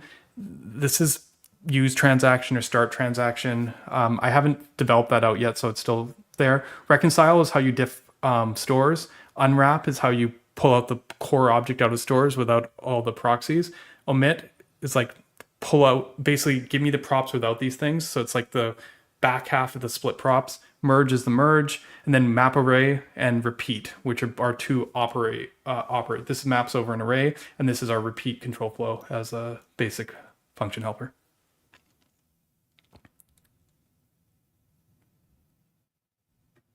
All of these are part of the solids or the solid signals library. These are all core. This is why it's kind of funny, because people are like, oh, standalone signals library. Well, these concepts have to be core. This has nothing to do with JSX or whatever, but solid signals is all of this functionality. This has, while there's some render type concepts in here, they are so core to it that I don't see. It's funny, everyone wants me to pull it out, but it's like there is no real pulling out. I can just pull everything out. Now the core solid is actually really small. It's just like client export this plus control flow, and then server re-implement a different version of this that is pull based instead of push pull. So, for SSR or whatnot. So it's more performant. But basically the solid package's purpose now is aliasing between different server and client builds, where this is a purist, always reactive version of all the core helpers we need. They could be, but like anything, the specific solution is more performant than the general solution. So for things like the mapping control flow, I'm going to, avoid the proxies. It's also important because not everyone can use proxies. There's a whole mode in Solid that if you follow certain steps, and I've talked to people who work on things like television, Solid's very popular on like TV apps and stuff because of low memory and high performance, that we actually, if you don't use proxies and you don't do like a certain couple patterns with spreads, we will not create any proxies, which means that Solid can work back to like Chrome 39 or something. See, like stuff like optional, like null checks and all that, and coalescing operator and stuff, optional chaining, those don't matter because a language compiler can do that very easily. But certain other things like proxies are like impossible to polyfill. So it's important that we do try and support really, really old devices. So for the most part, store stuff is kept to its own lane. Oh, native browser signals? Yeah, I don't know. I just wanted to show what's possible. Now that I've done it, let's see what we can do with native. SolidStart need its own platform like for self to next, but no. I mean, I'm going to talk a bit about SolidStart in This Week in JavaScript. I'll give you an update very soon. I mean, it's hard to say. There's a lot of commonality on the core part until you get to the effects. The current proposal, if it was super performant built in the browser, I think I could build this on top of it. So I'm fine with it. It's just anyone who's like, oh, let's just hook signals into the DOM directly, I'm sorry, guys. That's not a great idea. I think I like signals as a TC39 spec, not as a whatever spec. I know RxJS has had to circle the whole pot trying to figure it out. None of this is going to stop me either way. I just like the amount of understanding that's come through these new exploration has just been immense. Yeah, Chrome 53. That's pretty good. I think 49 is like an awkward spot. But yeah, the people, Lightning TV is a big one, guys. Comcast, Peacock and all that kind of stuff. They use Solid. I've also talked a bunch with the Netflix people. I don't know where that project landed. I think I would have heard more if it actually completed, but it's definitely something that I have in mind.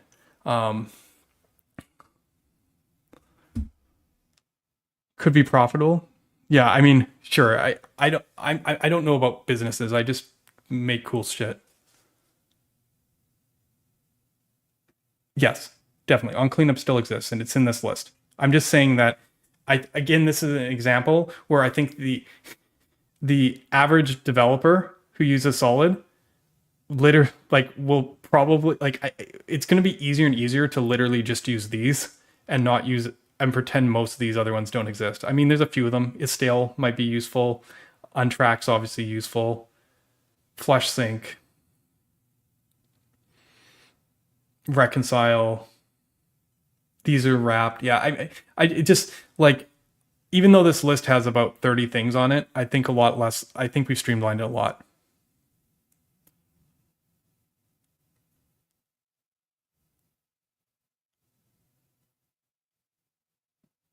To be fair, and this is no slap at Tanner because and honestly he's going to come talk about it. The area that Tanner works in, I don't care very as much about. like I'm a mechanics guy. So when me and Tanner talk about something, we'll be like, okay, we could do this. And he's like, oh yeah, that's really good for this. And then do this. And then we'll like bounce off each other very rapidly, which is really good for us working together. But like, I have to admit, he's shown me the stuff. Most of my feedback has been, this is really good. I hope someone builds a library for that, but I don't want a core, if that makes sense. Like, PRPC in the Solid ecosystem does a lot of the stuff that Tanner's built wrappers over server functions, a lot of that stuff. And I think it's very important. I think the type safety is very important. But I think quite often we get into this zone where like, I haven't actually, like the part where I get focused in on are the parts that I feel that we actually did nail with SolidStart, and the parts that TWiJS is actually borrowed from us. I think in the future, Tanner's sense of what developers actually want is going to be the core, and it's why I'm not the guy to lead SolidStart. I've said this multiple times. Someone else will do it, and they will do well, and maybe Tanner part in this is very core. Maybe these just become the same projects. What I care about is like single flight mutations, like the whole data flow, isomorphic loaders, all those things. Those are all things we had in SolidStart that TanStack ended up borrowing. That's the level that I'm thinking at. So I'm very stoked because Tanner is doing like a second pass. He's improved on like what we've done with Vinci. So we'll be able to replace and improve pieces because of that work. But I have to admit, you've seen everything I've been showing here. I have not looked at the Start projects for like 4 months.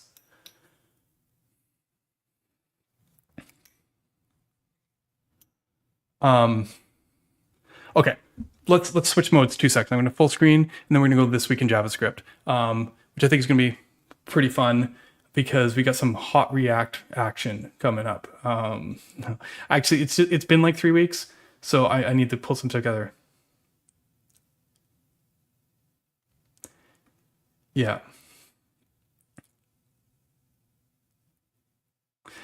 Yeah. Did I kick the hornet's nest enough? Yeah. Okay. Yeah. I have so many notifications because of what I said earlier. Let me just try and sort out my profiles and stuff, and then we'll kind of go from there. This is a good time to like, subscribe, all the stuff that I'm supposed to tell you on the videos. It'll hopefully get playback later. Very much appreciated if you do that. Let's go to my profile and then duplicate. And then we can go to bookmarks. Sorry, I'm just trying to get everything organized here for 2 seconds.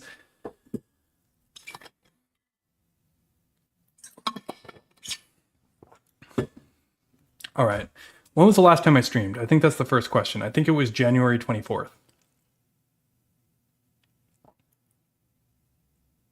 Did you guys watch the Angular documentary?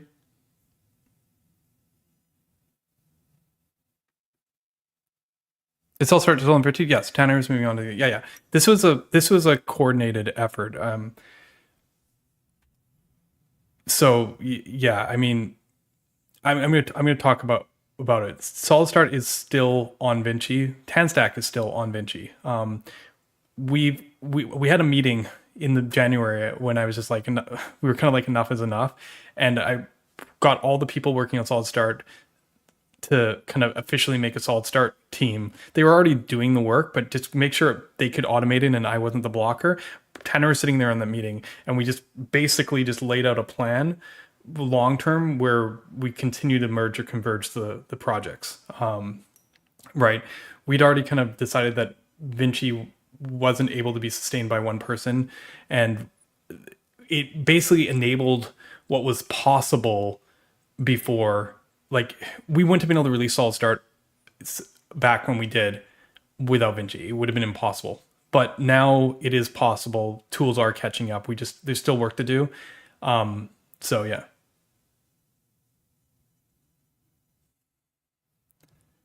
How do you monitor future signals?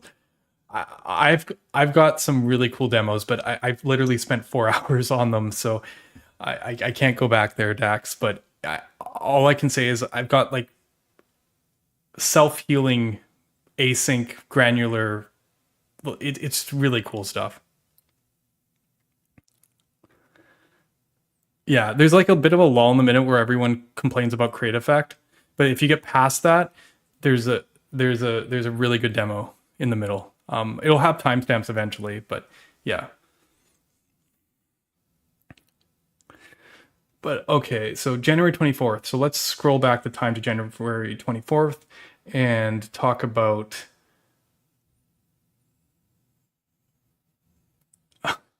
Oh, that's so suitable. That's so hilarious. All right. Yeah, I'm going to talk about SolidStart as well, obviously. And then finally, my own channels. January 24th.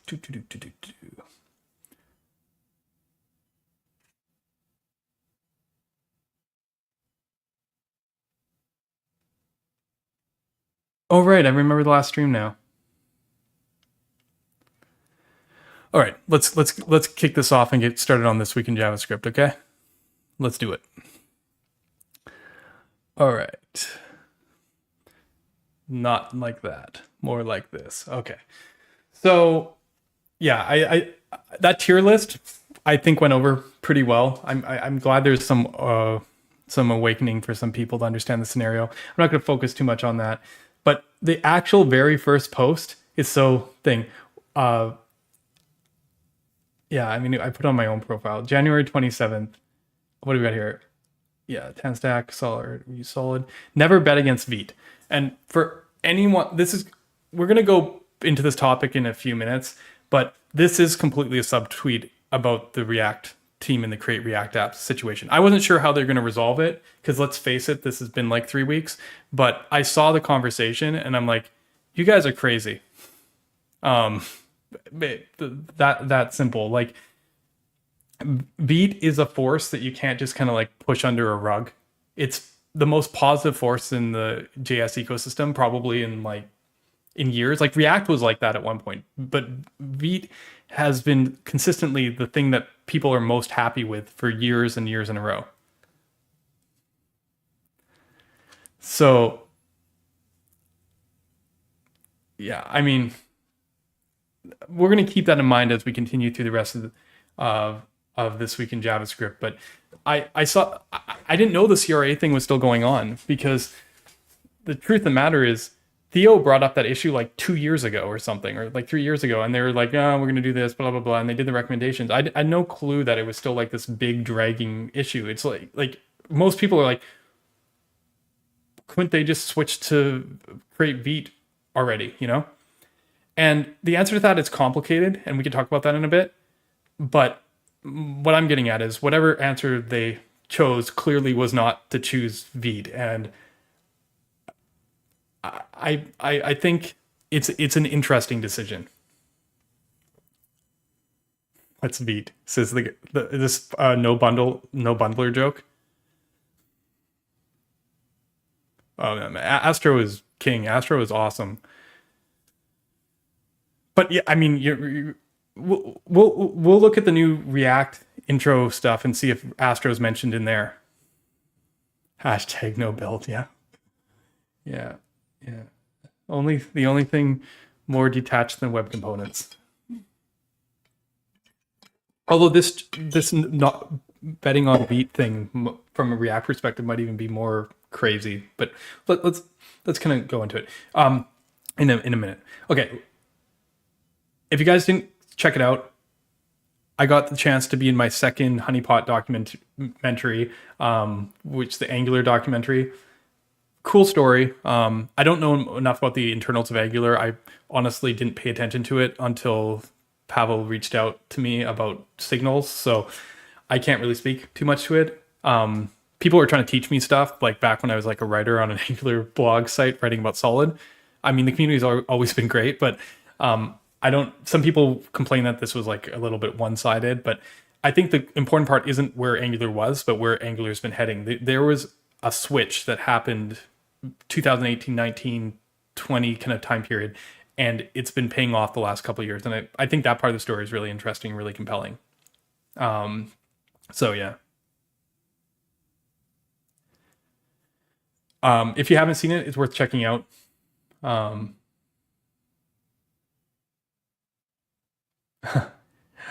Yeah, okay. Yeah, that's a React topic. I want to see if there's anything else I can talk about before React. What's the biggest turning point for Solid? I think I talked about when Dan Abramoff announced hooks.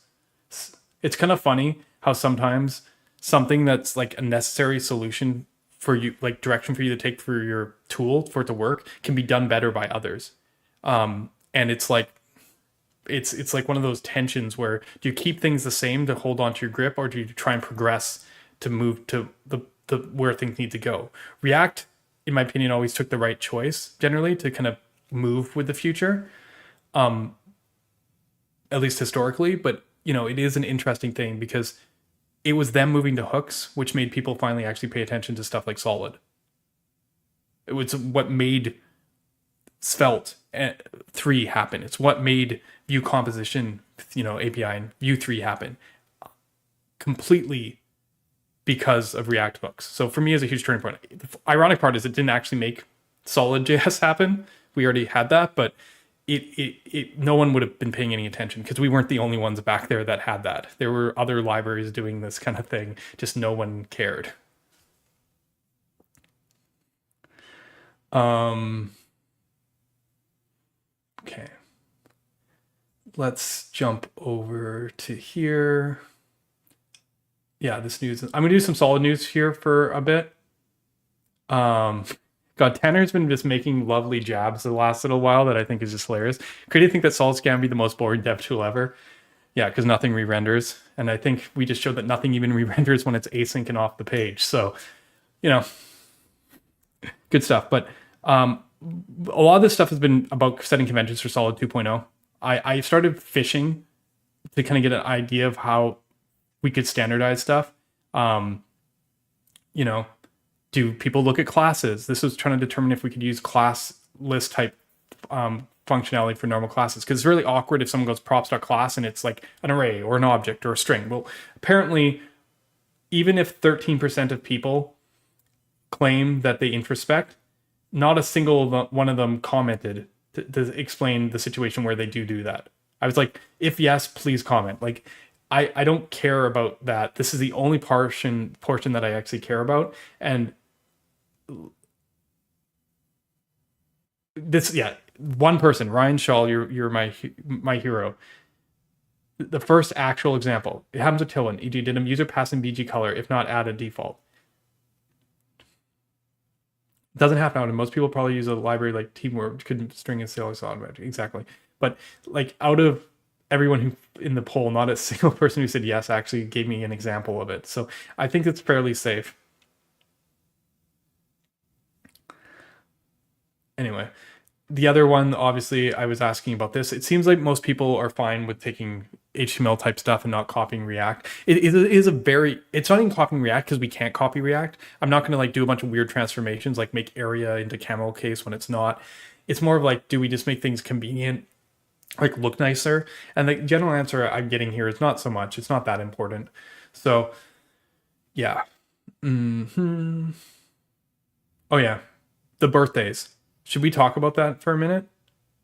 Do you know how many people have birthdays in the same few days span in this community? First of all, you guys may or may not know, me and Tanner have our birthday on the same day, which is interesting. We're both Aquariuses. But we're not alone. 2 days before our birthday is Rich Harris's birthday. And 2 days before that is Dominic Ganaway's birthday. So two main people from Svelte community as well. David, who's our community manager, he's the day after my birthday. So it was definitely it's definitely interesting. Every year it sneaks up on me and I'm like surprised, but there you go. There's like a rule that if you have X number of people in a room, 2 people have the same birthday, but this is like kind of crazy. So yeah, it's just, it was funny. We came up because me and Dominic, like we chat. I should have given some more reference here. It's not out yet. We'll see. The Svelte community is working on similar async stuff in the same zone, especially the run once stuff. They have their own kind of version of run once. So like we're fairly aligned. So we've been talking a lot, and it was actually Dominic who got me to like I told you it's just a one-line change in our solid implementation, but he's the one who got me to say, okay, I'm going to turn that one-liner on and see how it works. And he was just saying, we were just shooting the shit, and he was just saying, tricky thing with Aquarius is like we build our mental model. That's like how we work. Our whole world is our like projection of like how our mental model. It's kind of like a common trait. And he's like, I generally I don't think much about astronomy, but after seeing myself, yourself, Rich, and working in this zone and like how our opinions work and maybe butt heads on a few decisions about consistency of our mental model. He's like, I definitely think there's something here. So yeah, it's strong opinion and analytical kind of thing. Anyway, crazy.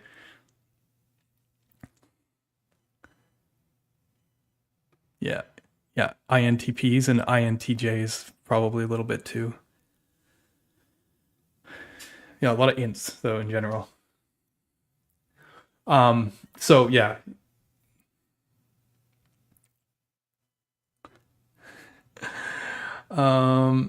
Okay, yeah, so let me switch back here. Talk about that. Okay, let's talk about SolidStart for a minute. 1.0, 1.10. So the first minor release in like 7 months, I want to say. And this happened with me giving the keys away. There's a whole process in place now so that maintainers manage the release of this Vite plugin solid. I'm finally like, there's always been maintainers in the repos and GitHub in solid, doing stuff. But before anything ever got shipped to NPM, I was like sitting there as the guard dog, being like testing everything and being crazy about it.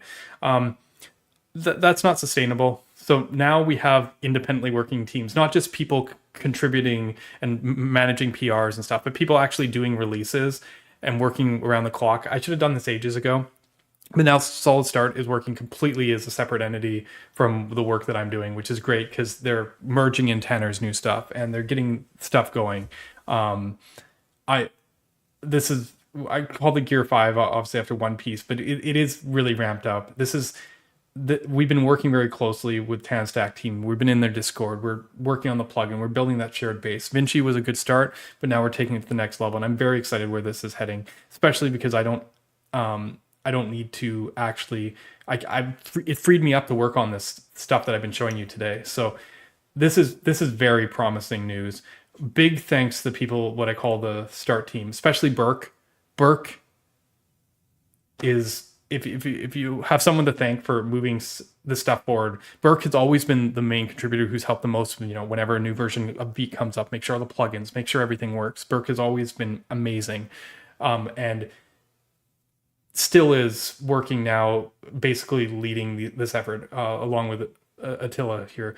And then obviously the others here have also made big impact on this. So like, yeah, as I said, I'm far enough away from it now that I can't even speak to too much of that, even though I did write this. You can already see from the changelog, things are finally getting kind of ironed out. Hire them all, yeah. No, this team is great, right? And I know Alexis got in on some issues helping make decisions, and Nikhil's still around when we need him, but this has grown beyond us, so I'm very stoked. So yeah, very awesome news on SolidStart stuff. They've had a couple releases over the last couple days, so very, very cool to see. Job posting, just getting that in there. Okay. We already talked about all the stuff. Okay. I'm going to share this out here. The examples I showed you today are published to NPM essentially on the branch. So I showed a lot of these features off, but there is the beginning of a plan in place to get Solid 2.0 on going forward. Right now we are at the experimental stage. I still need to iron out the approach to SSR and hydration. Once we have a full story, as the client's mostly like done from a prototypical standpoint, but once we have the full story, then we can like start talking about, hey, are these the right APIs? I'm going to start writing up RFCs. We're going to get community feedback.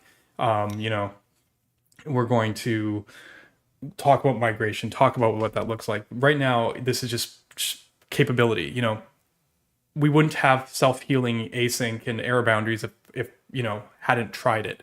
And some of the stuff I'm thinking about for SSR and hydration is equally crazy. Right now, Solid's server rendering is a lot like React, actually. It like re-renders from suspense boundaries. I'm looking at a completely pull-based system using the same techniques that I basically employed in the client to do suspense and error boundaries. I think it's possible to make it render once without having reactivity, without having it being expensive. We can pull instead of push. I've got crazy ideas of how to get rid of hydration IDs for hydration, which would be huge for Solid because, as people probably might already know, Solid has the fastest SSR renderer, but it's slowed down by those hydration IPs to kind of knock it back down to the same range as everyone else. If we didn't have those hydration IDs, the use approach we did, we're by far the fastest SSR solution. So it's like, it was fine because I knew that with the trade-off. But I think there's an approach here that will make the Solid approach clearly heads above the others. So I'm very stoked to be able to try that. And as I said, these might have API impacts and considerations. So we need to at least get to that level before we can start talking about how we can bring this into your libraries, and even talk about what the shape of the APIs are too much. Finally, you know, when we get to beta, we're going to be looking a lot about documentation. We're going to be looking a lot about code mods and migration efforts, and trying out Cobalt and, you know, our CN, you know, libraries, and make sure, you know, TanStack stuff works with it. And so that there's no timeline yet, but the process has been kickstarted. You can go to the branches, you can see the commits, you can participate. Where as we roll this out, I'll be having more updates, you know, in the future. But I'm content now enough with the stuff I'm showing today that conceptually, I think directionally, I can see how the pieces kind of come together, with this new base. And yeah, there are some breaking changes. That's going to be part of this, which is why, you know, I've delayed doing this until I was sure which ones are key. Like, obviously, some of the stuff doesn't matter that much, but like, obviously, createEffect is a very noticeable one because it's a core primitive. The other core primitives aren't different, or most of them are easy to migrate them via like legacy imports. And I think for createEffect, we might even have to do that. We'll have like create legacy effect, and people will just deal with it, I guess, if they can't figure out how to split it. We'll talk about those kind of strategies as we get to it, and like actually consolidate. There'll be an RFC on the effect splitting and stuff like that before we get to that point, so we can get actual feedback. But right now, it's just like looking at what's possible. That's generally how we always approach these things, right? You know, it's not about like build it quick. What was it? Build it.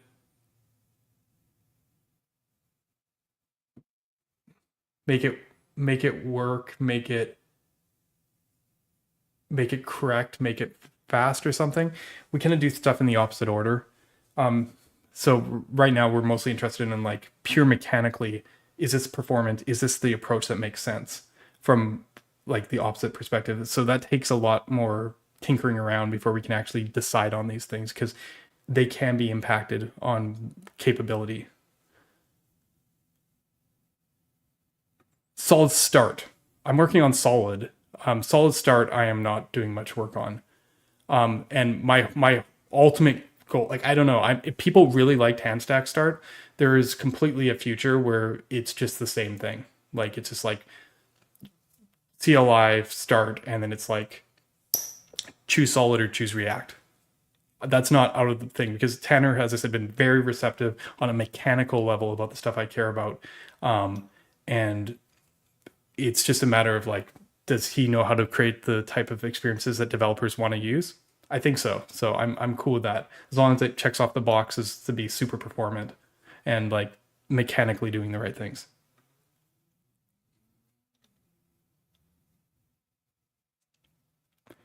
Yeah, just start. Like, it's hard. Like, can you picture like Svelte is different. But look, it happened to both me and Rich. Like Svelte got put on hold for Svelte kits. Solid got put on hold for SolidStart. I could have done this.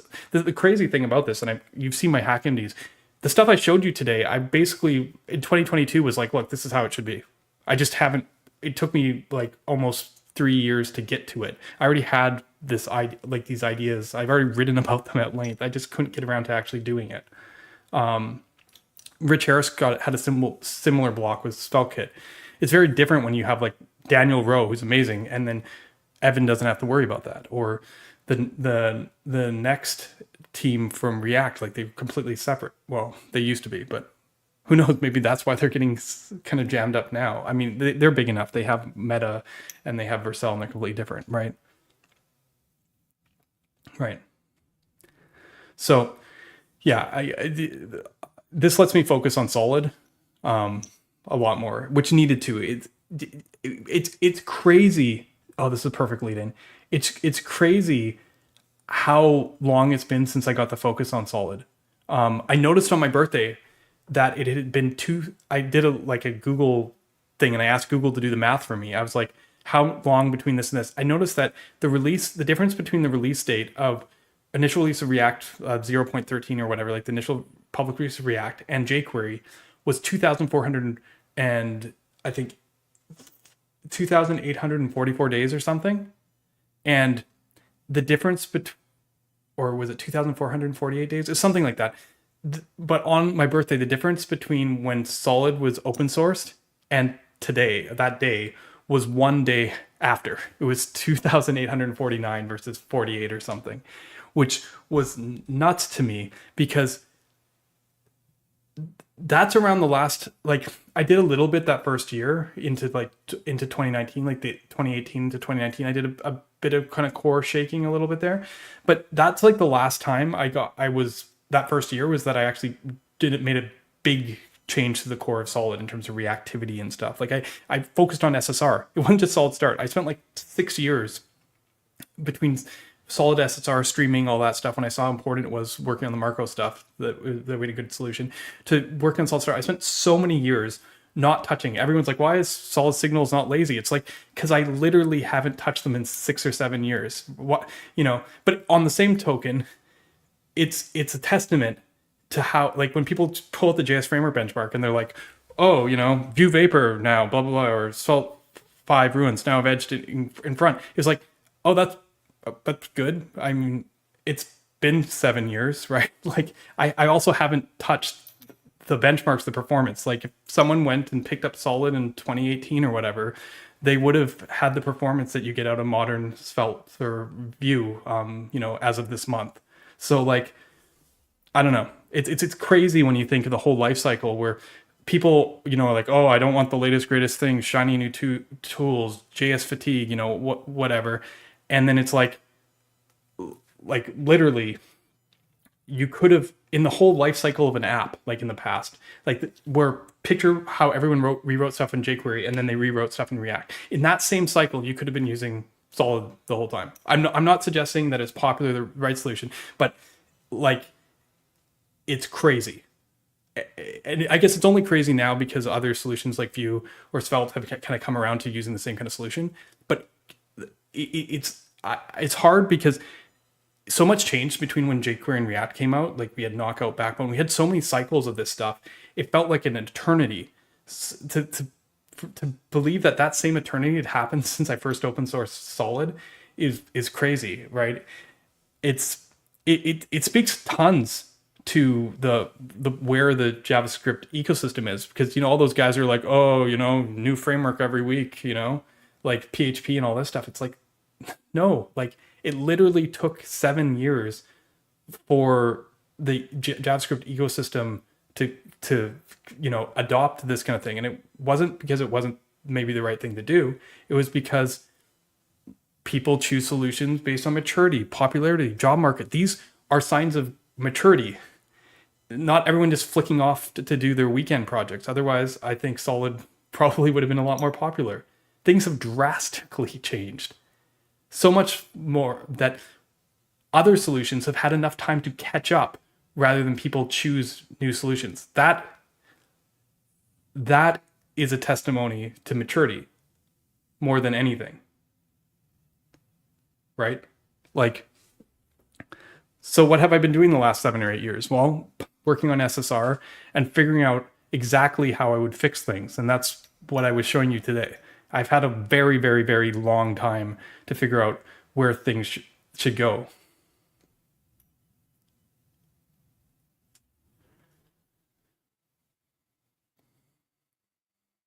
So like, yeah, what did I say here? People concerned the JavaScript front end hasn't matured. I think this is a testimony to the maturity more than anything else. We have chosen stability and maturity over cutting edge and innovation, and that is a sign of our growth. Like it generally, it's something that needed to happen, so it's a good thing. But yeah, I mean, it's mind-boggling. The JS fatigue group is mind-boggling to me now. Right? Like,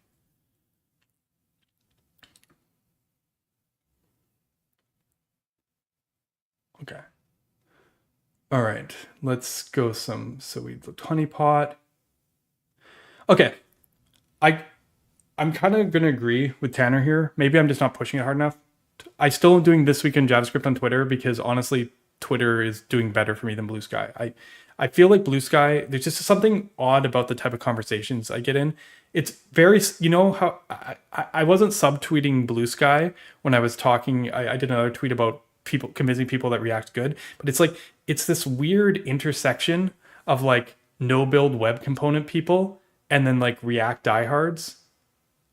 Maybe because Dan was over there doing work or whatever, and there's like very little in between that it's just such an two sides talking past each other kind of scenario that I don't even. I'm just like you all are crazy. You know what I mean? So like it's yeah, it just I don't know. It's just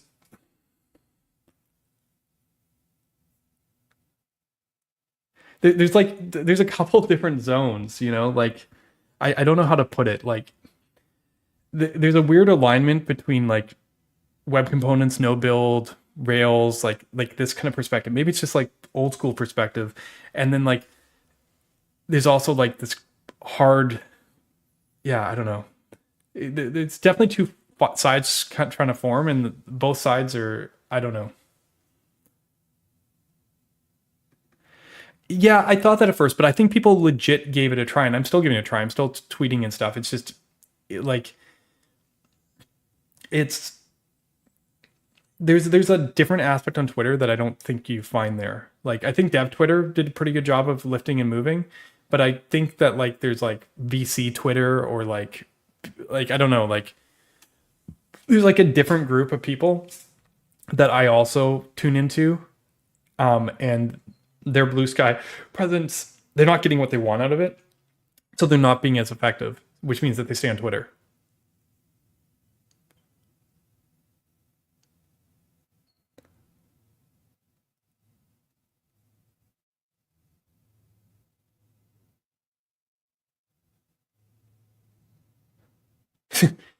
All right, so I guess we should talk about Vite, right?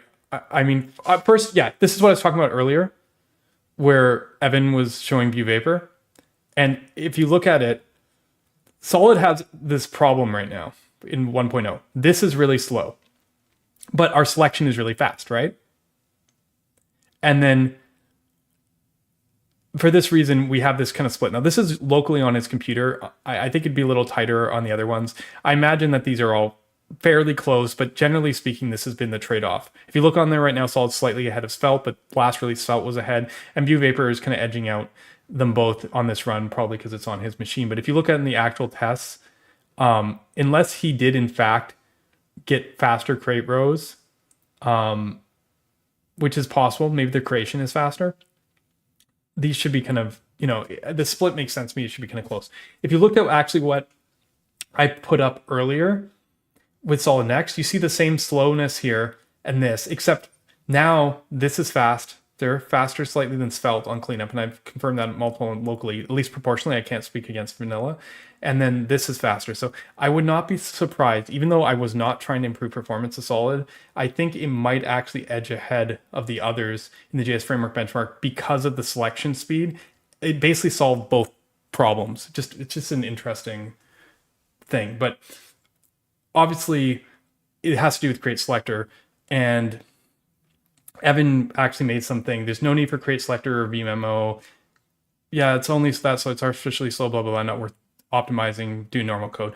And my only point is I actually do think the whole selection mechanism via projections isn't a real problem from a reactive standpoint. So I'm actually very excited that this is a general solution that ships with Solid. But it is, unless they follow, I agree. Just making a specific create selector seems kind of, like we're doing Solid, kind of a interesting hack. I was trying to show, I told you this problem is always bug me, but it still bugged me how specific the solution was. I'm happy that it's a general solution now. But yes, View Vapor is getting much closer, which, as I said a couple streams back, Vue's kind of catching up on the streams felt a couple years ago. That big gap we had, corner of the market on the kind of reactivity has kind of shrunk, which is amazing because Preact, Angular, Quick, everybody's using Signals and getting more fine-grained, which means this is a complete shift from where things have been with React. And I'm very excited to be able to showcase off stuff like today because we're still mentally catching up to React with this capability, but we can do more than React, which is crazy. Right. Yeah, I think it's a category problem to solve as a general solution. We're going to create selector tree, but replace it with something else. I think the problem is very much worth solving, even the smallest highlight in the benchmark. Okay. Okay, let's is it time to talk about a couple of the React topics? Maybe.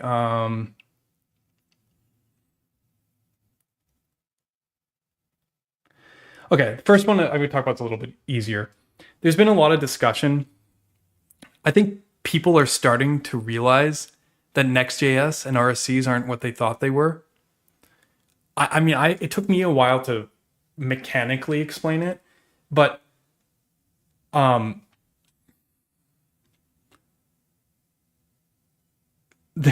Theo, the big Next.js guy, decided that he was going to actually use React Router instead of Next.js to build his app. And then he was like, oh, I wonder how long it'll take to move T3 chat from Next to Hono. And Fred, who we all talk with very often, was like, all the big stack frameworks the last 10 years have made the exact same bet on coupling server client into a single isomorphic architecture. Now client-side spas make a comeback and they can't adapt. I expect to see more of this. I disagree. I disagree actually relatively hard here. In principle, it's not, he's right, but the reasoning isn't quite on. And I can't speak for Nuxt. Nuxt always surprises me because I like Nuxt probably had a spa mode before anyone else did. The thing is, the isomorphic aspect isn't what the trap is. The trap is assuming that because you have the server, the old classic Rails model is where you want to be, like the remix loaders or RSCs. Don't get me wrong, RSCs are good, but they're not good for what Theo is trying to do here.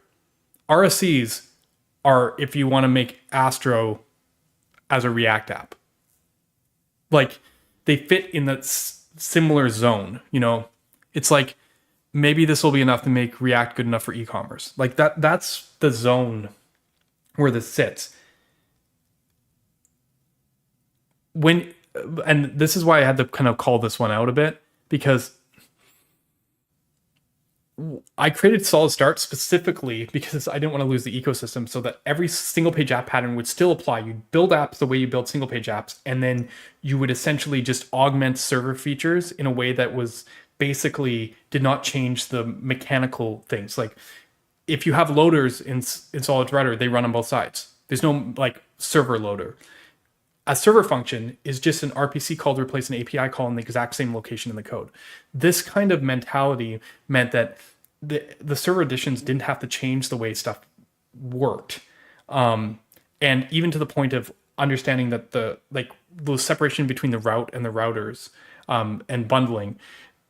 I linked my talk, Shape of Frameworks to Come. If you haven't watched it, I'm hoping it's pretty good. I basically go from the history of create React app. I start with a solid demo that's basically create React app. I add every single feature, optimistic updates, single flight mutations, the whole server functions. I go through local state. I even at one point, although I didn't do it in the talk, I cut it out. I added like Redux. Like I went through the whole history of web development all in SolidStart using Solid, and I conveniently forgot to turn SSR on. So at the end, you're looking at an app that looks completely modern with actions and doing server stuff like server actions or server functions and doing the whole thing. And then it looks like, kind of like we got there. And then I go to test progressive enhancement, and then it shows a blank page. And I asked the audience, I'm like, oh, why is it blank? And it's like, oh, we didn't actually turn on SSR. That's why it doesn't work without JavaScript. And the turn on SSR was like this. So we went from SPA to SSR with a flick, and everything was the same throughout. It's exact opposite demo that Rich Harris and the Ryan Florence did when they introduced their respective frameworks. They were within 2 days of them. Ryan Florence did this trick where he was building a React app, and he had JavaScript off the whole thing. So he was doing server updates with forms and actions and everything the whole time, but no one noticed. And then at the end, he was like towards the end, he was like, oh, actually, like there's no JavaScript turned on. And then he's like turned on JavaScript, and no one realized that he had this React app working the whole time with no client-side JavaScript.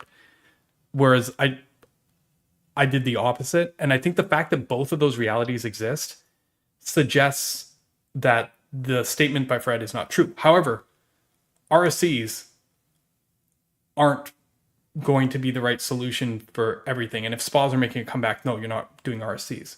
But there is a world in which the server to SPA break is not a big jump.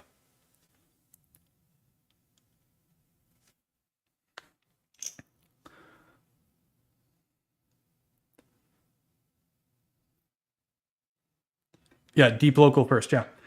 So good time for him to come around and look at Solid again, I think, because I think we're going to be very good for local first. But yes, I think there's an interesting tension there.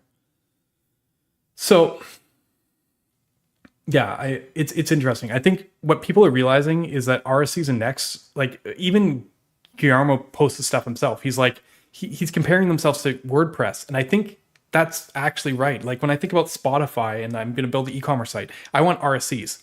I mean, I know Remix is there, but like conceptually, that's the kind of solution. I want idealized RSCs. I want those kind of things.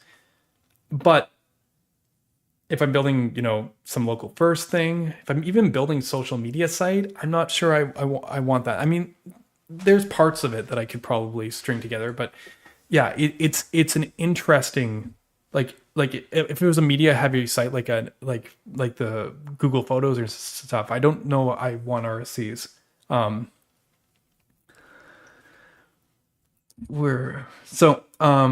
It's interesting. I just wanted to kind of call this out because I think that Next and RSCs are in this interesting spot where people are starting to realize that there are clear trade-offs, which they should have always get.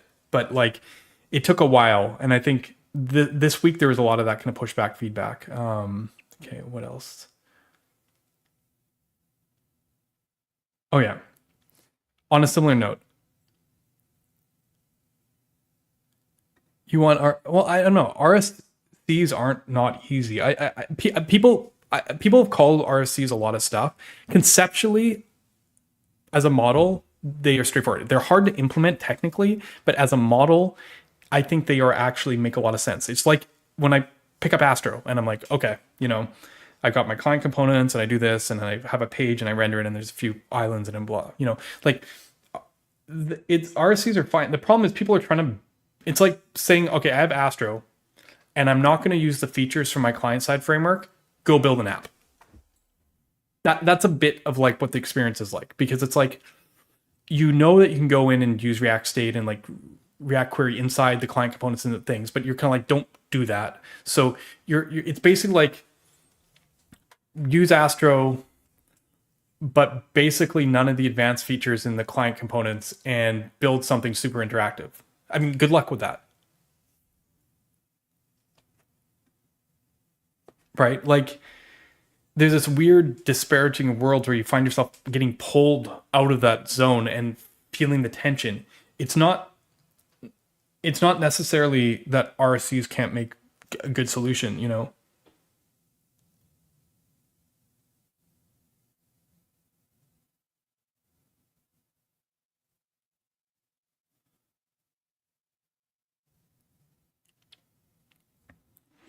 The idea that I like RSC is that I could send a spot rate. Yeah, I mean, Astro does have a view page transition, which makes that feel better. But like RSCs are where people hit challenges. They have a harder time being an actual app because the mutation model is broken. Like if you're building static pages, basically, like if you're building stuff that you'd use for Astro for, you'll have a great time with RSCs. But then you also could be using Astro and be having a great time with Astro. Um, so it's like, yeah, you know, that's where the tension is.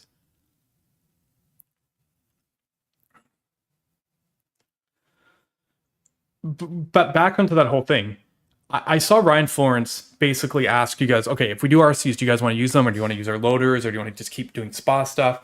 And he posted this up, and I opened the thing, and there's only like 10 minutes in, and there's only like 20 people who'd answered, and I'd answered spa stuff because, as you know, for me that isomorphic, like that look at the spa stuff works. You know, like that's what we do with the starts. We basically have query, and then we feed server functions into it, right? And so I voted that, but I was surprised. It was like split evenly, like 30, 30, 30. And I'm like, oh, that's interesting. Do you think this will continue? Right? And it did. You're Ugly gained some more popularity towards the end, but spas came out ahead. At certain parts, RCs are ahead. At the beginning, loaders are slightly ahead. But this is a very even split. And there's a few ways you can look at this. You can look at this and say, look, that means that 70% of, or I guess not, it's 58% or 60, let's say 60% of this group of people don't plan to use RSCs, right? Or actually, sorry, the 11 too. So 70% of this group doesn't plan to use RSCs. That's one way of looking at it. But the other way is like, this is remix. So these guys are going to be the highest loader to action thing. And categorically, these are three distinct patterns, right? And they don't just only exist in remix. Like get server side props is right here. This is get server side props too, right? This is like what we do with SolidStart and TANStack start. This is what next. So yeah, next page directory and remix, next app directory, and SolidStart. I guess this is technically SvelteKit as well over here. I think Nuxt is here because they use like $ fetch, but they keep like spa like isomorphic patterns. So there is a bit of a split, but they're general enough that you can apply it across frameworks in terms of a thing. But the fact in React, maybe it's fine that there are three different options because even across frameworks we can't decide on it. But it's interesting that these live in distinct worlds. From my perspective, like, what did I write here? It's interesting to see the poll if it remains split. I speak volumes to how these are distinct worlds of problem most solutions respectively. Yeah, like they don't really meld together. It's like an either or, and it's a decision you have to make now before you do anything. It's the first decision you make. You're like, I'm making a new React app, and you go there, and the React team's like, go choose a framework. Choose. Good luck. And my favorite responses here is Sunil Pai, former React Core team member, creator party kit, WebSocket stuff. He's like, I was hoping you'd tell us. And Ryan says, I'm too old. It's up to the next generation to decide our fate. We are simply enabling it all. My response, I think everyone is. How is anyone supposed to choose? This is the current state of React. Like, seriously. It's very interesting when the first move you do as a framework is tell people to choose to make a decision that will impact the whole rest of what their experience is, what they're going to do in such a profound way. When, like, as a newcomer, you can't possibly make that decision.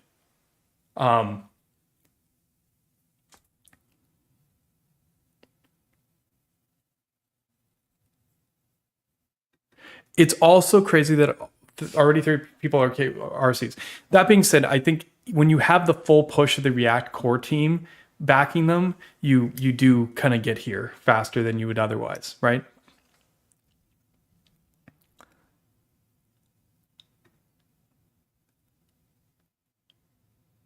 How do you choose between Rails and Laravel? Well, isn't there an easy thing there? You choose based on the language, but how do you choose the language, right? Like backend's in a funny place where JavaScript one language, so the UI framework like React Vue Svelte is essentially the language, and then once you choose that, you usually don't have that many choices. You choose Vue, you get Nuxt. You choose PHP, you get Laravel. You choose Ruby, you get Rails. Do you know what I mean?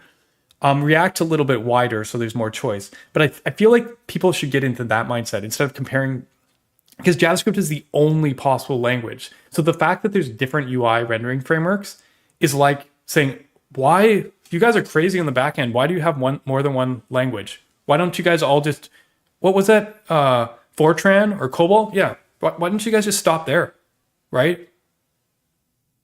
Like, that's when people talk to me about like JS frameworks and stuff from that perspective, that's how ridiculous they sound to me. What do you get if you choose Node? I think the biggest thing you get if you choose Node or JavaScript is that you get the ability to run your code isomorphically, which means that a huge unload on the client side in terms of UX is being able to manage that network gap. Now, obviously, being able to do so with like, you can set a protocol that works on both sides, some kind of RPC or whatever. But I'm talking about just like purely, we can use the information that when we render on the server on the web app, we can use that information to reduce the load on the RSCs. You don't get to do that in that sort of way outside of JavaScript. Right? You don't get the single authoring experience. A better example is Quick.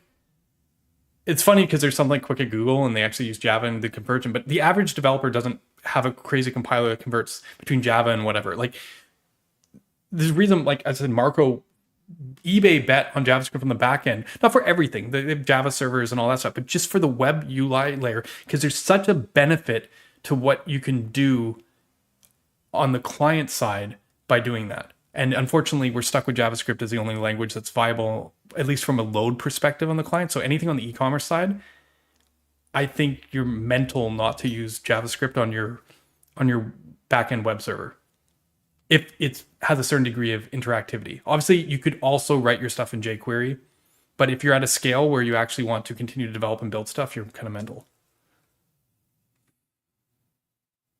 Biggest downside limitation, the implementation. In theory, I think you could do better RSCs. I think it also, they're MPAs. They're fancy MPAs that don't need to unload state, but they're MPAs. So anything that would apply to an MPA type architecture applies to RSCs, basically, in terms of mutation, require heavy client server-side caching. If you could, the only thing is the client-side navigation, but you can solve those in MPAs with view transition. So generally speaking, if you're building websites that have pages, RSCs are fine. If you're building interactive app experiences, they are not so great. Oh yeah, I mean, yeah, PHP is big enough, so they have WordPress and Drupal. Yeah, sure. React's got Remix and thing. I didn't consider. I should have said WordPress. Like I didn't consider. WordPress is like a whole other thing. You're right. I didn't really think, but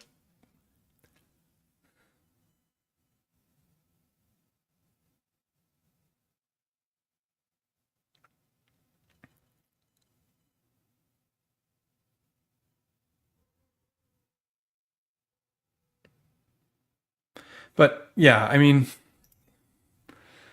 it's not really an apples to oranges comparison.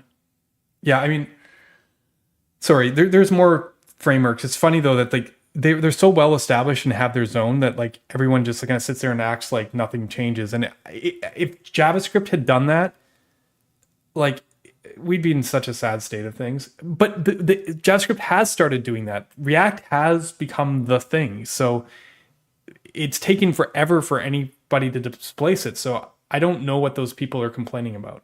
It's because React itself has changed. If React hadn't changed, I think we would have seen stuff change much earlier.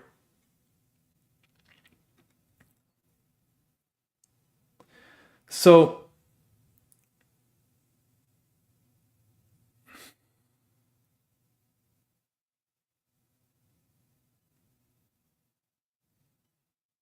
yeah, this is early on, like at 100 votes, being very even. Okay, so let's yeah, maybe React big enough simply. Let's probably go to the next topic. Done. I think. Are we on? Is it time to talk about Vite?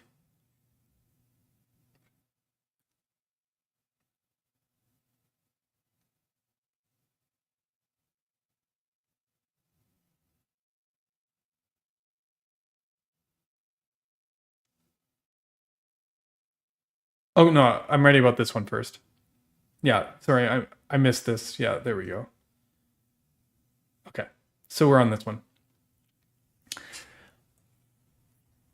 It's funny because okay, I'm trying to decide what's more tedious: dealing with someone who can't acknowledge React was wrong 20% of the time, or someone who can't acknowledge React was right 80% of the time. Oh man, this is a obnoxious comment, but it was just that like I feel like this way every time I talk to someone who likes web components. Um, and I think that's probably what triggered this. It just there's so much absolutism, and it's fine. It's just it's important that people are passionate about what they care about, but it's just like it's very interesting when you talk design decisions, and it's been coming up a bunch in Solid, and you know, people are like, do you follow React's lead or you do something different? And sometimes it's not a matter of following React's lead. You just do something that seems good or nice, and it happens to be the same thing that React has done. And then it's like, it seems like when I'm ever doing these discussions on the other side of the thing of like, we could also do this, it's something to do with web components. It's like I can do something. I could like live in a world where everything's really nice and everything looks nice and it's aesthetic and it's clean. And then it's like, or we can do the solution that's best for web components. And it's funny because I don't even mention web components here, but it's that same group of people that can't acknowledge React was right 80% of the time. I saw some conversation with Hypermedia. Let me see if I got the stuff in the book in the bookmarks. Um, uh,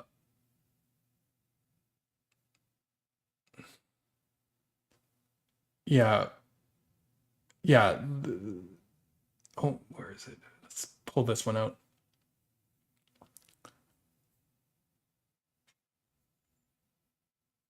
Oh, I don't even have the full thread. This went on forever. You don't need Omnis UI when you can use Hypermedia correctly, people. I would I would like to see. Yeah, I'm. It's interesting. They should make the Strello demo with this stuff, but this conversation got really derailed on the difference between server side rendering and server rendering. I don't care that much. I would say there's a difference between classical PHP rendering and like stuff that's designed to run isomorphically. So I'm okay with people splitting this as different things. Um, there's some conversation about React inventing the term, and then other people like, oh, these other frameworks have it. But the thing is, if you go back, people were thinking about this stuff before, anyways. So like, uh, Jordan Walk. Oh no, Fax.js, not Xerox. My bad. When was this built? 14 years ago, maybe even longer. So I don't even. This is like 2010. This is an old experiment project. React is much better. So before he built React, seamless client server rendering. Write once, render anywhere, client or server. Reactive, user only update on state changes. He doesn't use the term server side rendering, but this shows that even before Jordan created React, he thought of creating a server rendering hydration thing. React popularized the term, but if you want to talk about being ahead of its time, I think if you want to understand the beauty of React a little bit, is to understand that Jordan recognized that he could use the same model of templating and componentization to build client-side apps. This is the start of it. Like, it's pre-JSX, but you can kind of see the core of it right here. So this is before React, and it's explicitly basically set up on, he doesn't call it server-side rendering, but server-side rendering. It's like people were thinking about this stuff.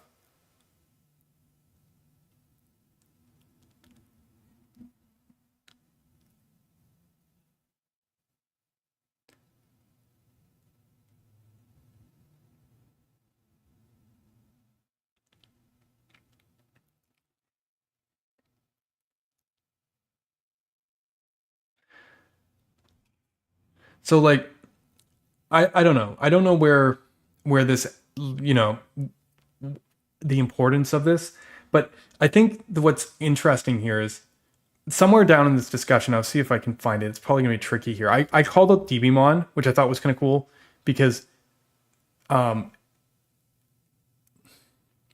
this is doing only 10 rows, but you can see that like, you can crank up the mutations that it can update, and it can do the hover on effect. I think, where's the hover effect? There should be, yeah, there, yeah. So like, you can use these different models to do different things. The hardest part about this is how do you compare something that like clearly uses the network versus something doesn't. The problem is these benchmarks that we made kind of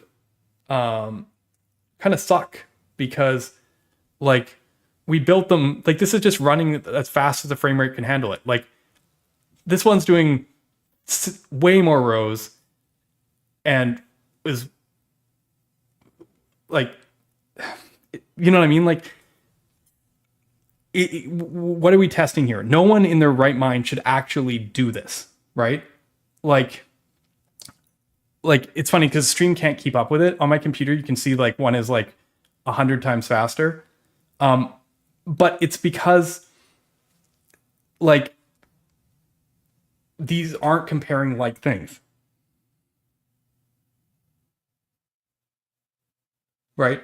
And I think what we're kind of, where we're kind of getting to here is that like, one of the challenges here is like, you can go, maybe this is an Excalidraw moment,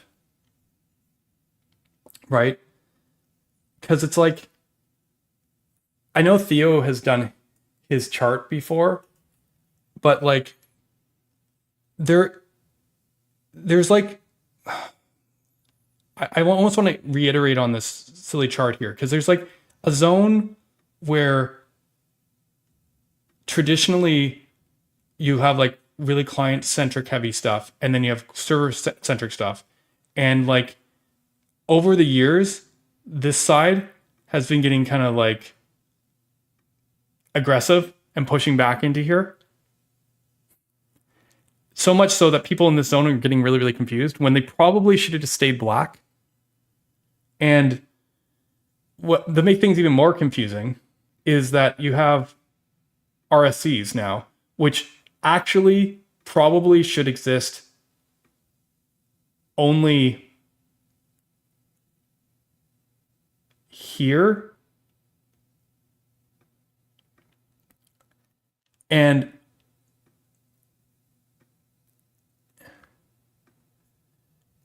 it's just like really interesting tension here, because I see people on this side basically claim that you don't need blue, which is absolutely bonkers, because it's the same reason we can't make a comparison on dbmon. But then also, like, there's this kind of zone where it's like, what if you it's kind of like, if you really want to stay blue and go farther, you can go this way. So it's like, I don't know.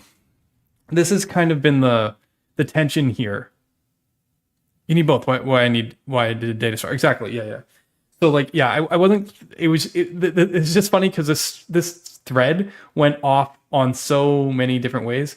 I think there was this part of this conversation with Georgie that I've said, my thesis is AG grid is the wrong way to build apps. You can change the same behavior with many orders multiple less JS data than being sent to the front end. Hypermedia is not about SPA versus SPA. I think with that. No, that is not very. I'm not going to rebuild AG on the server just because the technology is wrong. Oh, okay. Yeah, I think I misunderstood what this was saying. I was actually suggesting that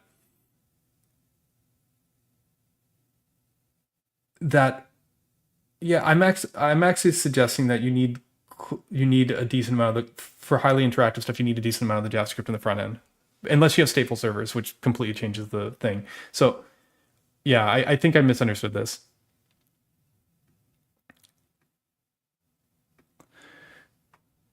Because like one of my like tensions here is that and I think, as you said, DataStar does both, because you get in this scenario, where's my Scala draw, where it's like people sitting here going like,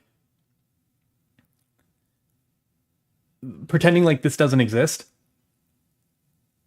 and then technically, while this is the optimal range, you can bring this blue or green all the way down to the end. So like this is kind of the tension of this whole thing. You can bring this all the way down, but this can't go the other way. That like yeah, it's just this like very weird like conversation to be had that I've been having here. I only flagged this because, as I said, it was just people got into the definitions of like SSR and stuff, and I was just like, whoa, what's going on here? Where is it? Like, what's this?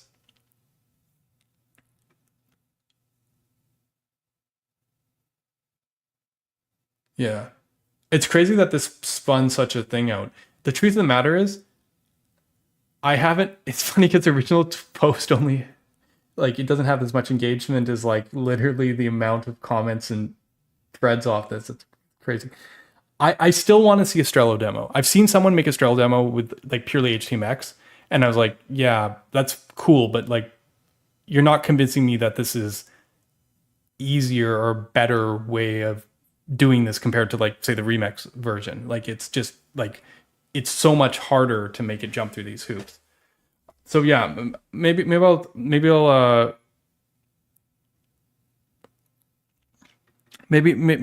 can talk. Maybe we can talk this sometime coming up.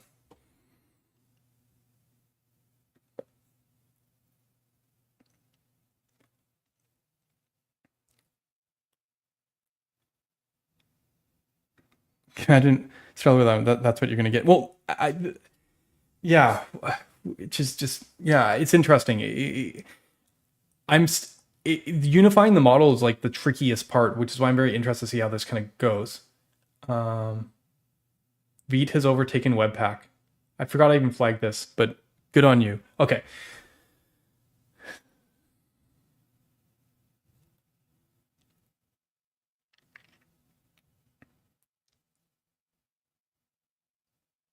Or Trellix, yeah. That's the remix, the remix demo. Yeah, sorry. Strello is solid version. It's Trello with, yeah. What's this? Since sorry, before I do my last topic, the only reason I flagged this was Adam's making some joke about hydration, but this is, I never thought about the solution. This suspense boundary received an update before it finished hydrating. This caused a boundary to switch to client rendering. The usual way to fix this is to wrap the original update and start transition. I don't know why I never thought of this. In Solid, we do the same thing. If you update state when you're in the middle of streaming, there's like nothing we can do. Like, we're kind of screwed. But like, because we can't hydrate, like, not up to state, like the whole thing breaks apart. So in Solid, we bail out into client render, and we probably don't even tell you. But and some people notice like some kind of weird double fetching or whatever going on. But start transition or the like is a way of actually solving this and saying, do this after hydration has completely done. I mean, it's kind of awkward because hydration and streaming happens in steps. It's like pushing it to the very end. Actually, it only needs to push it as far as the suspense boundary highlighting. Yeah, no, I like this. I know this is just completely random, but this is just another example of React doing something smart.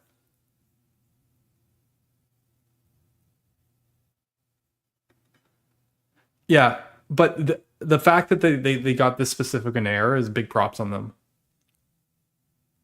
Yeah, like it's probably fairly easy to detect because it's actually very hard. It's kind of hard to detect these states. Um, so once you come up with the right heuristic to go like, this is what's happening, we need to bail. It's very easy to tell the user that. I just never thought of telling them that. But yes, we have like very similar heuristics in Solid. Okay.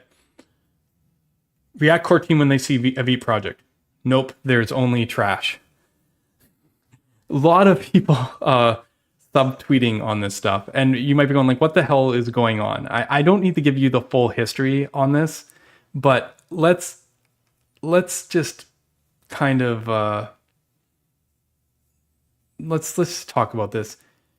This comment is a little bit aggressive.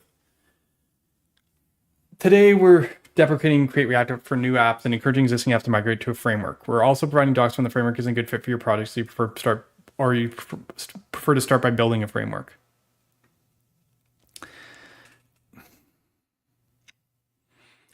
I don't think it's my time to share. I read Mark Erickson's write up. I don't know if he's going to release it. He talked to the core team. The ironic thing was, I showed this on stream before. I didn't actually show it though. My falling out with React. I wrote it 21 days ago before I knew which way this was going to fall. It's very similar but shorter and not as detailed as what Mark Erickson wrote. We are surprisingly aligned. In fact, I feel like a lot of the React ecosystem is aligned.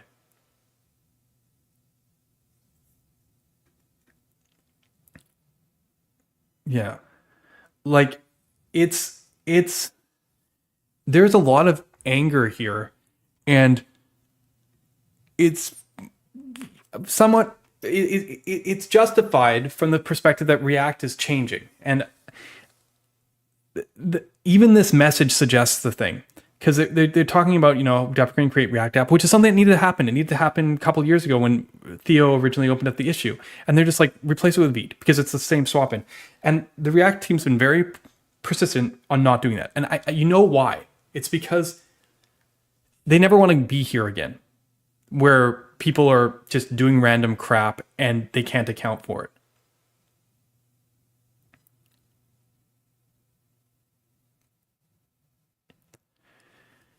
And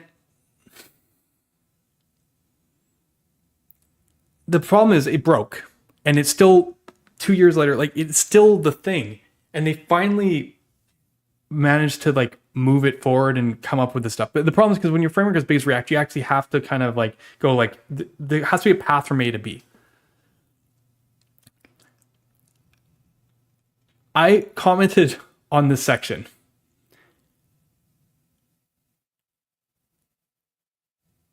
I already mentioned like the don't vote against, don't bet against Vite thing. It's just every framework uses Vite, and they're playing off that here a bit. But here, let's read this out loud. Do you recommend Vite? We provide several Vite-based recommendations. React Router v7 is a Vite-based framework which allows you to use Vite's fast development servers and build tools framework that provides routing and data fetching. Just like other frameworks, we recommend you build a spa with React Router v7. We also recommend using Vite when adding it to an existing project or building a framework. Just like Svelte has SvelteKit, Vue has Nux, Solid has SolidStart, React we're actually using a framework that built the tools for Vite for a new project. Now, quick call out. I don't know. This is probably the first time Solid's been mentioned by anything official from the React core team. This is a huge, like, I love that we managed to get on this list. I honestly like. I think we were once mentioned in like when they released server actions, but that was like a Vercel kind of thing. SolidStart was mentioned as an inspiration for that, but this has never happened, so that's pretty cool. But when I read this, my answer, what I hear, and maybe I'm wrong, is I hear no. Do you hear no still? Does this still sound like no?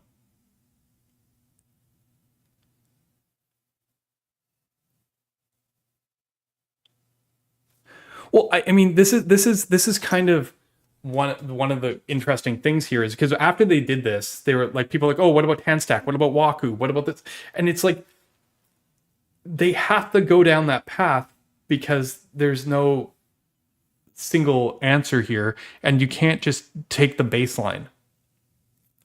Fred says it reads a no. Well, I mean, that is why I wrote what I did. Do we recommend Vite? There was like a missing wall on the edge of there.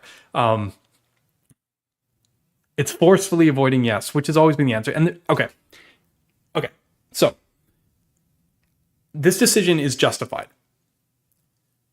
It's hard to build all these pieces out. If you especially picture like Webpack. No one wanted to build Webpack configs. So setting people on a path where they're just like building these spas like brainlessly without knowing and saying that's the React experience is not what they want, especially when they think RSCs are probably the preferred React experience. They want to get the latest updates. They want someone responsible. Like, the Vite templates, there's no one really responsible other than, the Vite team. They do a good job. They keep them up to date. People contribute. But it's not like someone has something on the line like you have with Remix or whatnot. Right? But you know what the problem is? This is like the most forceful acknowledgement that React is not the React used to be, which is fine. React can evolve, but it is so many degrees from just a render library or UI, a library for building UIs, that we can't, in good conscience, basically say, oh yeah, just use what you want, go for it. That's what changed. Because they talk here about all these ones, but go to Svelte's homepage. There's Svelte kit, yes, but they immediately are like, here's the Svelte templates. Solid. They're all Vite templates, and then they're like, oh, you can also use SolidStart. Vue, I know, has that split because Nuxt and Vue have actually classically been farther separate. So, in fact, all the other frameworks actually recommend Vite, and often, sometimes even Vite first, over their meta framework.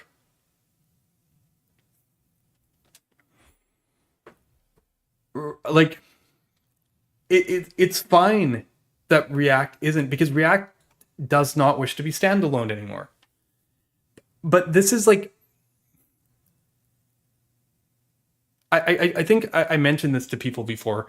The moment, I've always been kind of a pretty big React supporter given my position, but the moment that I was just just irate with React wasn't because of some incompatibility with ecosystem. I understand when you have developers in the ecosystem and there's friction there and they want things a certain way and you got to look at the direction of the project. I get that.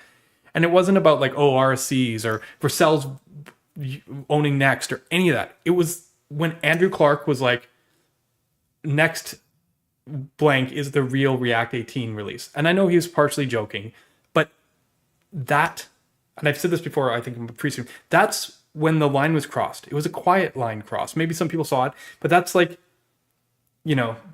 that's when it crossed. I know I think I mentioned the last stream, when I wrote that article, I compared it to the Happy Days jumping the shark reference. And the fact that we still can't recommend Vite is just how far we've come.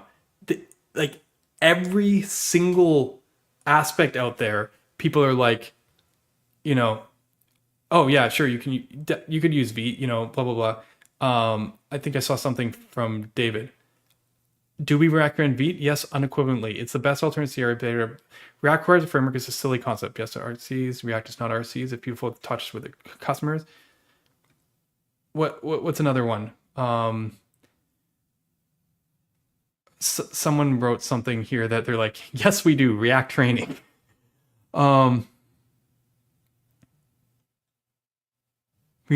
not real and spas didn't exist in the first place.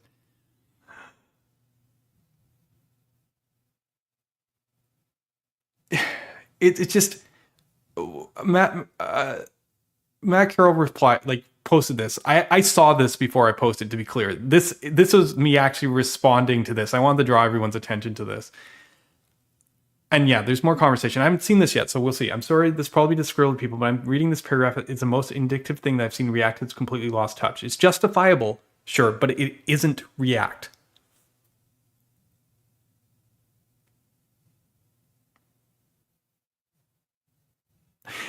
React's selling point, complete selling point, was the fact that it was this like lightweight kind of thing. The fact that they suggested that it needs handholding is crazy. It's part of maybe refined process, moving to the next stage, getting the WordPress crew. RSCs are great for that. So part of me, the reason I haven't shared the article is because I don't need to be overly hostile here. It sounds like React's already packing bags and leaving, Like, I don't have to do anything. Like, where they're going, I could care less to follow, So if they're just leaving space here, others can take on that mantle, So I don't really need to pick this apart much. It saddens me because this is not the same React as before. I think it saddens people in the ecosystem. There's a reason why Tanner or Mark have that anger things. Some of it is much deeper than what I'm going off here, but there's been a whole shift in mentality where React needs to be to get to that next stage, and it's fine. I said something to Mark, he never responded to me, but it's like sometimes I feel like the current ecosystem is just the pillars that are needed to support the pivot to the next direction, and when the time has come, those will just be ripped out, and they just won't exist anymore. And it's hard when you're one of those pillars. Like Redux and Mark Erickson's contributions have been foundational, but it's not the foundation of React of the future. I haven't talked to Michelle Westrate, about this MobX, like state libraries, data fetching. There's the whole portions of the ecosystem that don't fit. Even React Router is getting kind of yanked into this stuff.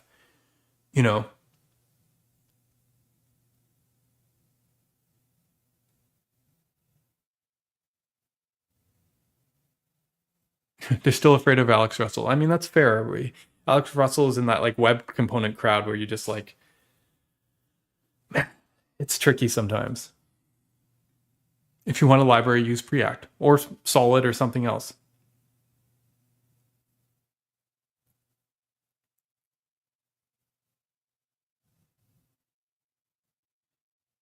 So let's see what some people saying this has to do with Vercel. It doesn't have to do with Vercel. Let's see what they say. React doesn't need a framework. Router is a routing library. Vite is a tool we should recommend to spin up simple. Sorry, I agree with Ryan here. Thanks, David.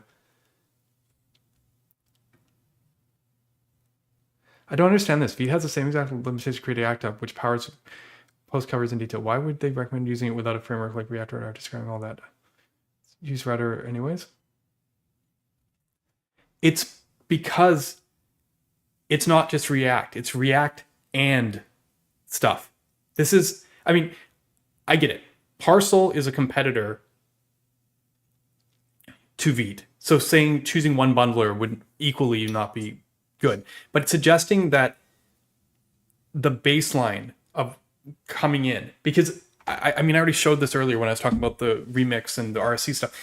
You're so much, it's not React anymore. It's like when people are like, I'm not a React developer, I'm a Next developer. We're kind of getting there, which means they're telling no one, if like that's the mentality, they're telling no one to use React, which means I guess React's dead, right? There we go. React's dead. Because like essentially by denying Vite, they're denying React.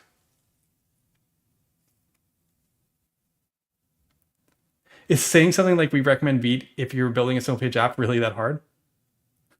I'm trying to understand your point, but I'm having trouble. What's the issue with encouraging us to use frameworks? It's still without it, but it's challenging to get it right. I'm not arguing. It's challenging to get it right. Why does it have to be challenging to get it right?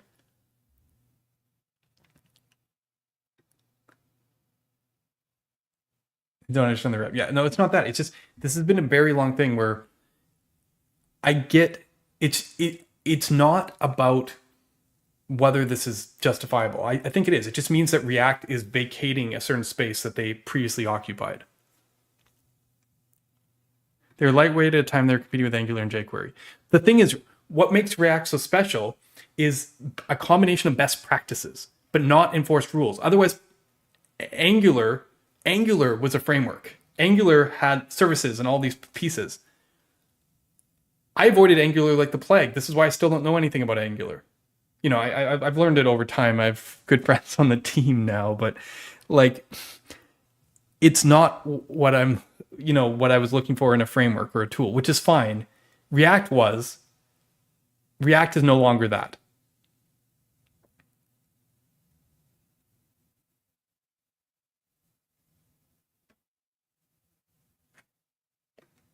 Right. So React library still works, but the docs are product with a different audience.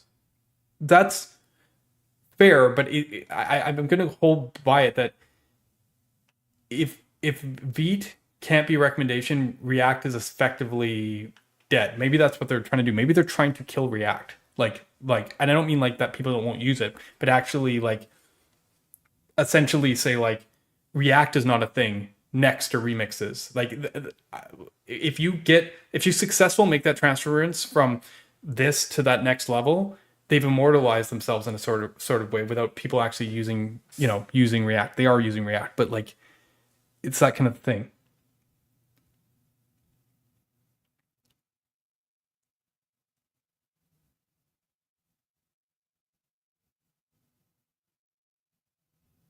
Okay, I'm just catching up with chat here. Sorry.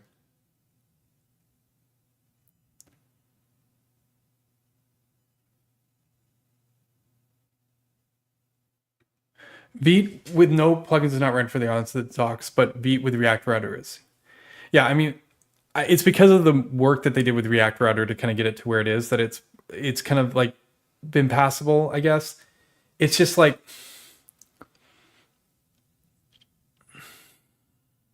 it has to come down to the ownership thing, but I think this is very indicative, and it's a reflection. The fact that this took 2 or 3 years. I know there's other important things to address, but it very much reflects on this kind of change of identity. As I said, I wasn't sure what they're going to do this. When I saw this, I kind of predicted that this was going to happen. This is just, oh man, I don't actually have to say anymore. React is just quietly packing up bags. And as I said, those people who get this, you're welcome to come over here. Like, thank you, React.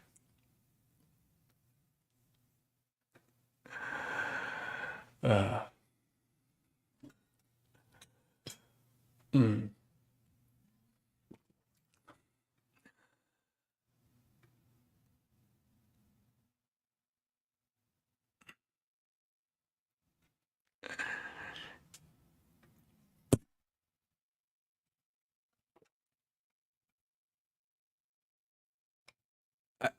Like, Vite can totally replace old Rails stock webpack, but I'm resistant to Vite as a replacement. I think the logo dev before npm build is okay. Vite is great. Everyone in every other ecosystem knows Vite is great. The only people who are arguing with me are probably React developers who don't like, haven't used it or don't like or don't like. Maybe they're used to their frameworks, so like they've already experienced like this greater level of things, and they don't want to like lower level. But like Vite consistently is the place where developers don't have complaints. It has higher satisfaction than any project. Yeah, I don't know. We have not been the target audience for years now, but this is like saying like this is the final shove off the cliff. Right. Yeah. None of these things happen in a vacuum space. This is another common thing. Like once you realize something, once you put the vision in thing, everything else will follow those decisions. It's yeah. They're almost recommending Stansec start beta over the stable static router and Vite combo. Pretty much like that. That's where it's kind of nuts to me, but it's just like, I probably shouldn't dig any more into this because they're just kind of shooting themselves in the foot against this audience. It's fine. Like there's a different target out there and they're getting there, but like, good for you. That's, I mean, I guess that's a, do we recommend it? Like, it's almost funny.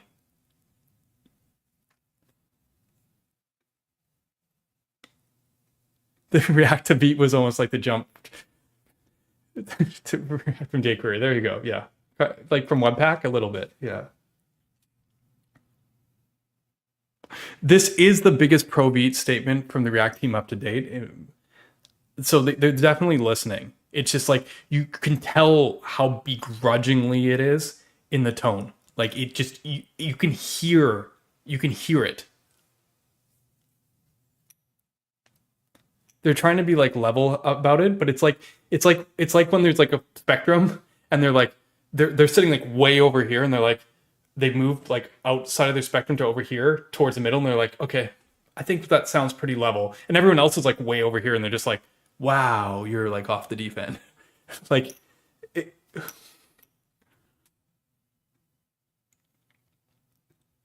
yeah, which, but it's like this difficult, delicate balance to reach. So like, I get it, but it's also like,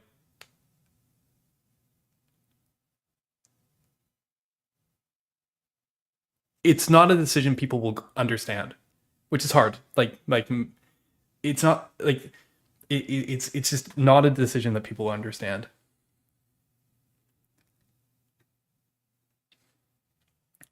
You know, I mean, part of it is just people thinking things the way they've always been, right? Like David Kramer says here, React doesn't need frame router. It's a library, blah, blah, blah, blah, blah, Vite, simple router. Right. Like he's also posted about if he's going to build a site completely with HTML or Rails backend and not use React or whatever. So like some people like having that split. React is trying to build this unified future, but it comes at a cost. There's trade-offs. And as I said, the kind of people who get alienated from this are some of the longest time supporters. But let's be fair. I think the cards are pretty much on the table. This has been a very long progression. They're not really hiding anything. That was my one comment to Mark. I was like, I think it's admirable that you try and lay this out as a communication thing, and benefit the doubt and all this. But there have been communication issues, but a lot of this is kind of intentional. They're like, look, we are moving this way. We are doing this thing. Here's how you come with us. And the community's like, no. And they're like, okay, well, how about like we do kind of like this? And then you see, this is how you fit in, come with us. The community's still like, no. And they're like, okay, well, we're still walking. They're like, no. And they're like, we're almost there. We're touching it. We're leaning against it. There's a kid's book, Pandora. And then they're probably like, they're like there and they're like, we're opening the door, we're walking out the door. Like, this is a long time coming. This is not a surprise to anyone.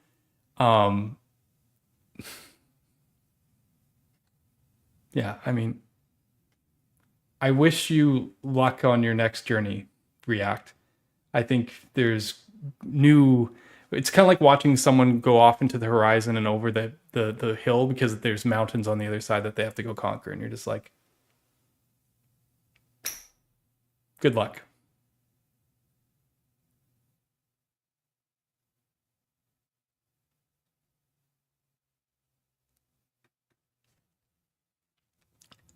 I mean, there's been, it depends. See, maybe this is the weird thing. Their comms have been kind of awful to most people, but I understand what they're saying, generally speaking. I haven't found their comms that difficult to understand. There's been like gaps, but I feel like I understand what they're saying. So, like when they did the whole like fully React thing and didn't recommend Astro, it's pretty clear the progression. It's like it's probably the same reason why I'm reading so much into this, because I feel like I've understood what they've been saying this whole time. Maybe the people who've been saying that the comms have been bad are also the people who don't get this.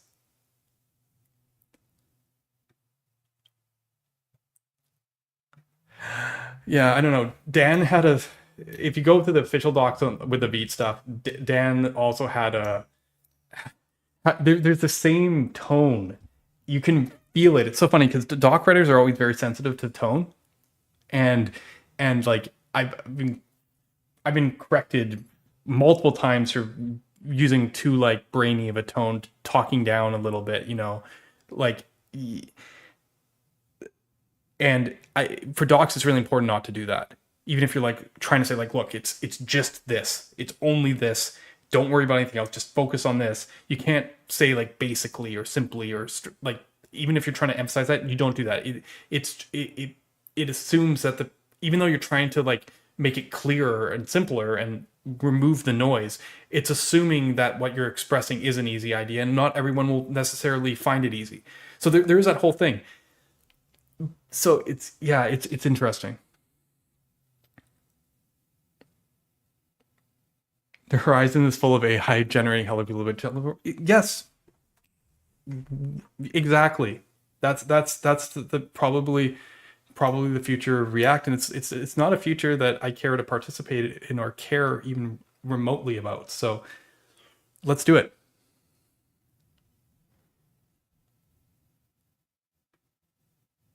Yeah, remember, being less than ideal is a factor, but it's more the vision mainly diverge from the community needs or wants. No amount of community can fully reconcile that.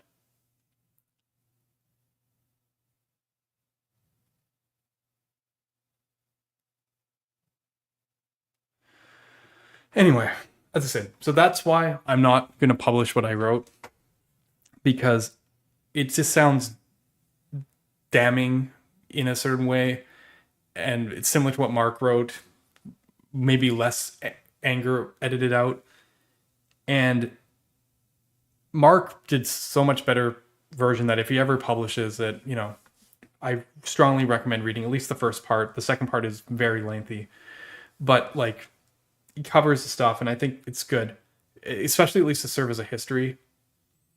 But if anything from the stream you should get is, why are we even talking about this? The shit that we showed earlier in the stream is just so much cooler than this. So like, who cares? Why are we talking about CRA? It's been dead for 6 years anyways. Or why are we worrying about Vite? It's obviously the choice. We don't have to debate about it. And why do we care if the React team does everything possible not to recommend it? Everyone's going to use it anyway. This doesn't matter. So I think I'm going to leave it on that note. All right. So you all have a great weekend, and happy Valentine's Day. And hopefully I'll get Tanner maybe next week or the week after. So yeah, you all have a good one.